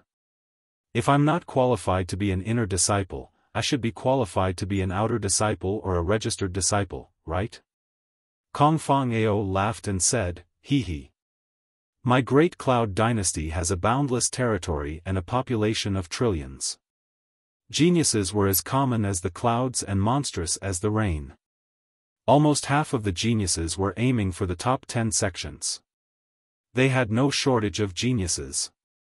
The 10 great sects' criteria for accepting disciples was that one had to become a level 1 warlock before the age of 13, and one's soul aptitude had to be at least superior level 6. Only youngsters could join and become a disciple in name, then slowly climb up within the sect. Brother Yang, it's basically impossible for you to enter one of the 10 great sections. Yang Feng was speechless. In Tyrannid subcontinent, Jessica's soul aptitude was superior rank 6, she could already be considered a genius among geniuses. But in the 10 great sects of the Great Cloud Dynasty, he isn't even qualified to be a disciple in name. The number of geniuses in the Great Cloud Dynasty can be imagined. Yang Feng asked, half of the Great Cloud Dynasty's geniuses target the 10 great sects, what about the other half? Kongfang Ao smiled and said, the other half is targeting the imperial court. The imperial court of my Great Cloud Dynasty is also incomparably powerful. The 3 grand ministers and 9 ministers are all super powerhouses that can rival gods and contend against the sect masters of the 10 great sects. The treatment of high-ranking officials in the imperial court was even better than that of the 10 great sections. The imperial court also possesses more and more complete secret arts than the 10 great sections. Yang Feng said, however, if you don't have enough strength and background, it will be very difficult to make progress in the imperial court, right? Kong Fangao said, that's right. If you weren't a super genius, a peerless demon, that person must have an outstanding background. Otherwise, it would be extremely difficult to advance in the imperial court. After graduating from university, most people would choose to enter a sect to further their studies and increase their strength before joining the imperial court. On one hand, he could improve his strength, and on the other hand, he could expand his network. The officials of the imperial court who came from the same sect will always be closer to each other. They will help each other and improve faster. Yang Feng contemplated for a moment before saying, I still want to join the 10 great sects. Brother Kong, is there no other way? In the Great Cloud Dynasty, one must be very cautious when joining a sect. Once one joined a sect, it would be extremely difficult to join another sect. The slightest bit of carelessness would offend 2 sects, and his future would be bleak. Kongfang Ao pondered for a long time. Suddenly, his eyes lit up and he said, I got it. Didn't you kill the clone of Demon Emperor Cartman of the demon race? The Battle Demon sect is warlike and addicted to fighting. It sweeps out the demons, conquers countless planes, and suppresses the enemies of the Great Cloud Dynasty. The Battle Demon sect once said that as long as you can kill a Starry Sky Warlock rank being that invaded the Zhangji plane from another plane, and is willing to accept the Battle Demon sect's assessment, then you will be considered as a disciple. You killed the Demon Emperor Cartman's clone. If you pass the Battle Demon sect's assessment, then you may join the Battle Demon sect and become a member. Yang Feng's eyes lit up and he said, "Oh, there's such a thing. It seems that I have to take a trip to the Battle Demon sect. However, Brother Kong, I don't know the way. It seems that I'll have to trouble you to take us to the Battle Demon sect." If a person like Yang Feng, who came from a small place like the Tyrannid subcontinent, were to rashly join the Great Cloud Dynasty's imperial court, then he would only be able to become an ordinary patrolman. He wouldn't even be able to become an official. In such a strict system, it would be very difficult for Yang Feng to climb up. Joining the Battle Demon sect was the best choice for people like Yang Feng who yearned for instant success. This was also the reason why there were so many people flocking to the 10 great sects. Kong Feng Ao said with a smile, "All right." Zheng Gong quickly completed a series of procedures and handed 2 identity cards to Yang Feng and Shi Shui. 2 days later, the Hague Port's airship parking lot. In the Hague Port's airship parking lot, there were several hundred meters long airships with countless mysterious runes engraved on their sails. Rays of magic light flashed, and a huge metal cover extended from the huge spaceships, completely covering the upper half of the spaceships. Some of them even activated a faint protective barrier. Immediately after, countless gales enveloped the huge spaceships, lifting them up and sending them flying into the sky. How spectacular! Standing around the airship parking lot, Yang Feng exclaimed in admiration as he watched the airships flying into the sky. The airships were the perfect combination of the Zhangji plane's spells and machinery. Shi Shui asked curiously, "Big Brother Kong, why do some of the airships have metal covers, while others don't?" Kong Feng Ao explained, "The ones with metal covers are ordinary airships, while the ones without metal covers are luxury airships. The luxury airships need to release the level 3 area of effect spell air barrier at all times to protect the entire airship, so that the passengers can enjoy the scenery below from the deck. Moreover, the defensive strength of the level 3 spell air barrier is stronger than that of many steel alloy shells. It's much safer to sit in the luxury airships." Yang Feng said, "Kong Feng Ao, are there teleportation arrays that lead directly to the demon fighting province?" The 10 great sects had a venerable status in the Great Cloud Dynasty. Each of them was entrenched in a greater province and possessed monstrous power. Among the Great Cloud Dynasty's 36 greater provinces, 10 of them were named after the 10 great sects. Kong Feng Ao said with a somewhat strange smile, "There are. The Great Cloud Dynasty's teleportation arrays can be found in major cities. However, from the Hague city to the demon fighting province, you have to pass through 6 lesser provinces and 3 greater provinces. If you want to use the teleportation array to go to the demon fighting province, you have to pay 100,000 inferior magic crystals. Are you sure you want to use the teleportation array?" Yang Feng's complexion changed greatly and he exclaimed, 100,000 inferior magic crystals. So expensive? In the Tyrannid subcontinent, magic crystals were extremely precious treasures. Only some of the highest-grade magic stone veins and Warlock College Antalia's large energy-absorbing ancient trees would produce some every year. Yang Feng had plundered more than half of the Tyrannid subcontinent's wealth, yet he only had 100,000 inferior magic crystals. It was only enough for him to teleport to the demon-fighting province. This filled him with shock. Kong Feng Ao said, "Of course. The longer the teleportation distance, the more energy is consumed. The distance between the Hague city and the demon-fighting province is more than 1 million kilometers. The amount of energy consumed to teleport over such a long distance can be well imagined.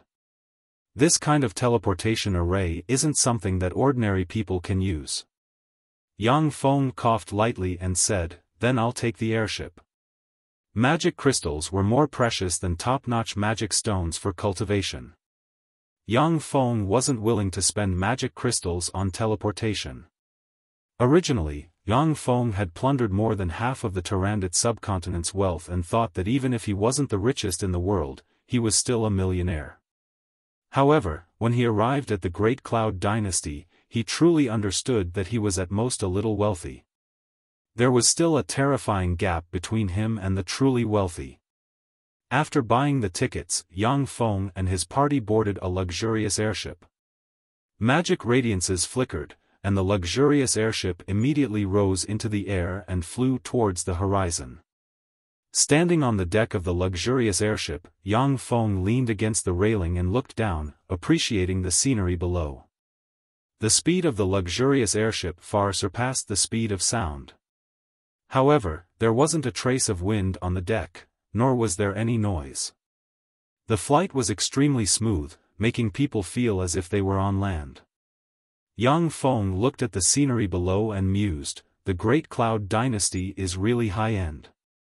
Its level of technology is who knows how many streets ahead of Earth's. The Tarandit subcontinent simply can't compare to it. The technological content of the luxurious airship far surpassed that of the various planes on Earth. Its safety factor was also far greater than that of the various planes on Earth. If this luxurious airship appeared on Earth, then all major airline companies would go bankrupt. 1 month later. We have arrived at the demon-fighting province. Passengers, please disembark in an orderly manner. In a spacious and splendidly decorated airship parking lot, Yang Feng alighted from the luxurious airship and heaved a long sigh of relief. After flying for a whole month, Yang Feng felt extremely stifled. Now that he alighted from the airship, he heaved a long sigh of relief. Kongfang Ao said with a slight smile, "Let's go. We'll take the gravity-free suspended light trolley. This trolley is relatively fast. We can reach the demon-fighting sect in about 30 minutes. The ticket price isn't expensive either. Each person is a top-notch magic stone." Yang Feng's face twitched slightly and he sighed inwardly, a ticket price of a top-notch magic stone. The Great Cloud Dynasty really has a lot of nouveau riches. In the Tarandit subcontinent, for the sake of a top-notch magic stone, great warlock rank experts would fight openly and covertly. Level 3 warlocks would treasure a piece of it. In the Great Cloud Dynasty, a ticket cost a top-notch magic stone. The exorbitant cost was simply appalling. Under Kongfang Ao's lead, Yang Feng and his party left the airship parking lot and went outside. The outside world was filled with high-rise buildings, extremely spacious streets, and all kinds of top-notch sports cars could be seen everywhere. The people wore a wide variety of fashionable and beautiful clothes, not losing out to those of Earth in the slightest. In addition to the sports cars on the ground, there were also transparent tracks about 50 meters in the sky. On those transparent tracks, there were wheel-less sports cars flickering with magic radiance. When Kongfang Ao saw Yang Feng's gaze fall on the hover sports cars, he explained, "Those are gravity-free hover sports cars. They are currently the most advanced magic sports cars of the Great Cloud Dynasty. These sports cars use top-notch magic stones as their power source. They don't produce any exhaust, the sound of the engine is small, and their speed is much faster than that of traditional magic sports cars. Their emergence has greatly alleviated the traffic pressure in the urban area. However, some people are of low quality and always like to throw things high up in the sky. Managing them is a bit of a headache." Yang Feng said, "The Great Cloud Dynasty's alchemy level is really advanced." Kongfang Ao said proudly, "That's only natural. The reason why the Great Cloud Dynasty is able to suppress countless planes is because of the formidable alchemy and the endless inheritance of knowledge." Yang Feng smiled slightly and didn't say much. Under Kongfang Ao's lead, Yang Feng arrived at a subway station and stood next to a platform. Crackle, crackle. Amidst a series of crisp sounds, countless bolts of lightning flashed, and a white train suspended on the track with countless mysterious runes carved on it suddenly appeared on the platform. Kongfang Ao was both proud and somewhat regretful. Gravity-free suspended optoelectronic vehicle, this is the most advanced magic train of the Great Cloud Dynasty. Its speed has already reached 1,000 times the speed of sound, and at full speed, it can travel 340 kilometers per second. Its only drawback is that the construction cost is too high, and it cannot be manufactured on a large scale. Ordinary people also find it difficult to afford the ticket price of a top-notch magic stone, and it is very difficult to popularize it throughout the country. Only some greater provinces have such gravity-free suspended optoelectronic vehicles. Yang Feng looked at the white train, and a touch of shock flashed past the abyss of his eyes. 1,000 times the speed of sound, that's too heaven-defying. After buying tickets and boarding the gravity-free suspended optoelectronic vehicle, Yang Feng and his party boarded the train. As soon as he entered the train, Yang Feng could feel a gentle force being released from the train and wrapping around his body. Kongfang Ao warned, "Don't resist or destroy this layer of magic power. Otherwise, traveling at super high speeds will cause you harm."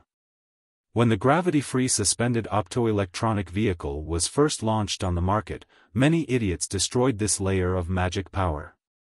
As a result, they were turned into a pile of minced meat. Yang Feng nodded and didn't move. "The train is about to depart, please don't destroy the spell protecting your body. The train is about to depart, please don't destroy the spell protecting your body. Otherwise, you'll have to bear the consequences." After the announcement was made several times, the voice disappeared. Electric lights flickered around the train. Yang Feng only felt a slight pull on his body, and then calmed down. "We have arrived at the demon-fighting sect. Passengers, please alight in an orderly manner." Before long, a voice came from the train. Yang Feng and his party alighted from the train and left the exclusive station of the gravity-free suspended optoelectronic vehicle. Once they left the station, a majestic city with a several hundred-meter-tall city wall engraved with countless mysterious runes appeared before Yang Feng's eyes. On top of the city wall, there were built one after another 9-story-tall warlock pagodas, for a total of 36 9-story-tall warlock pagodas. Each 9-story-tall warlock pagoda exuded terrifying fluctuations of power, as if a god was stationed there. Chapter 198. Above the city wall, there were teams of soldiers constantly patrolling. Every soldier had the terrifying strength of a level 3 warlock, while the captains of the soldiers had the strength of a great warlock. In the Tyrannid subcontinent, Yang Feng's level 2 warlock rank strength could already be considered a hegemon. Yet in the demon-fighting sect, it was difficult for him to even be an official soldier. This was the domineering and underlying strength of the Great Cloud Dynasty's 10 great sects. People from the Great Cloud Dynasty had a sense of confidence and pride wherever they went. That was because the Great Cloud Dynasty was extremely powerful, and they were proud of being a part of the Great Cloud Dynasty. Kongfang Ao said, "This is the demon-fighting city. The demon-fighting sect is an exchange window open to the public. Basically, the demon-fighting sect's disciples in name live here. Behind the demon-fighting city is the demon-fighting mountain range, where the demon-fighting sect's outer sect disciples and inner sect disciples live. Above the demon-fighting mountain range is the demon-fighting floating island. The demon-fighting floating island is the core of the demon-fighting sect, where the true disciples and many great elders live." Yang Feng nodded slightly. After accepting the identity verification from Kongfang Ao, they entered the demon-fighting city. The demon-fighting city was extremely bustling with people coming and going. It was even more crowded than the big cities on Earth such as Beijing and Shanghai. However, the layout of the demon-fighting city was extremely scientific, and the streets were spacious. At the same time, there were countless floating flyovers intertwining in midair, forming a huge transportation network. Everyone walked within the huge transportation network, without the slightest feeling of congestion. Yang Feng was dazzled as he walked inside the demon-fighting city. He only felt that it was a novelty. It was like Granny Lu entering the Grand View Garden. No matter how much he looked, he couldn't get enough of it. Everything here was different from the Tyrannid subcontinent. At the same time, the air inside the demon-fighting city also contained extremely pure magic energy. The concentration of the magic energy wasn't the slightest bit inferior to the concentration of the magic energy in the Tyrannid subcontinent's 5-storied Warlock Tower's elemental pools. In the center of the demon-fighting city, there stood a super-large purification tower, which exuded powerful purification fluctuations that neutralized the life magic energy unconsciously dispelled by the powerful warlocks and prevented the birth of freaks. Even ordinary people who weren't warlocks could live very well inside the purification tower. Under Kongfang Ao's lead, Yang Feng and his party arrived before a towering, no less than 300-story tall silver building. In front of the silver building stood a huge sign, Fighting Demons Sect External Office. As soon as Yang Feng entered the building, he saw 4 12 to 13-year-old little boys and little girls, respectively, handling the school admission procedures on 4 counters in an orderly manner. When Yang Feng's group of 3 entered the building, they attracted gazes. Shi Shui's appearance was approximately 15 years old. Her temperament was clear and cold, and she was extremely beautiful. Instantly, everyone's gazes were drawn to her. Under Shi Shui's astonishing beauty, Yang Feng and Kongfang Ao were reduced to supporting roles. A demon-fighting sect's outer sect disciple, who looked to be in his 20s, gave a slight smile and handed an identity jade card to a very beautiful and adorable little girl, Xu Jingman, 13 years old, inferior level, 7 soul aptitude, current strength, level 1 warlock. Use the Orthodox Warlock's cultivation method to practice cultivation. If you are qualified, you can become an in-name disciple of the Battle Demon Sect. This is your identity jade token.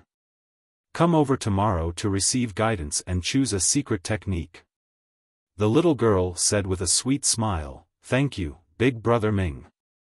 Ming Sheng said with a slight smile, "You're welcome. That's because you met the requirements. That's why I was able to recruit you. If you didn't meet the requirements, then I couldn't do anything about it." Inferior level, 7 soul aptitude. Such a little girl's soul aptitude can be compared to Carolina's and Cheyenne's. The demon-fighting sect really has as many geniuses as dogs, and experts are everywhere. After Yang Feng swept Xu Jingman and Ming Sheng with a glance, he suddenly felt a great pressure. Although Ming Sheng was only an outer sect disciple, but Yang Feng could already feel that the life force he emitted had already reached the pinnacle Great Warlock realm, and was infinitely close to the Starry Sky Warlock realm. It was the strength of Tyrannid subcontinent's overlord rank experts like Aldrich, Carolina, and Anthony. Xu Jingman walked to Shi Shui's side, her big black and white eyes flashed with a touch of craftiness, and she said with a cute smile, "Big sister, my name is Xu Jingman. Are you also here to take the demon-fighting sect's entrance test?" Shi Shui gave a sweet smile and hugged Yang Feng's arm. Her pretty face blossomed with endless brilliance, and she was incomparably beautiful. "I am Shi Shui. If Big Brother Yang Feng joins the demon-fighting sect, then I'll join the demon-fighting sect. If Big Brother doesn't join, then I won't join." The gazes of the people in the building, regardless of gender, were attracted by Shi Shui. Among them, the 2 little boys who came to handle the admission procedures couldn't help but reveal a trace of jealousy in their eyes. "Big sister Shi Shui, your big brother Yang Feng is a bit too old. I think it'll be very difficult for him to join the demon-fighting sect." A 12 or 13-year-old handsome youngster with short black hair and even a trace of femininity came over. He imitated the bearing of an adult and said with a slight smile, "My name is He Feng, superior level, 6 soul aptitude, level 2 warlock rank cultivation base, and I've just obtained the admission qualifications of the demon-fighting sect. Big Brother Yang Feng, you can come to my place and take the entrance test." If you can't pass the entrance test, then I can introduce you to a low-grade sect in the spiritual state's Green Wolf County. Our He family still has some prestige in the Green Wolf County. Alright. Yang Feng was somewhat speechless as he watched this little brat, who hadn't even fully grown his hair, show off his family background and pick up girls. When he was 12 years old, he was a young pioneer who didn't understand anything. His most outrageous action was to pull the hair of a girl he liked in order to attract her attention. Yang Feng walked up to Han Ning, an outer sect disciple of the demon-fighting sect. Han Ning swept Yang Feng with a glance, his eyes blossomed with traces of magic fluctuations, and a yellow radiance shot out from his eyes and fell on Yang Feng. Yang Feng suddenly felt a prying force pervade his body. Han Ning withdrew his spell and said politely, Yang Feng, 29 years old, intermediate level, 6 soul aptitude, Black Dragon's Blood Meridians, level 2 Warlock rank cultivation base. Yang Feng, I'm sorry, you don't meet the requirements to join the demon-fighting sect. Basically, the demon-fighting sect rarely recruits Blood Meridian Warlocks, because the potential of Blood Meridian Warlocks is really limited. Only Blood Meridian Warlocks with a Moonlight Warlock rank or above might be recruited by the demon-fighting sect. The demon-fighting sect isn't the most outstanding in researching the power of Blood Meridians, but rather the Beast God School and the Myriad Snow Gate. You should go to those two sects and give it a try. Yang Feng smiled bitterly inside. The Beast God School and the Myriad Snow Gate were indeed the two great sects with the most outstanding in researching the power of Blood Meridians in the Great Cloud Dynasty. However, as part of the 10 great sects, these two great sects had extremely high requirements for their disciples. Yang Feng had no chance of joining the two great sections. The two precocious boys also revealed looks of disdain. Xu Jingman and the other outstanding little girl also revealed looks of disappointment. It was easy for Blood Meridian Warlocks to practice cultivation in the early stages, but later on, it would be very difficult to practice cultivation, as they would be shackled by the bloodline. If it was a formidable bloodline of the Moonlight Warlock rank or above, they would still receive some attention. Black Dragon bloodline, at most, could only be practiced until the Great Warlock rank bloodline. In some small places of the Great Cloud Dynasty, but in the demon-fighting sect and the other 10 great sects, it was synonymous with no potential. This is the clone of the demon Emperor Cartman that descended to the Tyrannid subcontinent from the Demonist plane and was killed by me. I heard that the demon-fighting sect specially recruits heroes who are willing to kill foreign enemies of other races for the Great Cloud Dynasty. As long as you kill a Starry Sky Warlock rank freak that invaded the Tsangji plane from another plane, you'll get a chance to join the demon-fighting sect. Since I killed the demon Emperor Cartman, should be given a chance to take the assessment, right? Yang Feng took out a box and opened it, revealing the severed head of the demon Emperor Cartman's clone. A remnant demigod rank and extremely ferocious might immediately pervaded the area. Under the remnant might of the severed head of the demon Emperor Cartman's clone, He Feng and the little boy called Wang Shuang had their complexions change greatly, and they couldn't help but take a dozen steps back. The pretty complexions of Xu Jingman and the other girl called Wang Yi also changed, and they retreated again and again, their beautiful eyes flashing with a touch of fear. He Feng and the other three were indeed peerless geniuses with outstanding talent. But they were too young, and had always been practicing at home, rarely going out to fight. That was why they were frightened by the severed head of the demon Emperor Cartman's clone.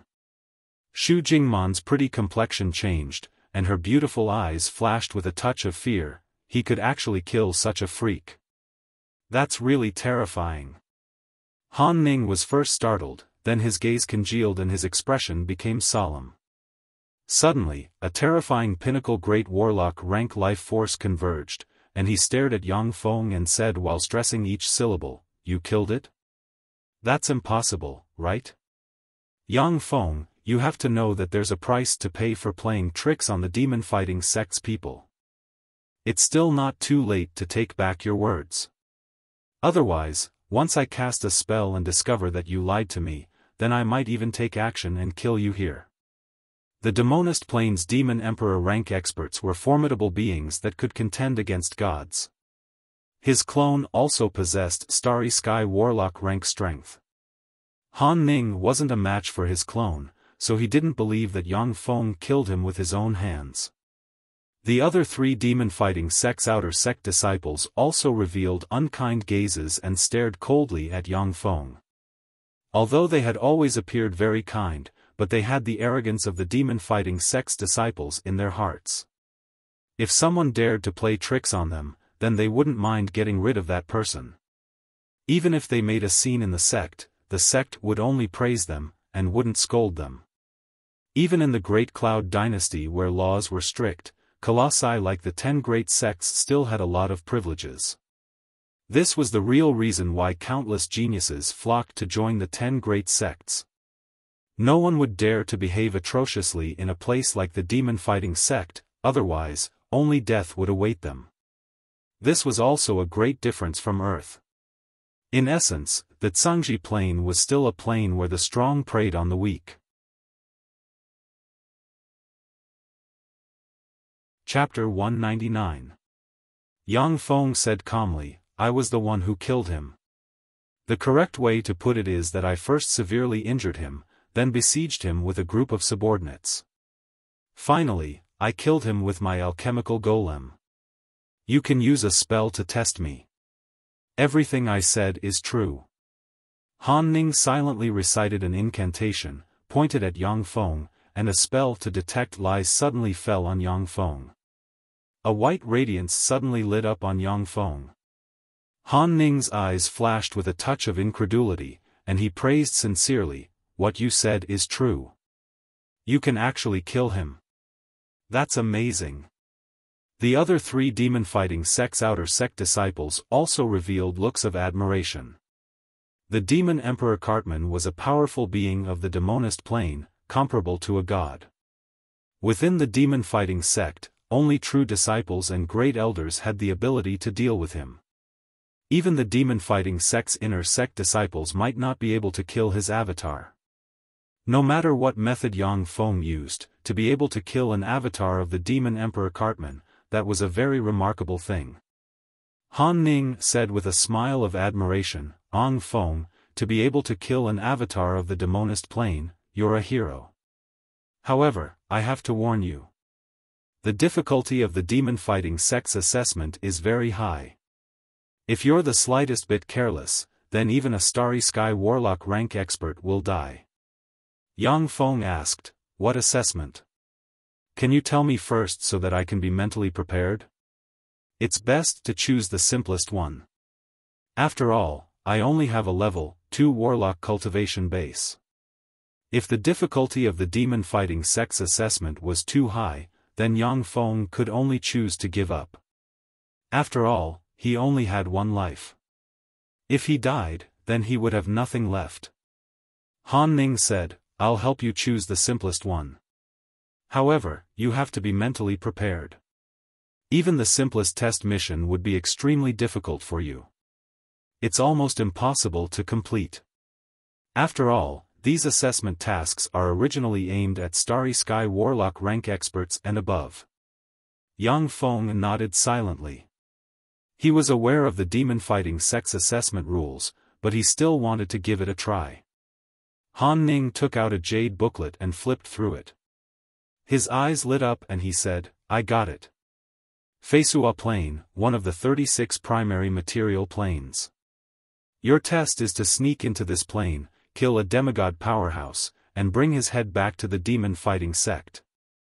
There is no time limit for this mission." Yang Feng exclaimed, "One of the 36 primary material planes, wouldn't that be a place where legends roam the streets and demigods are as common as dogs? For a trifling level 2 warlock like me to go there, wouldn't that be courting death?" The 36 primary material planes were the 36 huge planes with countless powerful existences discovered by the Zhangji Plains human warlocks. Among the 36 primary material planes, powerhouses were as common as clouds and rain. None of them was inferior to the Zhangji Plain. Only when the 7 warlock emperors established their states could the human warlocks completely suppress the other 35 primary material planes, forcing the powerful existences of the 35 primary material planes to obey the commands of the human warlock dynasties. During the time of the 8th warlock dynasty, the Dawn dynasty, it merely maintained its position as the leader of the 36 primary material planes. It didn't have the ability to command the other 35 primary material planes. Han Ning smiled and said, "It's not that exaggerated."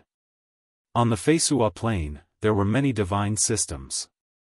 There were the human divine system, the elven divine system, and the beastman divine system. Among the 3 major divine systems, there were the human divine system, the elven divine system, and the beastman divine system. For example, the elven divine system was divided into the elven divine system and the dark elven divine system. There were also camps among the gods, and there were open and veiled struggles between them. With your experience traveling in the Tyrannid subcontinent, you will definitely be able to integrate well into the Feisua plane. If you enter the Demonist plane or the Dawn plane, then you won't have a chance of survival. Yang Feng pondered for a moment, and then said, "If I go to the Feisua plane, then only by igniting my god fire and becoming a god can I slay a demigod. Is there no problem with that?" There is no problem. In fact, many of the gods of other planes are human warlocks of the Zhangji plane. Fearing that their lifespan would run out and they would die, they would directly run to those planes, ignite their god fire, and become the god of that plane. However, Yang Feng, once you ignite your god fire and become a god on the Feisua plane, then you will have a huge connection with the Feisua plane. After igniting your god fire, your true body will not be able to leave the Feisua plane. You can only leave the Feisua plane with an embodiment. Once your true body leaves the Feisua plane, you may suffer a backlash from the plane, your godhead will collapse, and your divine power will disappear. This is the price of becoming a god. We warlocks are free. We can go to any plane, and no power can bind us. From the moment a god is born on a plane, they are linked with the rise and fall of the entire plane. If the plane in which the god resides dies, then the god will also die. That scene is known as the Twilight of the Gods. Han Ning said. The demon-fighting sect had a very long inheritance, and had explored countless planes. There was a lot of knowledge in the sect. Han Ning, a trifling outer sect disciple, had so much knowledge that it made Yang Feng blush with shame. Yang Feng pondered for a moment, then his eyes blossomed with a glint, and he said in a clear voice, "I accept the test." Han Ning said with a hearty smile, "Good, you're a real man. If you accept the task, then you can come here tomorrow. We will open the library and let you study for 3 months.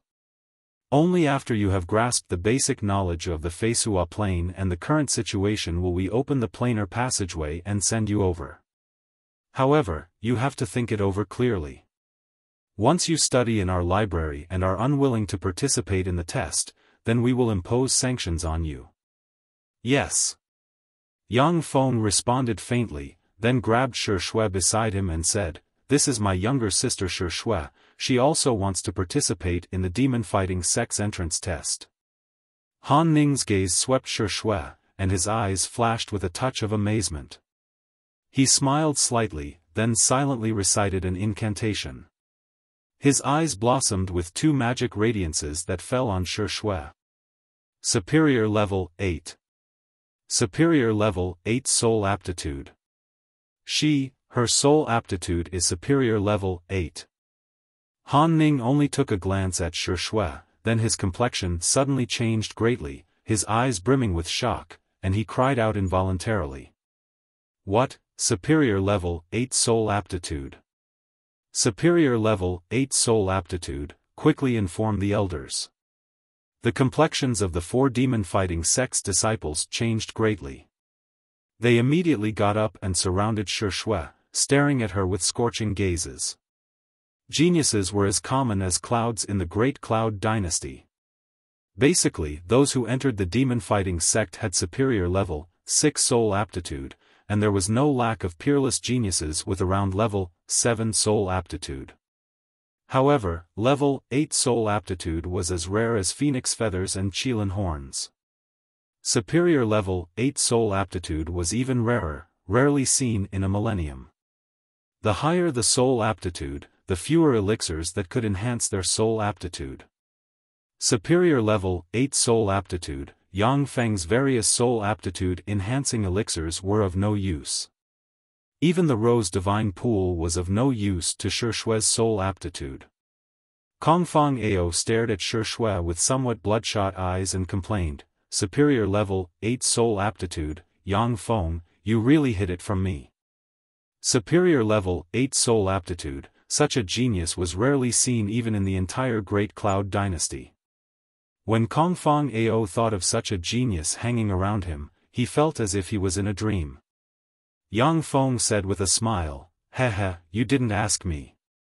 Where's the person with superior level 8 soul aptitude?" With a flicker of magic radiance, an old man dressed in a blue robe appeared in the hall, exuding incredibly formidable fluctuations of power, as if a god walking in the secular world. Yang Feng's complexion changed slightly. He could vaguely feel that the terrifying power exuded by the old man dressed in a blue robe could even contend with the power he sensed from the goddess Lolth. An extremely beautiful young woman dressed in a red warrior's attire, looking like a flame, strangely appeared beside Shi Shui. She swept Shi Shui with a glance and said with great satisfaction, "Little girl, are you the one with superior level 8 soul aptitude? Not bad, to possess the strength of a level 3 warlock at such a young age, truly remarkable. I'm Wuxia, one of the great elders of the demon-fighting sect.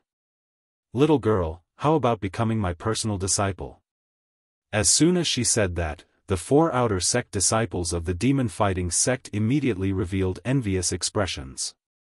Wuxia was one of the great elders of the demon-fighting sect, her strength tyrannical. To be accepted by her as a personal disciple was something that even true disciples of the demon-fighting sect yearned for, let alone outer sect disciples of the demon-fighting sect. The old man dressed in a blue robe frowned and said, "Wuxia, shouldn't there be a first-come, first-served basis for everything? I came first, so this disciple should be mine." Ordinary geniuses were fine. Superior level 8 soul aptitude was simply a freak among freaks. Even in the entire Great Cloud dynasty, it was a rare genius that appeared once in a millennium. Wuxia said coldly, "Chao, I'm taking this disciple. She's a little girl. You're an old man, taking a little girl as your disciple, don't you feel ashamed?" Huang Yihe was also one of the great elders of the demon-fighting sect. His strength was tyrannical, comparable to that of a god. Unmoved, Huang Yihe said with a faint smile, "On the path to eternal life, there's only master and disciple, there's no distinction between men and women. I won't give up." Wuxia was silent for a moment, and then said, "You and I are equal in strength and status. It's better to let this little girl choose her own master, what do you think?" Huang Yihe said decisively, "All right." Wuxia asked directly, "Little girl, between him and me, which one do you want to be your master?" Huang Yihe replied, "Little girl, if you choose me as your master, then I'll definitely teach you everything I know. With your talent, as long as you practice diligently under my guidance, you'll be able to promote to a glorious dawn warlock within 1,000 years. The eyes of the 4 outer sect disciples of the demon-fighting sect almost spewed fire with jealousy. They were all geniuses with superior level 6 soul aptitude, but it was already very difficult for them to promote to the Great Warlock realm, let alone promote to the Starry Sky Warlock realm. As for the Moonlight Warlock realm, they didn't even dare to think about it. As for the Glorious Dawn Warlock realm, even in the Great Cloud dynasty, they were pinnacle experts with lofty status and strength comparable to gods.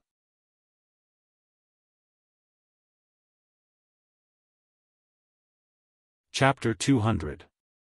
Wuxia said with a proud smile, "Whatever old bastard Chao can promise you, I can promise you everything.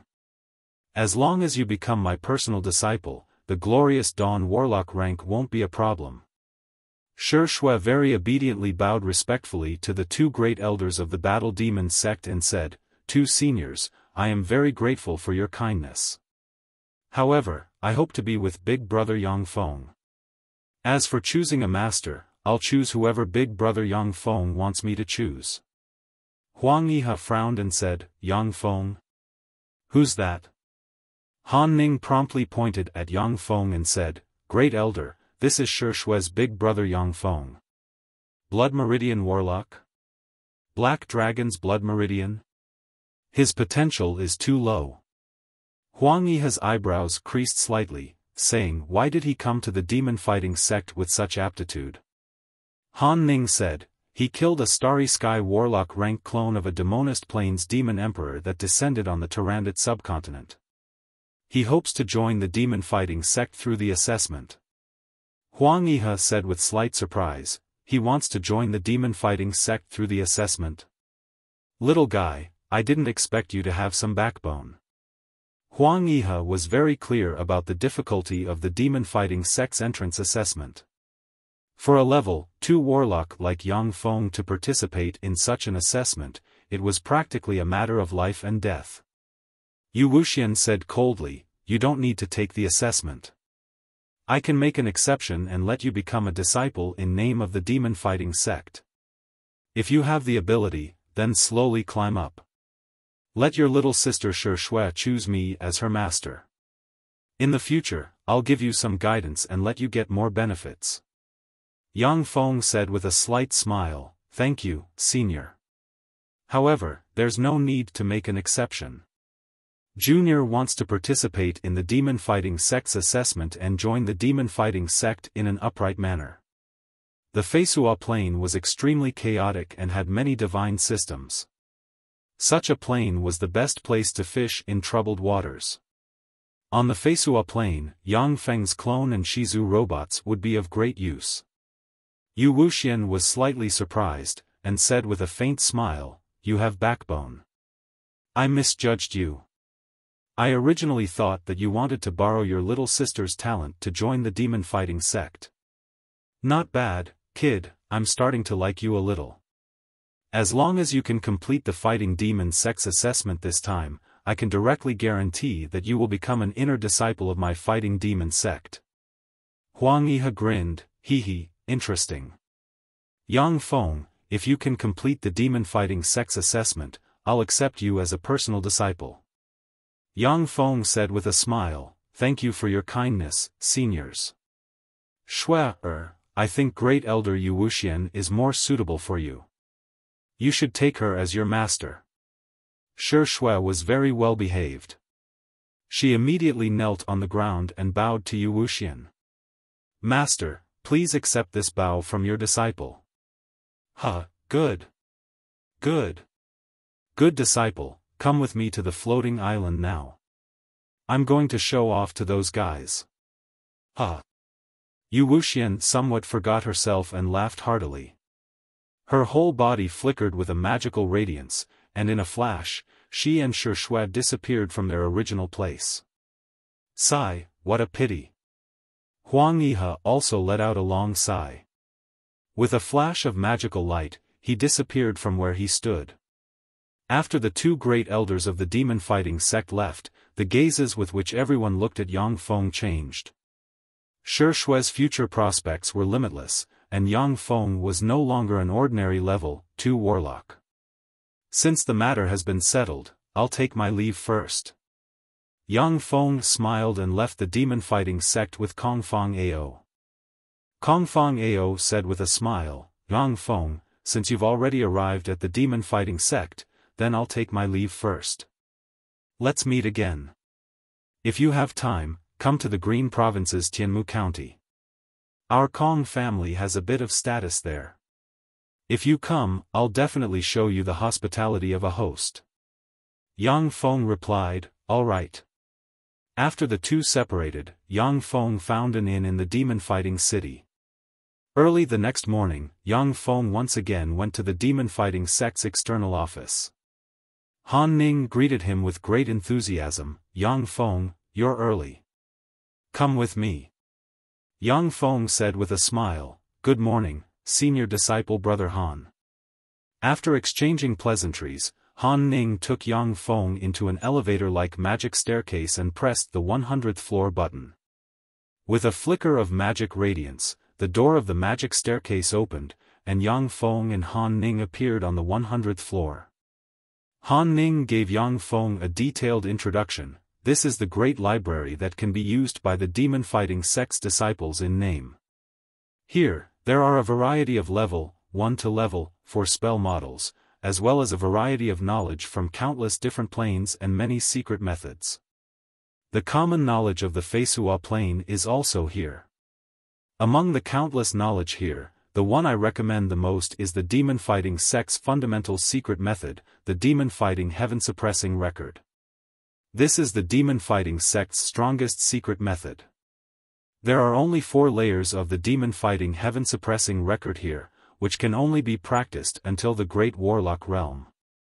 In the future, if you can complete the assessment and join the demon-fighting sect, then you'll have the opportunity to learn the next few layers of the secret method. Yang Feng looked at the great library and saw that it covered an area of about 5 square kilometers. Obviously, a powerful warlock had cast a spatial spell on it. Within that area of 5 square kilometers, there were countless bookshelves with books neatly arranged on them. In the center of the great library, there was a magic crystal ball with a diameter of about 1 meter suspended in the air and engraved with countless mysterious runes. Han Ning said, That's the great library's index crystal, as well as the library's administrator. You can use the index crystal to quickly find all kinds of information you want. The specific way to use it is to walk within 5 meters of it and then silently recite the information you want in your mind. Yang Feng went before the index crystal and mused, I need the demon-fighting heaven-suppressing record. With a flicker of magic radiance, a book flew out from the countless bookshelves and flew into Yang Feng's hand. Han Ning said with a smile, All right, Yang Feng, I won't disturb your study. Work hard. Yang Feng said, Thank you, senior disciple Brother Han. After Han Ning left, Yang Feng sat to one side and began to study while using the smart microchip installed on his glasses to scan those books into his database. In the great library, Yang Feng practically forgot to eat and sleep as he studied all the information related to the Feisua plane. He was very clear that the information was related to the future safety and development of his embodiment. 10 days later, in a cultivation secret room of a luxurious hotel, Yang Feng sat cross-legged on a jade bed, surrounded by the remains and ashes of top-notch magic stones. The green life embodiment beads suspended in the air in front of Yang Feng and blossomed with resplendent radiance.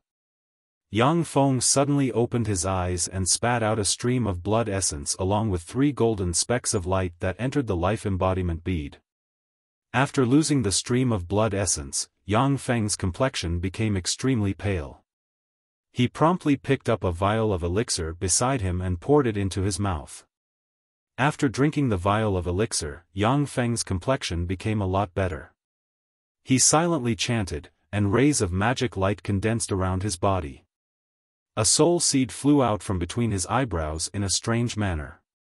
Below the soul seed, there were countless fine lines extending, with each fine line having a small sphere. With a closer look, one could see that the small spheres were spell models. As soon as the soul seed appeared, it slowly split into 2 halves. Along with the splitting of the soul seed, Yang Feng felt as if he had been split into 2 halves, feeling extremely painful. However, he still forcefully endured the pain with great willpower. After the soul seed split into 2 halves, 1 half flew into the life embodiment bead along with the countless spell models. The life embodiment bead trembled slightly, twisted continuously, changed rapidly, and finally condensed into a person that looked exactly like Yang Feng. Even the soul fluctuations were the same. When Yang Feng's embodiment took shape, an extremely novel feeling was suddenly born in Yang Feng's true body. It was as if there were 2 of him existing in this world at the same time. This was different from when he used the consciousness conduction helmet. When he used the consciousness conduction helmet, he was still a consciousness. When he possessed the robots, his true body would fall into an unconscious state. But now, he had two independent consciousnesses existing in this world, and both consciousnesses were him. Yang Feng's embodiment sighed slightly. This feeling is really wonderful, as if there are two of me existing at the same time. Yang Feng's true body said, it's really wonderful. No wonder even if it is as strong as a god, if their godhead isn't high enough, they still can't split into more embodiments. Without the support of a godhead, if one has too many embodiments, they will definitely suffer from schizophrenia and become a psychopath.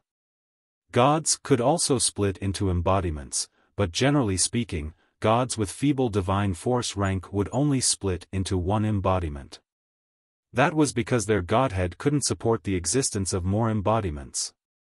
Yang Feng's true body said, scan me. Yang Feng, basic attributes, strength 1. 1, agility 1. 3, physique 1. 2, spirit 1. 6. Blood meridians, pure human blood meridians. Soul aptitude, superior level, 6.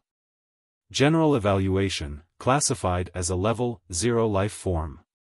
Evolution potential, great. Note, because the host's soul has just split, the soul is in a weak state. It is recommended to practice the true mystic embodiment scripture to restore your soul force. Before your soul force is fully restored, it is not advisable to practice cultivation as a warlock. After Yang Feng used the true mystic embodiment scripture to pour all of his power into the embodiment, his true body once again became an ordinary person. However, he now had infinite evolution possibilities, laying a solid foundation for recultivating on the warlock path. Moreover, the wealth he collected in the Tyrannid subcontinent was enough for him to recultivate and easily evolve into an official warlock. Moreover, the knowledge grasped by the embodiment was equivalent to the knowledge grasped by Yang Feng's true body. Thus, it was equivalent to having two people practicing cultivation and learning at the same time, which was simply heaven-defying. It was precisely because of this that a treasure like the life embodiment bead was so precious, priceless, and could only be encountered but not sought.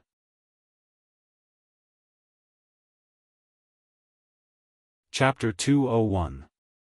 After separating an embodiment, Yang Feng's true body and embodiment simultaneously began to read all the information about the Feisua plane, learning continuously. Time passed, and 3 months passed in the blink of an eye. Yang Feng arrived at the demon-fighting sect's external office. The one in charge of receiving him was still Han Ning. When Han Ning saw Yang Feng arrive, his eyes flashed with a touch of unwillingness. He wanted to say something, but then hesitated. Finally, he gave a long sigh and said, "Come with me." The difficulty of a level 2 warlock entering the Feisua plane, a primary material plane that could contend with the Zhangji plane, and killing a demigod rank expert could be well imagined. The demon-fighting sect set up such an assessment mission in order to recruit peak experts above the Starry Sky Warlock rank. At the same time, it was also to eliminate a large number of silk pants who used their family's power to help hunt demigod rank freaks. Even great warlocks would find it very difficult to complete such an assessment mission, let alone a level 2 warlock like Yang Feng. Yang Feng followed Han Ning to the top floor of the demon-fighting sect's external office. After passing through a teleportation array, they appeared in front of a huge palace. In front of the huge palace, there was a golden gate. In front of the golden gate sat 2 old men, one fat and one thin. Yang Feng looked at the 2 old men with a glance, and his pupils constricted slightly. He couldn't sense the life force emitted by the 2 old men. This showed that even without using secret methods, the 2 old men could completely restrain their life force, making people feel that they were ordinary people. Han Ning said respectfully to the 2 old men, "Elder Luo Zheng, Elder Luo Ming, this is Yang Feng, he wants to go to the Feisua plane to participate in the assessment." The thin old man didn't open his eyes. The fat old man opened his eyes, and two divine lights shot out of his eyes and swept Yang Feng. A feeling of being seen through instantly pervaded Yang Feng's body. The fat old man threw a gray jade card to Yang Feng and said lightly, "This is a return jade card. After completing the mission, crush this jade card, and we'll find a way to pick you up. However, it won't be instantaneous. If you don't complete the mission and crush this jade card, only death awaits you." Yang Feng took the jade card and said, "Yes. I understand." The fat old man closed his eyes. Ka ka ka. Amidst the loud noises, the golden door slowly opened, revealing a wide and deep planar path that stretched as far as the eye could see. Yang Feng stepped into the planar passageway. A formidable spatial force enveloped Yang Feng in a flash, and a dizzy feeling of dizziness flooded his mind.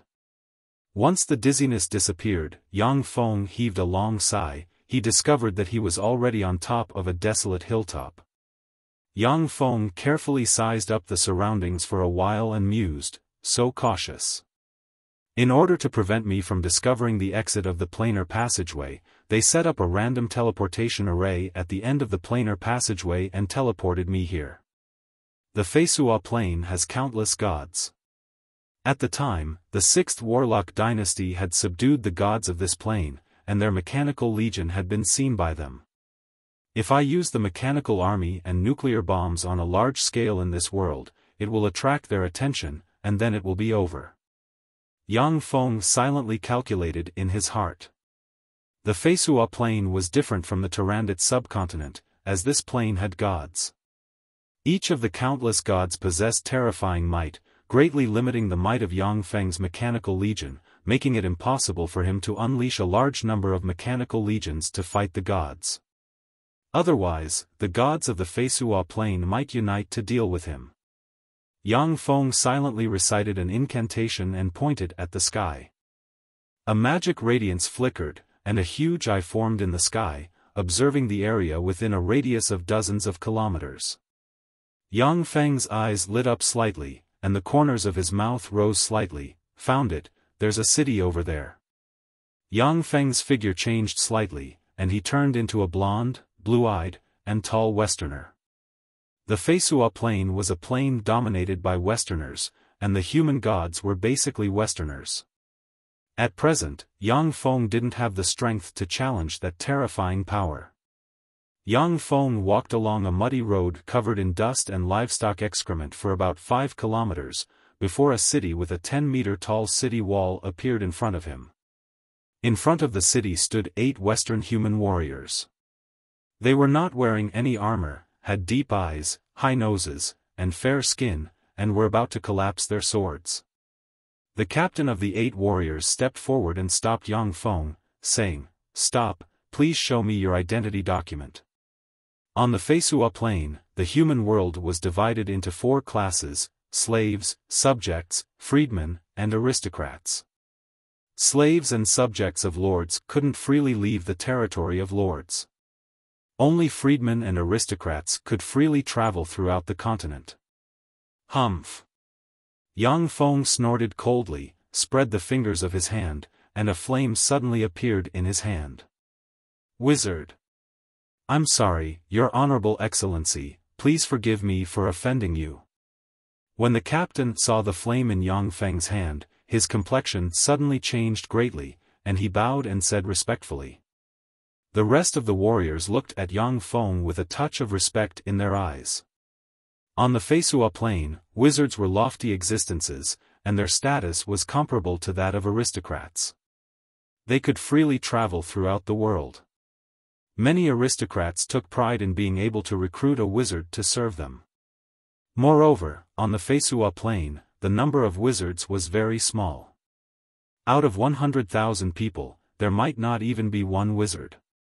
"This is my power, my own power." Yang Feng looked at the 8 respectful warriors, and a touch of pleasure welled up inside him. On the Tyrannid subcontinent, relying on the tremendous power of the Shizu Mechanical Legion, Yang Feng defeated countless powerful enemies, and finally unified the entire Tyrannid subcontinent and became its king. However, he was very clear that it was mainly by relying on the power of the mechanical legion that he achieved that step. But now, on the Feisua plane, the power he possessed was enough to make people revere him. This feeling made him somewhat unable to stop, and he was very pleased. Get lost, you lowly commoners. Quickly make way for Master Wizard to enter the city. A warrior immediately berated the farmers and merchants waiting to enter the city, driving them away and making way for Yang Feng. Yang Feng entered the city. In the city, the roads were extremely muddy, livestock's excrement could be seen everywhere, and there was a lot of dust. Most of the buildings in the city were made of wood, exuding a backward and ancient aura of the Western Middle Ages. Yang Feng swept the city with a glance and frowned slightly. This is the Feisua plane that can contend with the Zhangji plane? This is unbelievable. This human city couldn't even compare to many cities in the backward places like the Turandot subcontinent. Yang Feng arrived in front of a mermaid and bear bar, pushed the door open, and entered. As soon as he entered the bar, Yang Feng saw burly mercenaries gulping down alcohol and eating meat, while uttering vulgar words and flirting with the waitresses in the bar.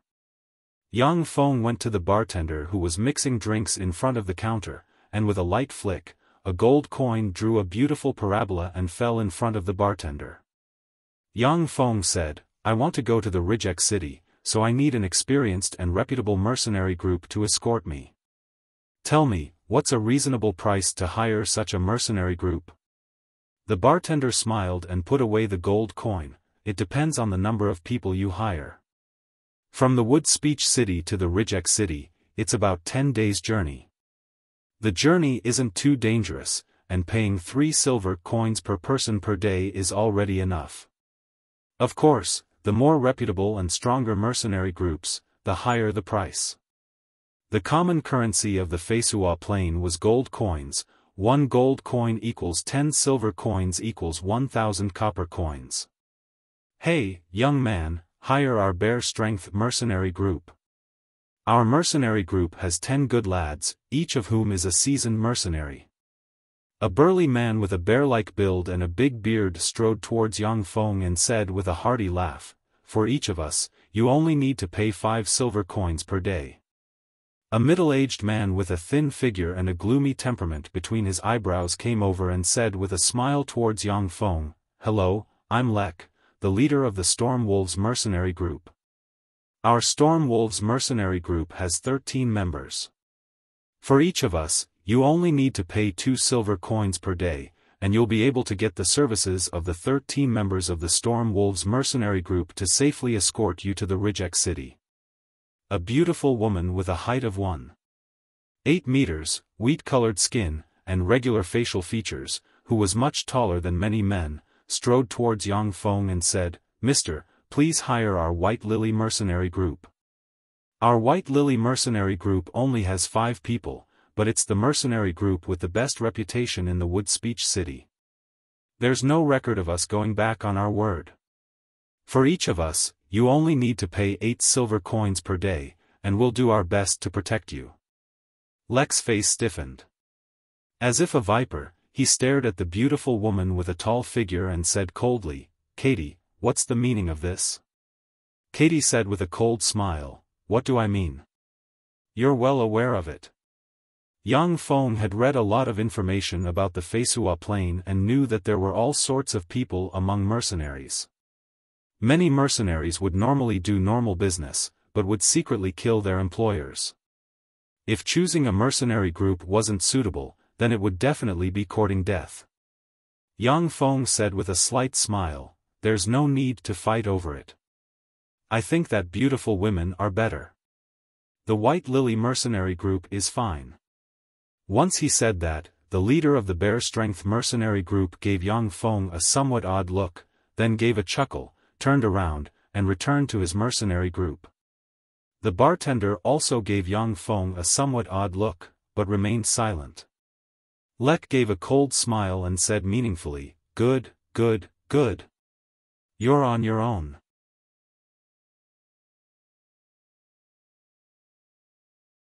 Chapter 202. Katie sat in front of Yang Feng and gave him a flirtatious look. "Hi, my employer, what's your name?" Although Katie's looks and temperament were far inferior to that of beauties like Jessica and Judy, but compared to ordinary girls, she was already a beauty. Moreover, she had the unique heroic spirit of mercenaries, which was quite attractive to men. Yang Feng said with a smile, "My name is Ian." Katie asked, "When do you plan to set off for the Rijek city?" "The sooner the better." "Then how about we meet at the Western Gate tomorrow morning at 9 o'clock? "All right." After the discussion, Yang Feng left the small bar and stayed in the Woodward City for the night. Early the next morning, Yang Feng arrived at the Western Gate. At the Western Gate, Katie and her White Lily mercenary group were already waiting for him. In addition to Katie, the other 4 female warriors of the White Lily mercenary group were tall and burly, with solid muscles and fierce glints in their eyes. They looked more manly than men. Yang Feng looked at the 4 burly female warriors of the White Lily mercenary group and muttered inside, "The White Lily mercenary group has such a nice name." Katie smiled sweetly at Yang Feng and said, "You're early, get on the carriage." Yang Feng nodded and boarded a carriage. The carriage rental fee was naturally paid by Yang Feng. "Set off," Katie ordered, and the convoy left the Woodward City. The main road of the Woodward City hadn't been repaired and was full of potholes. Sitting in the carriage, Yang Feng felt very uncomfortable due to the jolting. Yang Feng criticized inside, no wonder it was so difficult for people in ancient times to travel far. "It's so uncomfortable to sit in a carriage. If it wasn't for my strong physique, I would have been jolted like a dog." In the Turandot subcontinent, Yang Feng's true body came and went either by plane or by magic carpet, which was a very comfortable and happy life. Even in the Great Cloud Dynasty, he rode a variety of advanced alchemical secret treasures and didn't feel any discomfort. Now that he came to the Feisua Plain, he deeply felt the backwardness of the Feisua Plain. "Ian, there's something up ahead." Suddenly, Katie's voice came from outside the carriage, and the carriage stopped. Yang Feng creased his eyebrows slightly and alighted from the carriage. Yang Feng looked around and discovered that the convoy had arrived at a very remote place. On both sides of the road, there were 2 small hills with dense grass, very suitable for an ambush.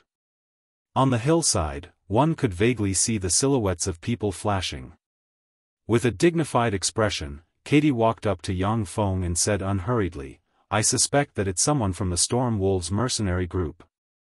They often kill their employers halfway and plunder their wealth. I'm afraid they've set their eyes on you. It's fine if they don't come. If they come over, I'll give them an unforgettable lesson." Yang Feng smiled coldly, silently recited an incantation, pointed at the sky, and cast magic eyes. A magic light flashed and condensed into a huge eye in midair. The eyeball rotated 360 degrees and looked at both sides of the hillside. On both sides of the hillside, there were indeed more than 20 heavily armed soldiers lying in ambush. Among those soldiers stood Lek, the head of the Storm Wolves mercenary corps. "Magician. He's a magician." The more than 20 soldiers looked at the magic eye in the sky, their complexions turning deathly pale and revealing traces of fear. On the Feisua Plain, magicians were synonymous with mystery and power. These soldiers had only heard of the powerful deeds of magicians in some myths and legends. Now that they saw the magic eye, they were shocked, scared out of their wits, and lost all will to fight. "Ian, you're actually a magician, that's really amazing. I think I might have fallen in love with you." Katie stared fixedly at Yang Feng, her eyes rippling with traces of charm, her face carrying traces of a coquettish and charming smile. She walked up to Yang Feng. Suddenly, a cold glint flashed in Katie's eyes. She pulled out a dagger with a blade flickering with a dark blue radiance and fiercely stabbed at Yang Feng. Caught off guard, Yang Feng was stabbed in the abdomen by Katie. After succeeding in her attack, Katie immediately retreated briskly by more than a dozen meters, before saying with a charming smile full of malice, "Mighty Mr. Wizard, I think I might have fallen in love with you. However, I'm not in love with you, but rather with your wealth, ha ha ha." The magic eye in the sky collapsed in a flash. "Why?" Yang Feng covered his abdomen with both hands, his expression pained, and said while gnashing his teeth. Lek, the head of the Storm Wolves Mercenary Corps, laughed wildly, and took his subordinates down from the hillside. "Idiot, that's because our Storm Wolves Mercenary Corps and the White Lily Mercenary Corps are in cahoots. A fat sheep like you is our favorite target." "Lord Wizard, the romantic encounter in the bar wasn't bad, right? In fact, in the bar. The people with the best reputation are that stupid bear's mercenary corps. Apart from his mercenary corps, the rest are just hungry wolves like us." Katie interrupted, "Enough with the nonsense, kill him.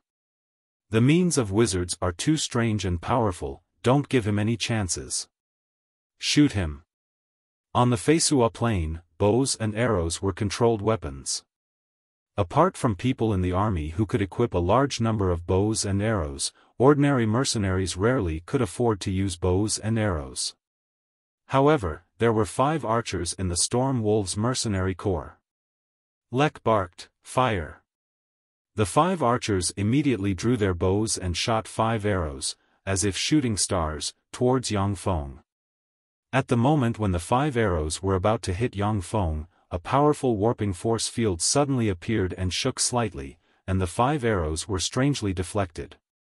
Seeing such a strange scene, Lek and Katie's complexions at once became extremely pale, and their eyes flashed with a touch of an unknown premonition. "You weren't stabbed?" Katie said in a somewhat trembling voice. Yang Feng stood up, looked at the holes in his clothes, and said faintly, "No, I was still somewhat careless. I was stabbed by an ordinary person like you. Unfortunately, the gap in strength between us is too great, and I don't have a legend rank weapon. It's basically impossible to assassinate me." Yang Feng wore the legend rank secret treasure white elephant armor, the legend rank secret treasure heart of azure, and the legend rank defensive ring sacred light protection. Under the protection of the 3 legend rank secret treasures, only a legend rank assassin with a legend rank dagger would be able to assassinate him in an instant. Katie's complexion paled, her expression was one of remorse and sorrow, and tears streamed down from her eyes. She knelt on the ground and knelt towards Yang Feng. "I'm sorry, he forced me to do this. Lord Wizard, it was this man who forced me to do this.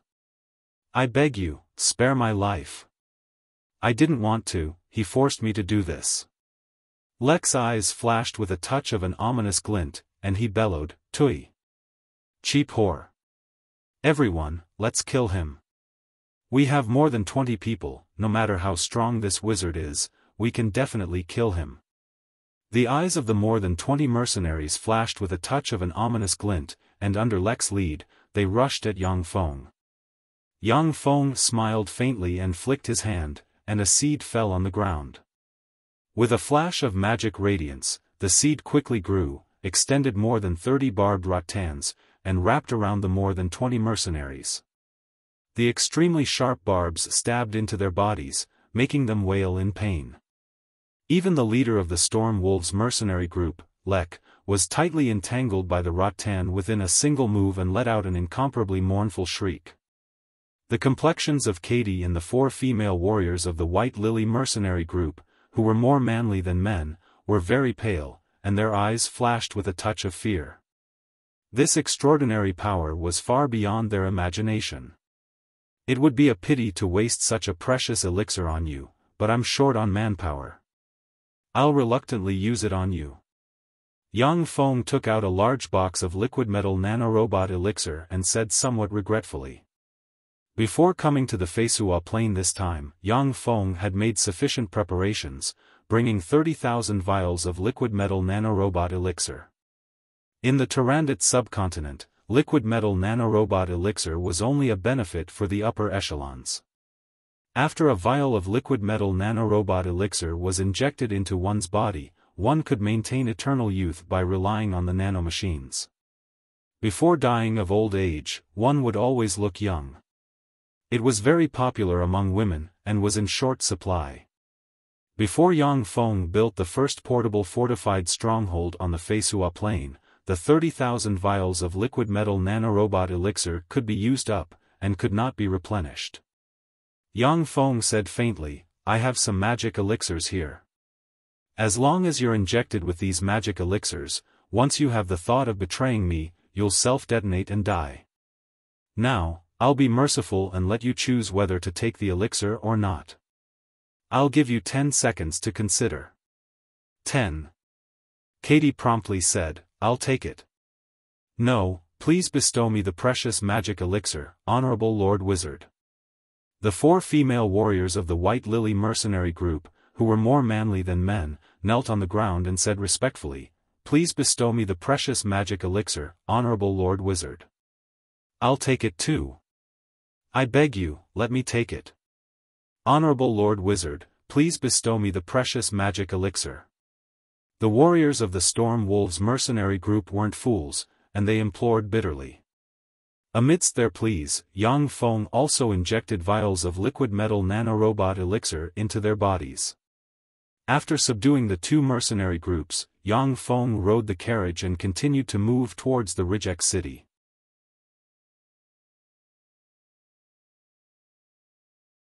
Chapter 203.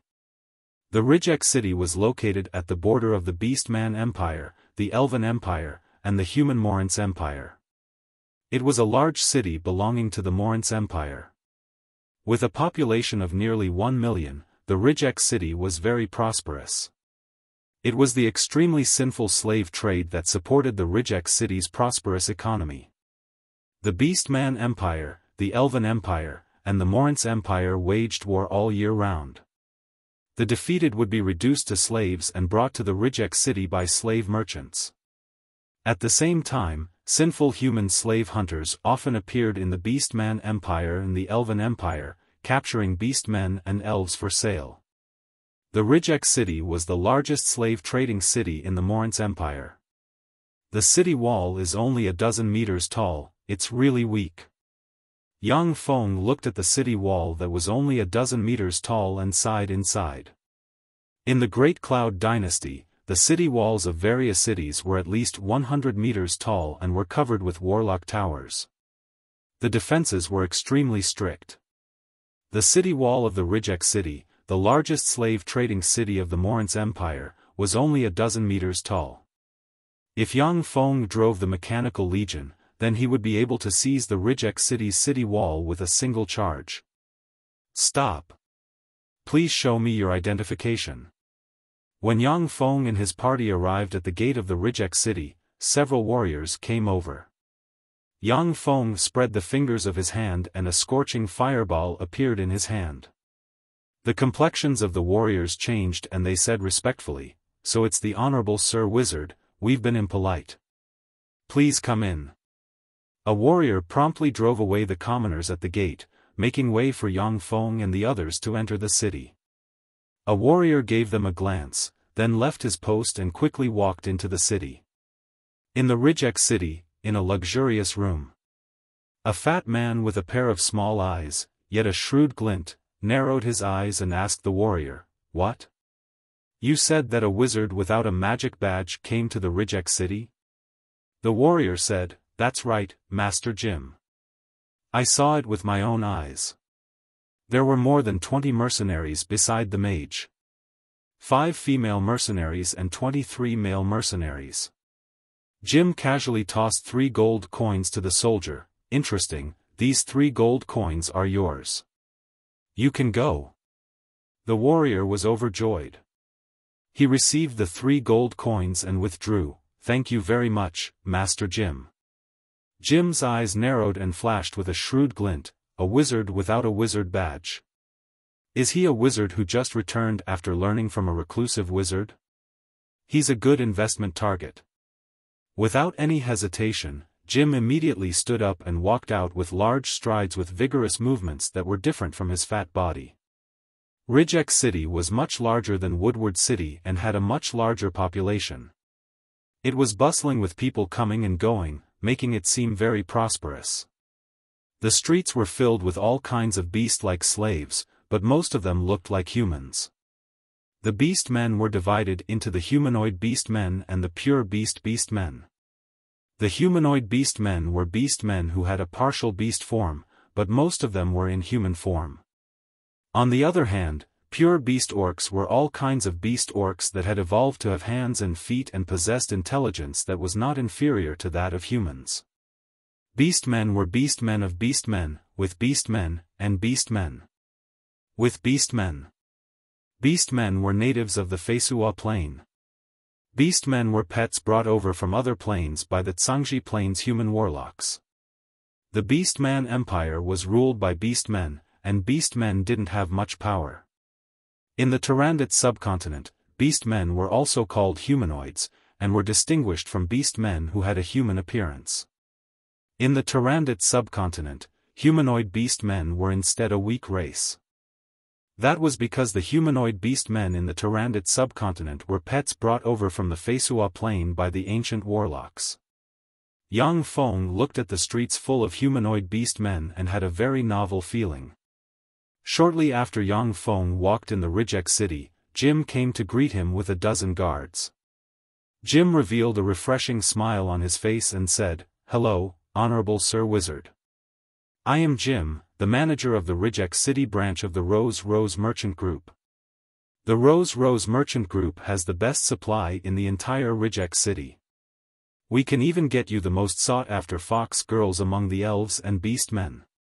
They are definitely purebred elves and beast man foxes, and not those mixed-blood half-elves and half-blood beast men. Would you like our services?" Purebred elves and purebred beast man foxes were the most beautiful women. Protected by the Beast Man Empire and the Elven Empire, it was very difficult to get hold of them. On the other hand, half-elves, half-humans, and half-beastmen weren't protected by the Orc Empire or the Elven Empire. Many of the slave merchants in the Rijek city were very black-hearted, and sold half-blood beastmen and half-blood beastmen as genuine purebred elves and purebred beastmen to make a huge profit. Yang Feng said with a light smile, "My name is Ian. I think I'll need your services." With a full set of legend rank secret treasures and the level, for extraordinary life form rank mechanical battle beasts stored inside the dimensional badge, unless it was a demigod rank expert, no one could kill Yang Feng's embodiment. Jim said with a smile, "In that case, Honorable Sir Ian, please come with me." Yang Feng said carelessly as he walked, "Slaves need to eat and drink. Can you buy a lot of food?" Jim's plump face beamed like a flower. "You've asked the right person. The Rose Merchant Group is one of the 10 largest merchant groups in the Morince Empire. Only we can easily buy food for hundreds or thousands of people." Yang Feng asked, "Is it transportation?" Jim said with some vigilance, "To where?" The Beast Man Empire had always been short of food. Every year, they had to smuggle large amounts of food from the Morince Empire. The Morince Empire had always cracked down on smuggling. Jim had no choice but to be vigilant. Yang Feng said lightly, "The Red Earth Wasteland. I want to build a city in the Red Earth Wasteland." "The Red Earth Wasteland. That's no problem." "What? You want to build a city in the Red Earth Wasteland?" Jim was suddenly taken aback, saying, "Sir Ian, the Red Earth Wasteland is extremely barren. It has no special products or minerals, only some dirty goblin bandits, bugbears, and other lowly races. It's of no value at all." The Red Earth Wasteland was a vast wasteland located at the junction of the Morince Empire, the Titan Empire, the Beast Man Empire, and the Elven Empire. In the wasteland, only the Rhine River ran through the entire wasteland. Apart from the vicinity of the Rhine River, the rest of the wasteland was dry and had little rain. Only some low shrubs and berries grew there. The lack of water made it a barren place, which was why it was abandoned by the 4 empires. It wasn't that no one had the idea of building the Red Earth Wasteland, but the lack of water made everyone give up. To transport water from afar to the Red Earth wasteland was a huge project that cost a lot of money. Besides water, there was also food. The Red Earth wasteland didn't produce food. To build a city there, it would cost a lot of money every year.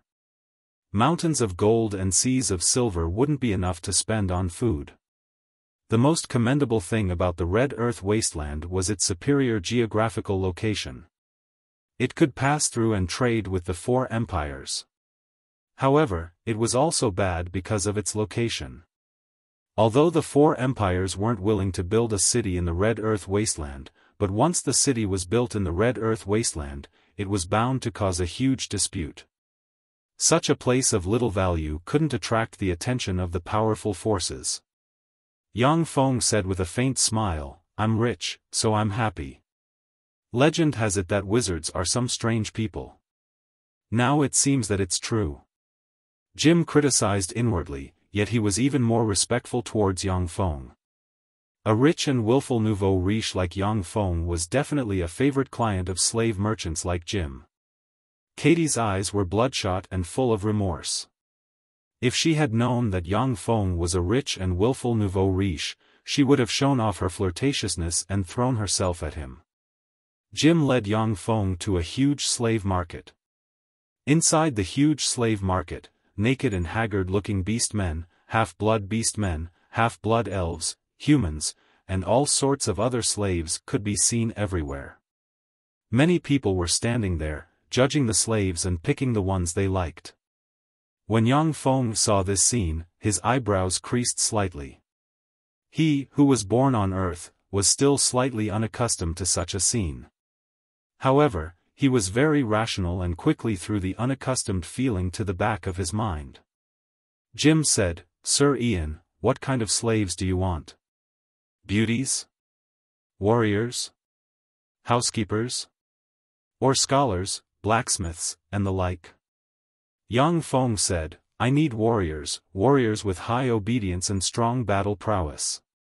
"Very well, I just got a batch of top-notch goods, you'll definitely like them." Jim gave a few instructions to one of his subordinates, then smiled and led Yang Feng inside the slave market. Jim quickly led Yang Feng to a huge cage. Inside the cage, there were more than 300 tall and sturdy humanoids with only a bull's tail and a height of 1.9 meters. Jim enthusiastically promoted to Yang Feng, "These are 318 mixed-blood ox-human half-blood beast men. Their origins are very clean, they were captured by a slave-catching group of the Beastman Empire and given to us. There won't be any problems if you buy them.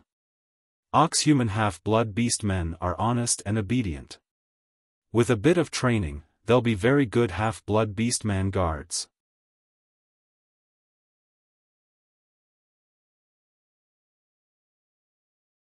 Chapter 204. Yang Feng asked, "How much?" Jim said straightforwardly, 30 gold coins per person, 318 people, I'll count it as 9,000 gold coins. A burly oxman half-blood beastman in his 30s got up, knelt in front of Yang Feng, and implored with tears in his eyes, "Sir, if you want to buy us, then we're willing to sell us to you. I beseech you to be merciful and buy our family as well.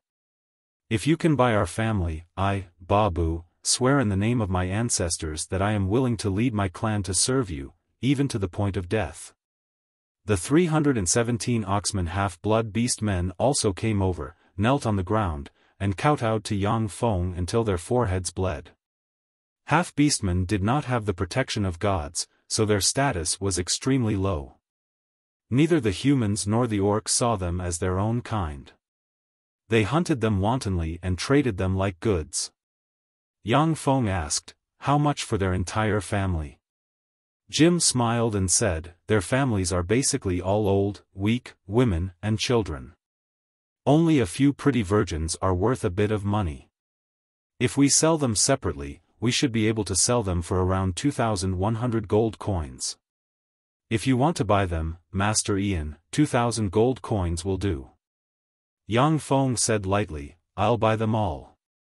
After I'm done choosing, we'll pay together." Jim smiled and said, "Yes." Yang Feng suddenly pointed to a huge cage next to him and asked, "How much are those people?" Inside the huge cage that Yang Feng pointed at, there were 200 burly human men. He could be considered to have rich experience in Tyrannid subcontinent. With a glance, he could tell that those 200 burly men were definitely from the army. Moreover, they were the kind of elite army. However, the eyes of those 200 burly humans were lifeless and dispirited. Their spirit, energy, and vitality had already been reduced by more than half. Jim glanced at the 200 burly men and said, "Those are the most elite imperial guards of the Amon Principality." It was not long ago that the king of the Amon Principality refused the proposal of the Duke of Iser. Duke Iser used his private army to destroy the Amon Principality. These 200 human slaves were the most elite imperial guards of the Amon Principality. Their strength was not bad. The leader of the imperial guards, Clive, even had the cultivation of a sky knight. However, their Do Chi had been crippled, and 3 fingers had been cut off from each of their hands. They were already a group of trash. He's only suitable to be the male pet slave of the noblewomen. He's not the powerful warrior you need. Yang Feng walked up to the 200 elite royal guards of the Amon Principality and said lightly, "My name is Ian, I am a wizard. I want to ask you, do you want to continue living as a male pet, or do you want to be a warrior and fight for me, have the dignity of a warrior, and live as a warrior?" When they heard Yang Feng's words, a glimmer of light ignited in the eyes of the 200 human burly men in the cage. The burly human Clive raised his eyes, stared at Yang Feng and said solemnly, "Our cultivation bases have been crippled, and 3 of the fingers on each of our hands have been cut off. We can no longer hold swords. Honorable Sir Magician, what do you want us to do to fight for you?" The light in the eyes of the 200 burly men immediately dimmed. With their current strength, any ordinary person could defeat them. Yang Feng said lightly, "Although your Do Chi has been crippled and your fingers have been cut off. However, your knowledge hasn't been taken away. I need you to train me into an army that can defeat any thief or robber in the Red Earth Wasteland. Besides, I'm a wizard. The path of magic is mysterious and unfathomable. It's not impossible for me to help you restore your Do Chi and fingers in the future." Clive's eyes lit up. He struggled to get up and saluted Yang Feng in a knight's salute. "In that case, Sir Ian, we are willing to serve you." The 200 human knights also got up and saluted Yang Feng in a knight's salute. Their eyes flickered with a glimmer of hope. Yang Feng said, "I want all of these 200 people. Name your price." Jim's eyes narrowed slightly and he said, "Sir Ian, although their Do Chi has been crippled, but each of them is tall and sturdy with sturdy muscles. Many noblewomen of the Morince Empire like such male pets. If they are sold to noblewomen, each of them can be sold for more than 100 gold coins. Clive is a sky knight, so he can be sold for at least 3,000 gold coins. The 200 of them will be sold for 30,000 gold coins." Yang Feng said carelessly, 30,000 gold coins, no problem. Next, in the warrior slave market, Yang Feng picked and bought more than 50 slave warriors. He didn't fancy the rest of the slave warriors. Jim continued to promote, "Sir Ian, you have a distinguished status, so you should let some servants handle the daily affairs. We have a batch of maids from the imperial palace of the Amon Principality, do you need them?" Yang Feng said, "Then let's go take a look." Under Jim's lead, Yang Feng passed through the warrior slave market and arrived at the female slave market in the rear. 1,000 gold coins, 1,100 gold coins. As soon as he walked into the female slave market, a burst of crazy screams came from inside. Men who looked like aristocrats gathered together, looked at the auction platform in the center of the female slave market, and shouted madly. Yang Feng looked at the center of the auction platform and saw a 12 or 13-year-old girl with a pair of elf-like pointed ears and a delicate and beautiful appearance. Beside the girl stood a 21 or 22-year-old woman with a delicate and beautiful appearance and a pair of elven ears. She had a youthful charm and a pair of beautiful elven ears. Jim warned, the Black Fang slave hunters went deep into the hinterland of the Elven Empire and paid a huge price to capture a pair of pure-blood elven mother and daughter. Furthermore, the daughter is still a virgin. Sir Ian, are you interested in them as well? The Elven Empire isn't to be trifled with. If you want to build a city in the Red Earth City, then once the people of the Elven Empire find out that you keep elven female slaves, their pointy ears won't let you off. My greatest weakness is that I'm kind-hearted. There's really no other way. Yang Feng said lightly, 5,000 gold coins. After hearing the offer of 5,000 gold coins, the fanatical aristocrats calmed down a little, and their gazes focused on Yang Feng. 5,000 gold coins wasn't a small sum. It was enough to purchase more than 100 robust half-blood beastmen slaves. Some ordinary half-blood beastman virgins were sold for no more than 5 to 10 gold coins, 10,000 gold coins. A young man with deep eyes, a tall stature, puffy eyes, and an appearance of excessive alcohol consumption, dressed in aristocratic attire swept Yang Feng with a cold glance and threatened eerily, Baron Gerald of the Abet family has taken a fancy to this pair of mother and daughter. Who wants to compete with me? When the young man with an appearance of excessive alcohol consumption issued a threat, the aristocrats frowned and remained silent, unwilling to bid. On the auction platform, the originally smiling slave master had a bitter and helpless look on his face. Jim's complexion changed slightly, and he immediately warned, Sir Ian, the Abet family is one of the greater aristocrats of the Morance Empire. The patriarch of the Abet family is an earl. The family's private army is very strong. The Morance Empire was so powerful that a duke dared to brazenly dispatch his private army to wipe out another principality. The greater aristocrats of this formidable empire were terrifyingly powerful, not the slightest bit inferior to the kings of some lesser principalities. 15,000 gold coins. Yang Feng nodded slightly to Jim, then swept Baron Gerald with a glance and said with a cold smile, This is an auction, where everything goes to the highest bidder. Baron Gerald, if you don't have the money, then shut up. A gloomy glint flashed past Baron Gerald's eyes. He swept Jim standing next to Yang Feng with a glance, his pupils constricted slightly, and he squeezed out a smile, saying, Very well. What's your name, and which family are you from? Yang Feng said with a faint smile, I'm Ian, a wizard. Wizard. There's actually a Sir Wizard here. The complexions of the aristocrats changed, and their eyes flashed with a touch of fear and respect. Baron Gerald's complexion suddenly changed as well, and he squeezed out a smile, saying, So it's the Honorable Sir Wizard. Since you like her, then I'll let you have her. Wizards had strange and unfathomable means and were extremely powerful. Killing someone silently was like playing around. The aristocrats weren't willing to offend such a terrifying existence for no reason. When Jim saw this scene, his eyes became slightly hot.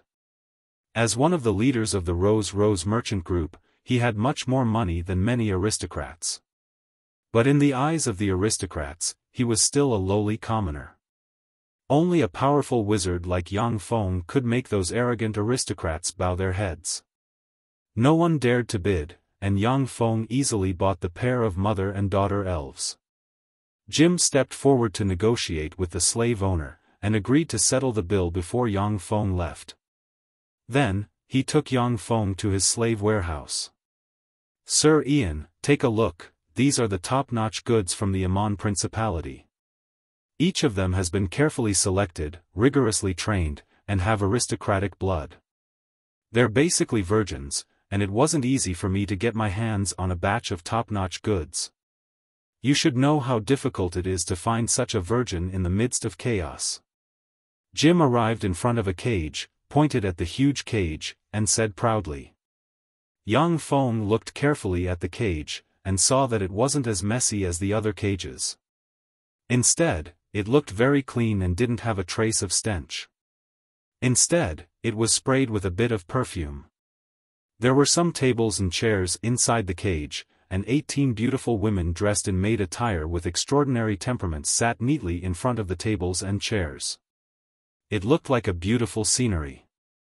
Yang Feng sighed silently. Every profession has its own master. Even slave merchants know how to package their goods.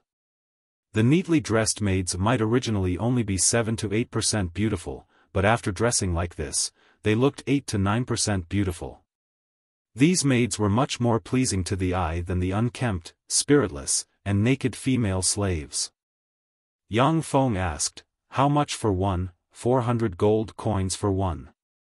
Jim quickly added, "A virgin female slave isn't worth that much. But they come from the Amon Principality's imperial palace, have aristocratic blood, have extraordinary temperaments, and grasp a variety of service skills. Such maids are very popular with aristocrats. 400 gold coins for one is really not expensive. The cost I paid for them is extremely high, so the price can't be any lower." A tall and sexy woman with a long scar extending diagonally from the right side of her face and nearly splitting her cherry lips in half stood up, saluted Yang Feng, and said softly, "Sir, I am Lena, the head maid of these maids. May I ask if you can buy all of us? As long as you buy us, we will do everything in our power to repay your kindness in the future." Yang Feng took a look at the cage, and saw that the maids inside the cage were looking at him with longing expressions, yet none of them interjected. Clearly, Lena had a very high status among the maids. Moreover, these beautiful human maids were well trained, and were many times better than those clumsy and unruly women. "All right, I'll buy them all," Yang Feng said straightforwardly. With a flick of his wrist, an inferior magic stone appeared in his hand. "Do you accept this gem?" Jim's eyes flashed with a glint of ecstasy, and he promptly said, "This is a magic energy stone. Accept, accept. I'll pay 500 gold coins for each magic energy stone, what do you think?" "No, 600 gold coins for each. If you can sell them in large quantities, then the price can be negotiated." Magic stones, also known as magic energy stones on the Feisua Plain, were a very rare resource. At the time when the Tsangji Plain's human warlocks dominated the Feisua Plain, they brought nearly all of the Feisua Plain's magic stones to the Tsangji Plain, resulting in a shortage of magic stones on the Feisua Plain. As for the Feisua Plain's gods who lived high up in their divine countries, they could get their hands on magic crystals of a higher grade. Therefore, they didn't do anything about the shortage of magic stones on the Feisua Plain. The life magic energy contained within magic stones was not only beneficial to the cultivation of warlocks, it was also beneficial to the cultivation of knights, wizards, druids, assassins, and many other different cultivation systems. On the Feisua Plain, magic stones were a very precious cultivation resource. Yang Feng sighed in his heart, "Plainer trade, the profits are nearly 10,000-fold. No wonder that Tsangji Plain's human warlocks are so keen on exploring other planes." In the Great Cloud Dynasty, an inferior magic stone was only worth 1 silver coin, while on the Feisua Plain, an inferior magic stone could be exchanged for more than 600 gold coins. Transporting inferior magic stones to the Feisua Plain, and then bringing gold to the Tsangji Plain, the profits were tens of thousands of times.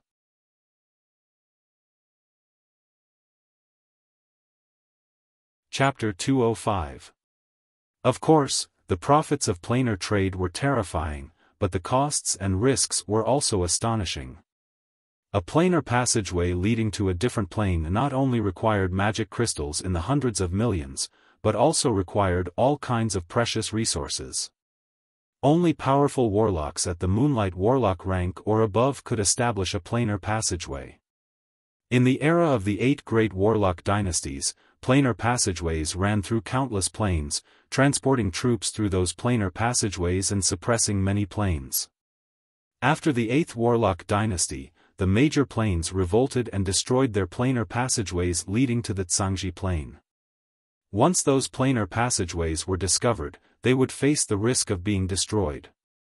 The planar passageways controlled by the major forces like the demon-fighting sect naturally wouldn't be used for such a trivial matter as magic stone smuggling. Yang Feng said in an overbearing manner, "I'll use these magic energy stones to pay the bill." "How many magic energy stones are there in total? Give me a number." In order to quickly establish a foothold on the Feisua plain, Yang Feng brought 2 billion inferior magic stones and 3 billion gold coins. A trifling few inferior magic stones were nothing to him. Jim said in a forthright manner, "Forthright, Sir Ian, you're really forthright. How about this? I'll calculate the price of a magic energy stone at 700 gold coins. The slaves you've purchased will cost you 72,365 gold coins. I'll erase the change and calculate it as 70,000 gold coins. You only need to pay me 100 magic energy stones." Yang Feng smiled faintly. Without saying much, he tossed a pouch containing 100 inferior magic stones into Jim's hand. In fact, on the Feisua plain, an inferior magic stone was generally sold for more than 800 gold coins. If transported to some prosperous places and sold to major forces, it could even be sold for more than 1,000 gold coins. However, Jim did his best to curry favor with Yang Feng in order to make money. Yang Feng naturally wouldn't haggle over it. "If you don't give them some benefits, who will work hard for you?" Jim beamed with joy and hurriedly grabbed the pouch. He had earned at least 50,000 gold coins from this transaction. Besides, selling magic stones would not only make him a fortune, but would also help him expand his network. Every wizard is a walking treasure trove with the wealth of a state. This sentence couldn't be more correct. Jim shook the pouch in his hand. Listening to the sound of magic stones striking each other, his fat eyes narrowed, and he revealed a gratified smile. He rejoiced at his wise decision. Yang Feng said meaningfully, "Help me prepare 3 months' worth of food for 1,000 people, as well as the clothes, armor, and weapons needed by my slaves. As long as you do a good job, I'll even pay with magic energy stones." Jim became excited. His eyes seemed to have turned into the shape of magic stones, and he jumped up and said, Sir Ian. I will definitely arrange everything properly for you." Jim's influence in the Rijek city was indeed enormous. He quickly got a large courtyard and stuffed all the slaves bought by Yang Feng into it. Without demur, Yang Feng spent 50 magic stones to buy the courtyard that could accommodate more than 1,000 people. The slave trade in Rijek city was very prosperous. Those who bought slaves also needed a place for the slaves to live. Only then would they have large courtyards similar to prisons and cages. In a spacious room in the courtyard, Yang Feng was sitting on a big chair. In front of him stood 3 people, namely Babu, Clive, and Lena. Yang Feng opened a box, revealing 3 vials of liquid metal nanorobot elixir inside. He said lightly, "I'm a wizard, now it's time to prove your loyalty." There were 3 magic potions in the box. "I will inject them into your bodies. This way, if I die, you will die with me. If you have any thoughts of betrayal, this magic potion will also kill you. Pick them up."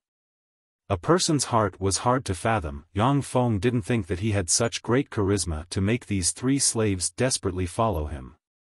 In fact, it was not uncommon for slaves to turn on their owners in the Morin's Empire, so the price of slaves was not as high as people thought. "Yes, Master." Lena picked up a vial of liquid metal nano-robot elixir without hesitation. When her hand touched the vial of liquid metal nano-robot elixir flew up and pricked her jade-white arm, injecting the colorless liquid metal nano-robot elixir into her body. When Babu and Clive saw this, without hesitation, they stepped forward and touched the vial of liquid metal nanorobot elixir.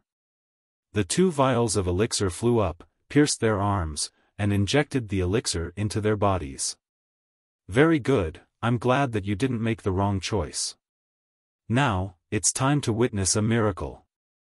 Yang Feng smiled and snapped his fingers. Lena suddenly felt the scar on her face itch slightly, and countless heat surged. The extremely ugly scar seemed to be torn off inch by an invisible hand, revealing the snow-white and tender skin underneath. Without the extremely ugly scar, Lena suddenly changed from an ugly woman who would give people nightmares to a top beauty with a sexy figure and extraordinary temperament. Babo said in a low and muffled voice, "Your scar is gone." Lena was slightly startled and somewhat incredulous. "The scar is gone?" Yang Feng flicked his finger, and a mage hand grabbed a mirror and appeared in front of Lena at once. Lena looked at the pretty face in the mirror that she had personally destroyed, restored to its original appearance. She was pleasantly surprised and full of complicated feelings. Is this the power of a wizard? It's amazing. When Clive saw this, his heart was filled with shock. Almost at the next moment, his hands heated up, and he felt a numbing itch where his fingers were broken. Finger bones with flesh and blood grew out in an extremely strange manner. Then, countless flesh and blood quickly covered his fingers, condensing into 6 new fingers. After the new fingers finished growing, Clive only felt a sharp pain in his body. The destroyed meridians linked up one by one, and countless hidden apertures were stimulated. His formidable life force was stimulated, and tyrannical chi gushed out in a flash. "Thank you, Master, for repairing my body and restoring my chi. Clive is willing to do everything in his power to serve you, Master." Clive's mood surged. He knelt in front of Yang Feng and performed a knight's salute of loyalty to his lord, his voice full of passion. When Clive chose to rely on Yang Feng, he was only forced by the circumstances. There was no worse choice than to rely on Yang Feng. Now, he was truly convinced by Yang Feng. Using both kindness and power was the only way to rule. Babo suddenly felt his body heat up, and his life force potential was stimulated. A tyrannical chi gushed out of his body, directly promoting him to a knight rank expert. Oxman half-blood beast man like Babo had a very good physique and was extremely suitable for cultivating chi. However, more than 90% of half-blood beast man tribes didn't have methods to cultivate chi. Only then did the liquid metal nano-robots stimulate his life force, allowing him to break through the barrier and promote to a knight rank expert. Chi. I, Babo, have chi as well. Master, you're really remarkable, Babo is convinced. Babo had a look of ecstasy on his face as he prostrated on the ground and said. Lena also saluted Yang Feng and said, "Thank you, Master, for repairing my body and appearance. Lena is willing to do everything in her power to serve you, Master, and take care of your daily life." After seeing Yang Feng's unfathomable means, the 3 people were finally convinced. Yang Feng quickly made a series of arrangements, making Lena the manager of internal affairs. Babo became the leader of the 300 Oxman half-blood beast men. Clive, on the other hand, became the leader of the human slave warriors and commanded them. Under Clive's pleading, Yang Feng injected the 200 most elite royal guards of the Amon Principality with the liquid metal nano-robot elixir, restoring their strength and repairing their limbs. The 200 most elite imperial guards of the Amon Principality were all knight rank powerhouses. There were even more than 30 great knight rank powerhouses and 2 earth knight rank powerhouses. Their strength was extremely extraordinary. It should be noted that the leaders of the 2 mercenary groups, Lek and Katie, only possessed the strength of advanced warriors. The 200 Amon Principality's royal guards became Yang Feng's strongest force. In the center of Rijek City, there was a magnificent group of huge shrines that made people feel admiration at first sight.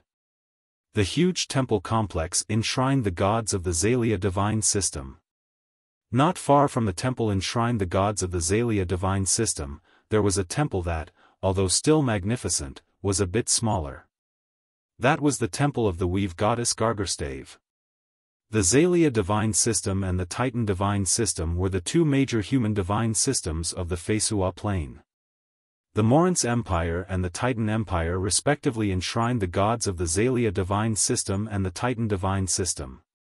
The gods of the Xalia divine system were the protectors of the Morince Empire. The gods of the Titan divine system, on the other hand, were the protectors of the Titan Empire. In addition to the Xalia divine system and the Titan divine system, there were also some gods of neutral divine systems and some independent gods with very few believers. Among the many neutral gods, the weave goddess Gargarstave was definitely one of the most powerful. Virtually all wizards of the Feisua plane who practiced magic were believers of the weave goddess Gargarstave. She created the weave and cast spells with the help of the power of the weave. Even a powerful divine system like the Xalia divine system had no choice but to tolerate the weave goddess Gargarstave preaching within its sphere of influence. Of course, the size of the temple couldn't surpass that of the Xalia divine system's gods.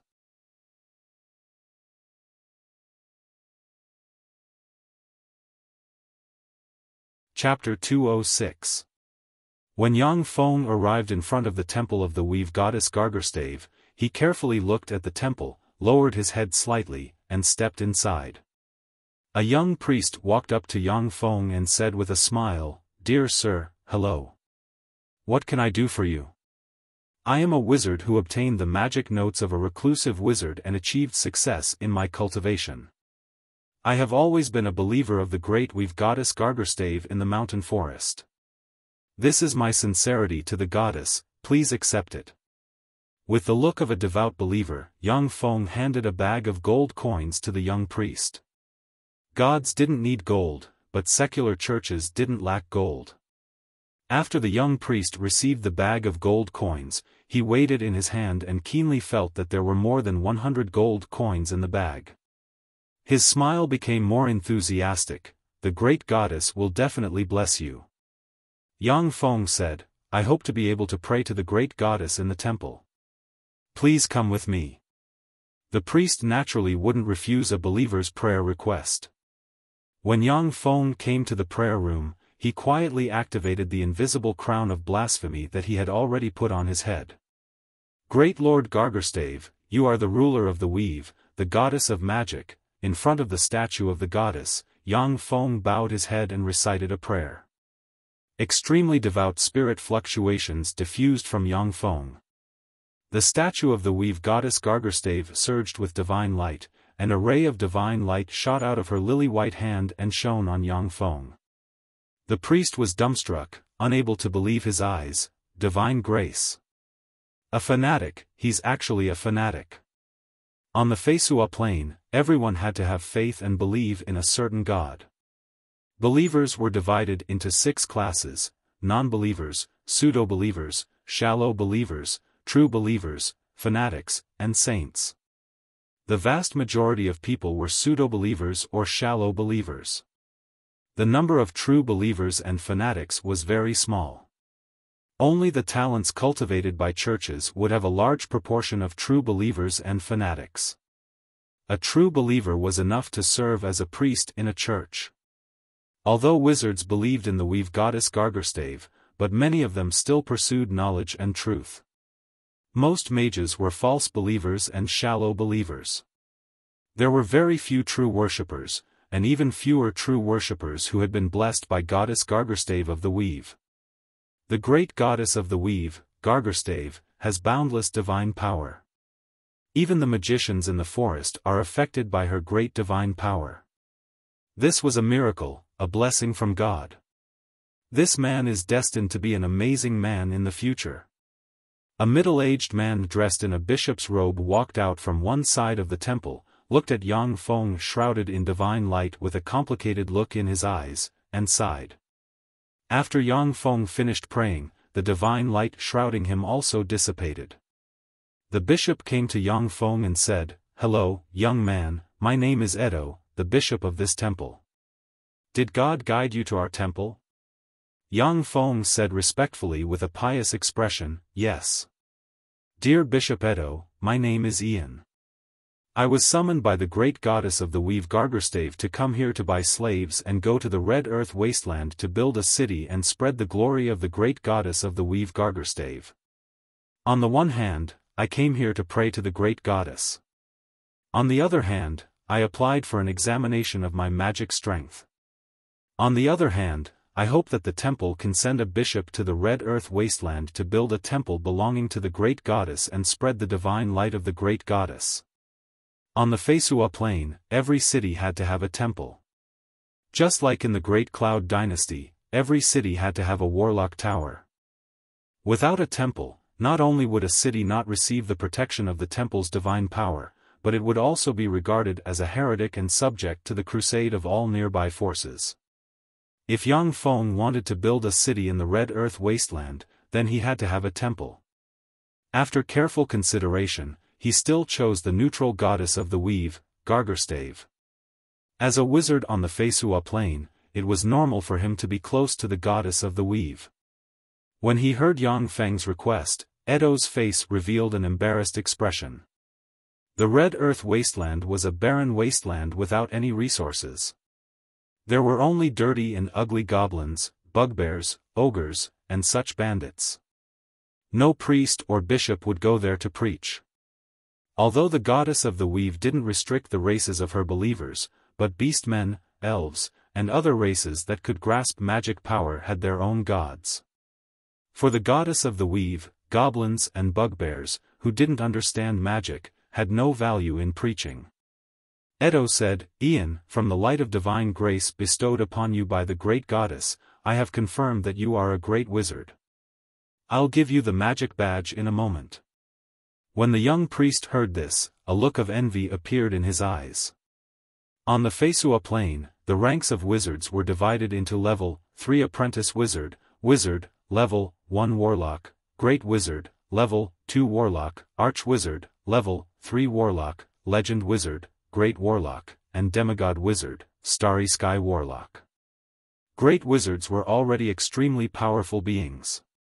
Bishop Edo, the bishop of the weave goddess's temple, only had the cultivation base of a great wizard.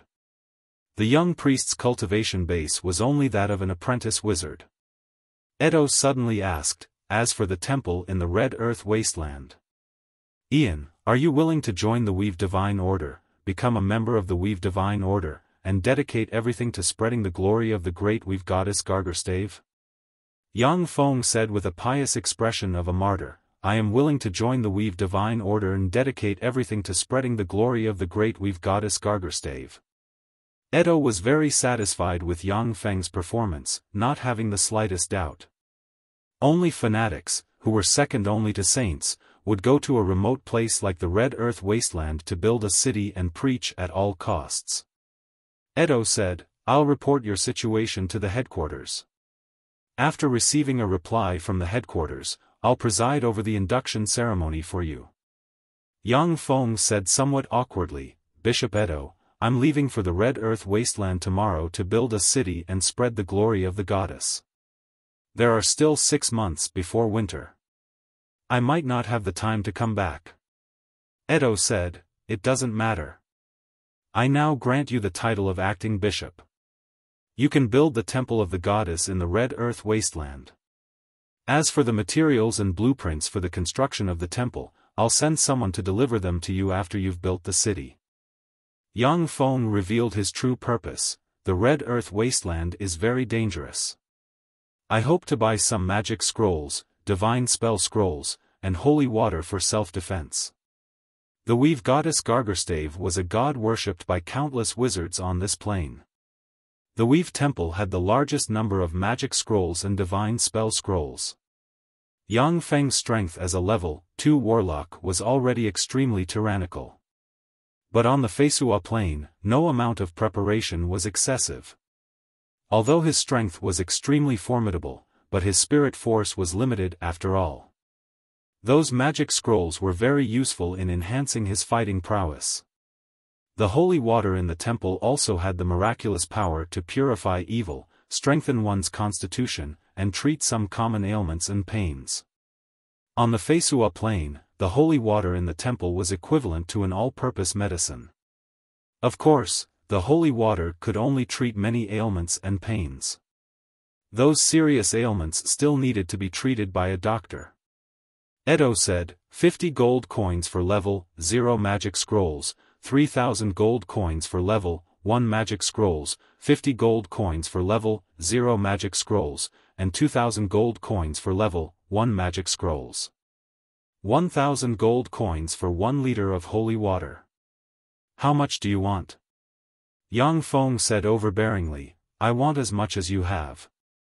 Edo was startled and said, I have 300 magic scrolls for level 0 magic scrolls and 27 magic scrolls for level 1 magic scrolls. 400 magic scrolls, 100 magic scrolls, and 20 liters of holy water, that's a total of 336,000 gold coins. Yang Feng smiled slightly, flipped his hand, and a magic stone appeared in his hand. Can I pay with magic energy stones? Edo showed a trace of a smile and said, yes, for each magic energy stone, I can offset the payment of 600 gold coins. Yang Feng said, I also need a lot of food and weapons, preferably standard military weapons. Of course, money is not an issue. Edo's eyebrows creased slightly. Military standard weapons were controlled goods and were not allowed to be bought and sold by civilians. If one didn't have the means, it would be extremely difficult to get their hands on them. Edo pondered for a while before saying, no problem, but it will take 2 to 3 months before I can come across this place. The Weave Divine Order was one of the most powerful churches on the Feisua Plain. Even in the Morin's Empire controlled by the Xalia Divine System, it still had a huge hidden force. If it was an ordinary person, Edo would never care about such a matter. Even if he was given more gold coins, he still wouldn't care about it. However, Yang Feng's embodiment of Ian was going to the Red Earth Wasteland to spread the faith and glory of the Weave Goddess Gargerstave. This had to be taken seriously. Yang Feng showed a trace of a smile after the negotiations were concluded. Food and weapons were the foundation of a force. He didn't want his lifeline to be controlled by a force. Although Yang Feng had his own ideas and plans regarding food and weapons, but in the initial stage, they had to be imported in large quantities. Yang Feng's embodiment had black dragon blood meridians and integrated 3 divinities. If he wanted to walk the warlock path, his evolution potential was limited. However, there was no problem in walking the path of gathering faith and becoming a god. Establishing a force, gathering believers, igniting god fire and ascending to godhood, this was what Yang Feng had decided to do before entering the Feisua Plain. After the negotiations were concluded, Yang Feng bought a lot of research materials on wizards from the Weave Divine Order, and then left. You're tuning in to the Xiaofan's Wuxia Tales YouTube channel. Don't forget to subscribe and join us on this journey to catch the most captivating stories.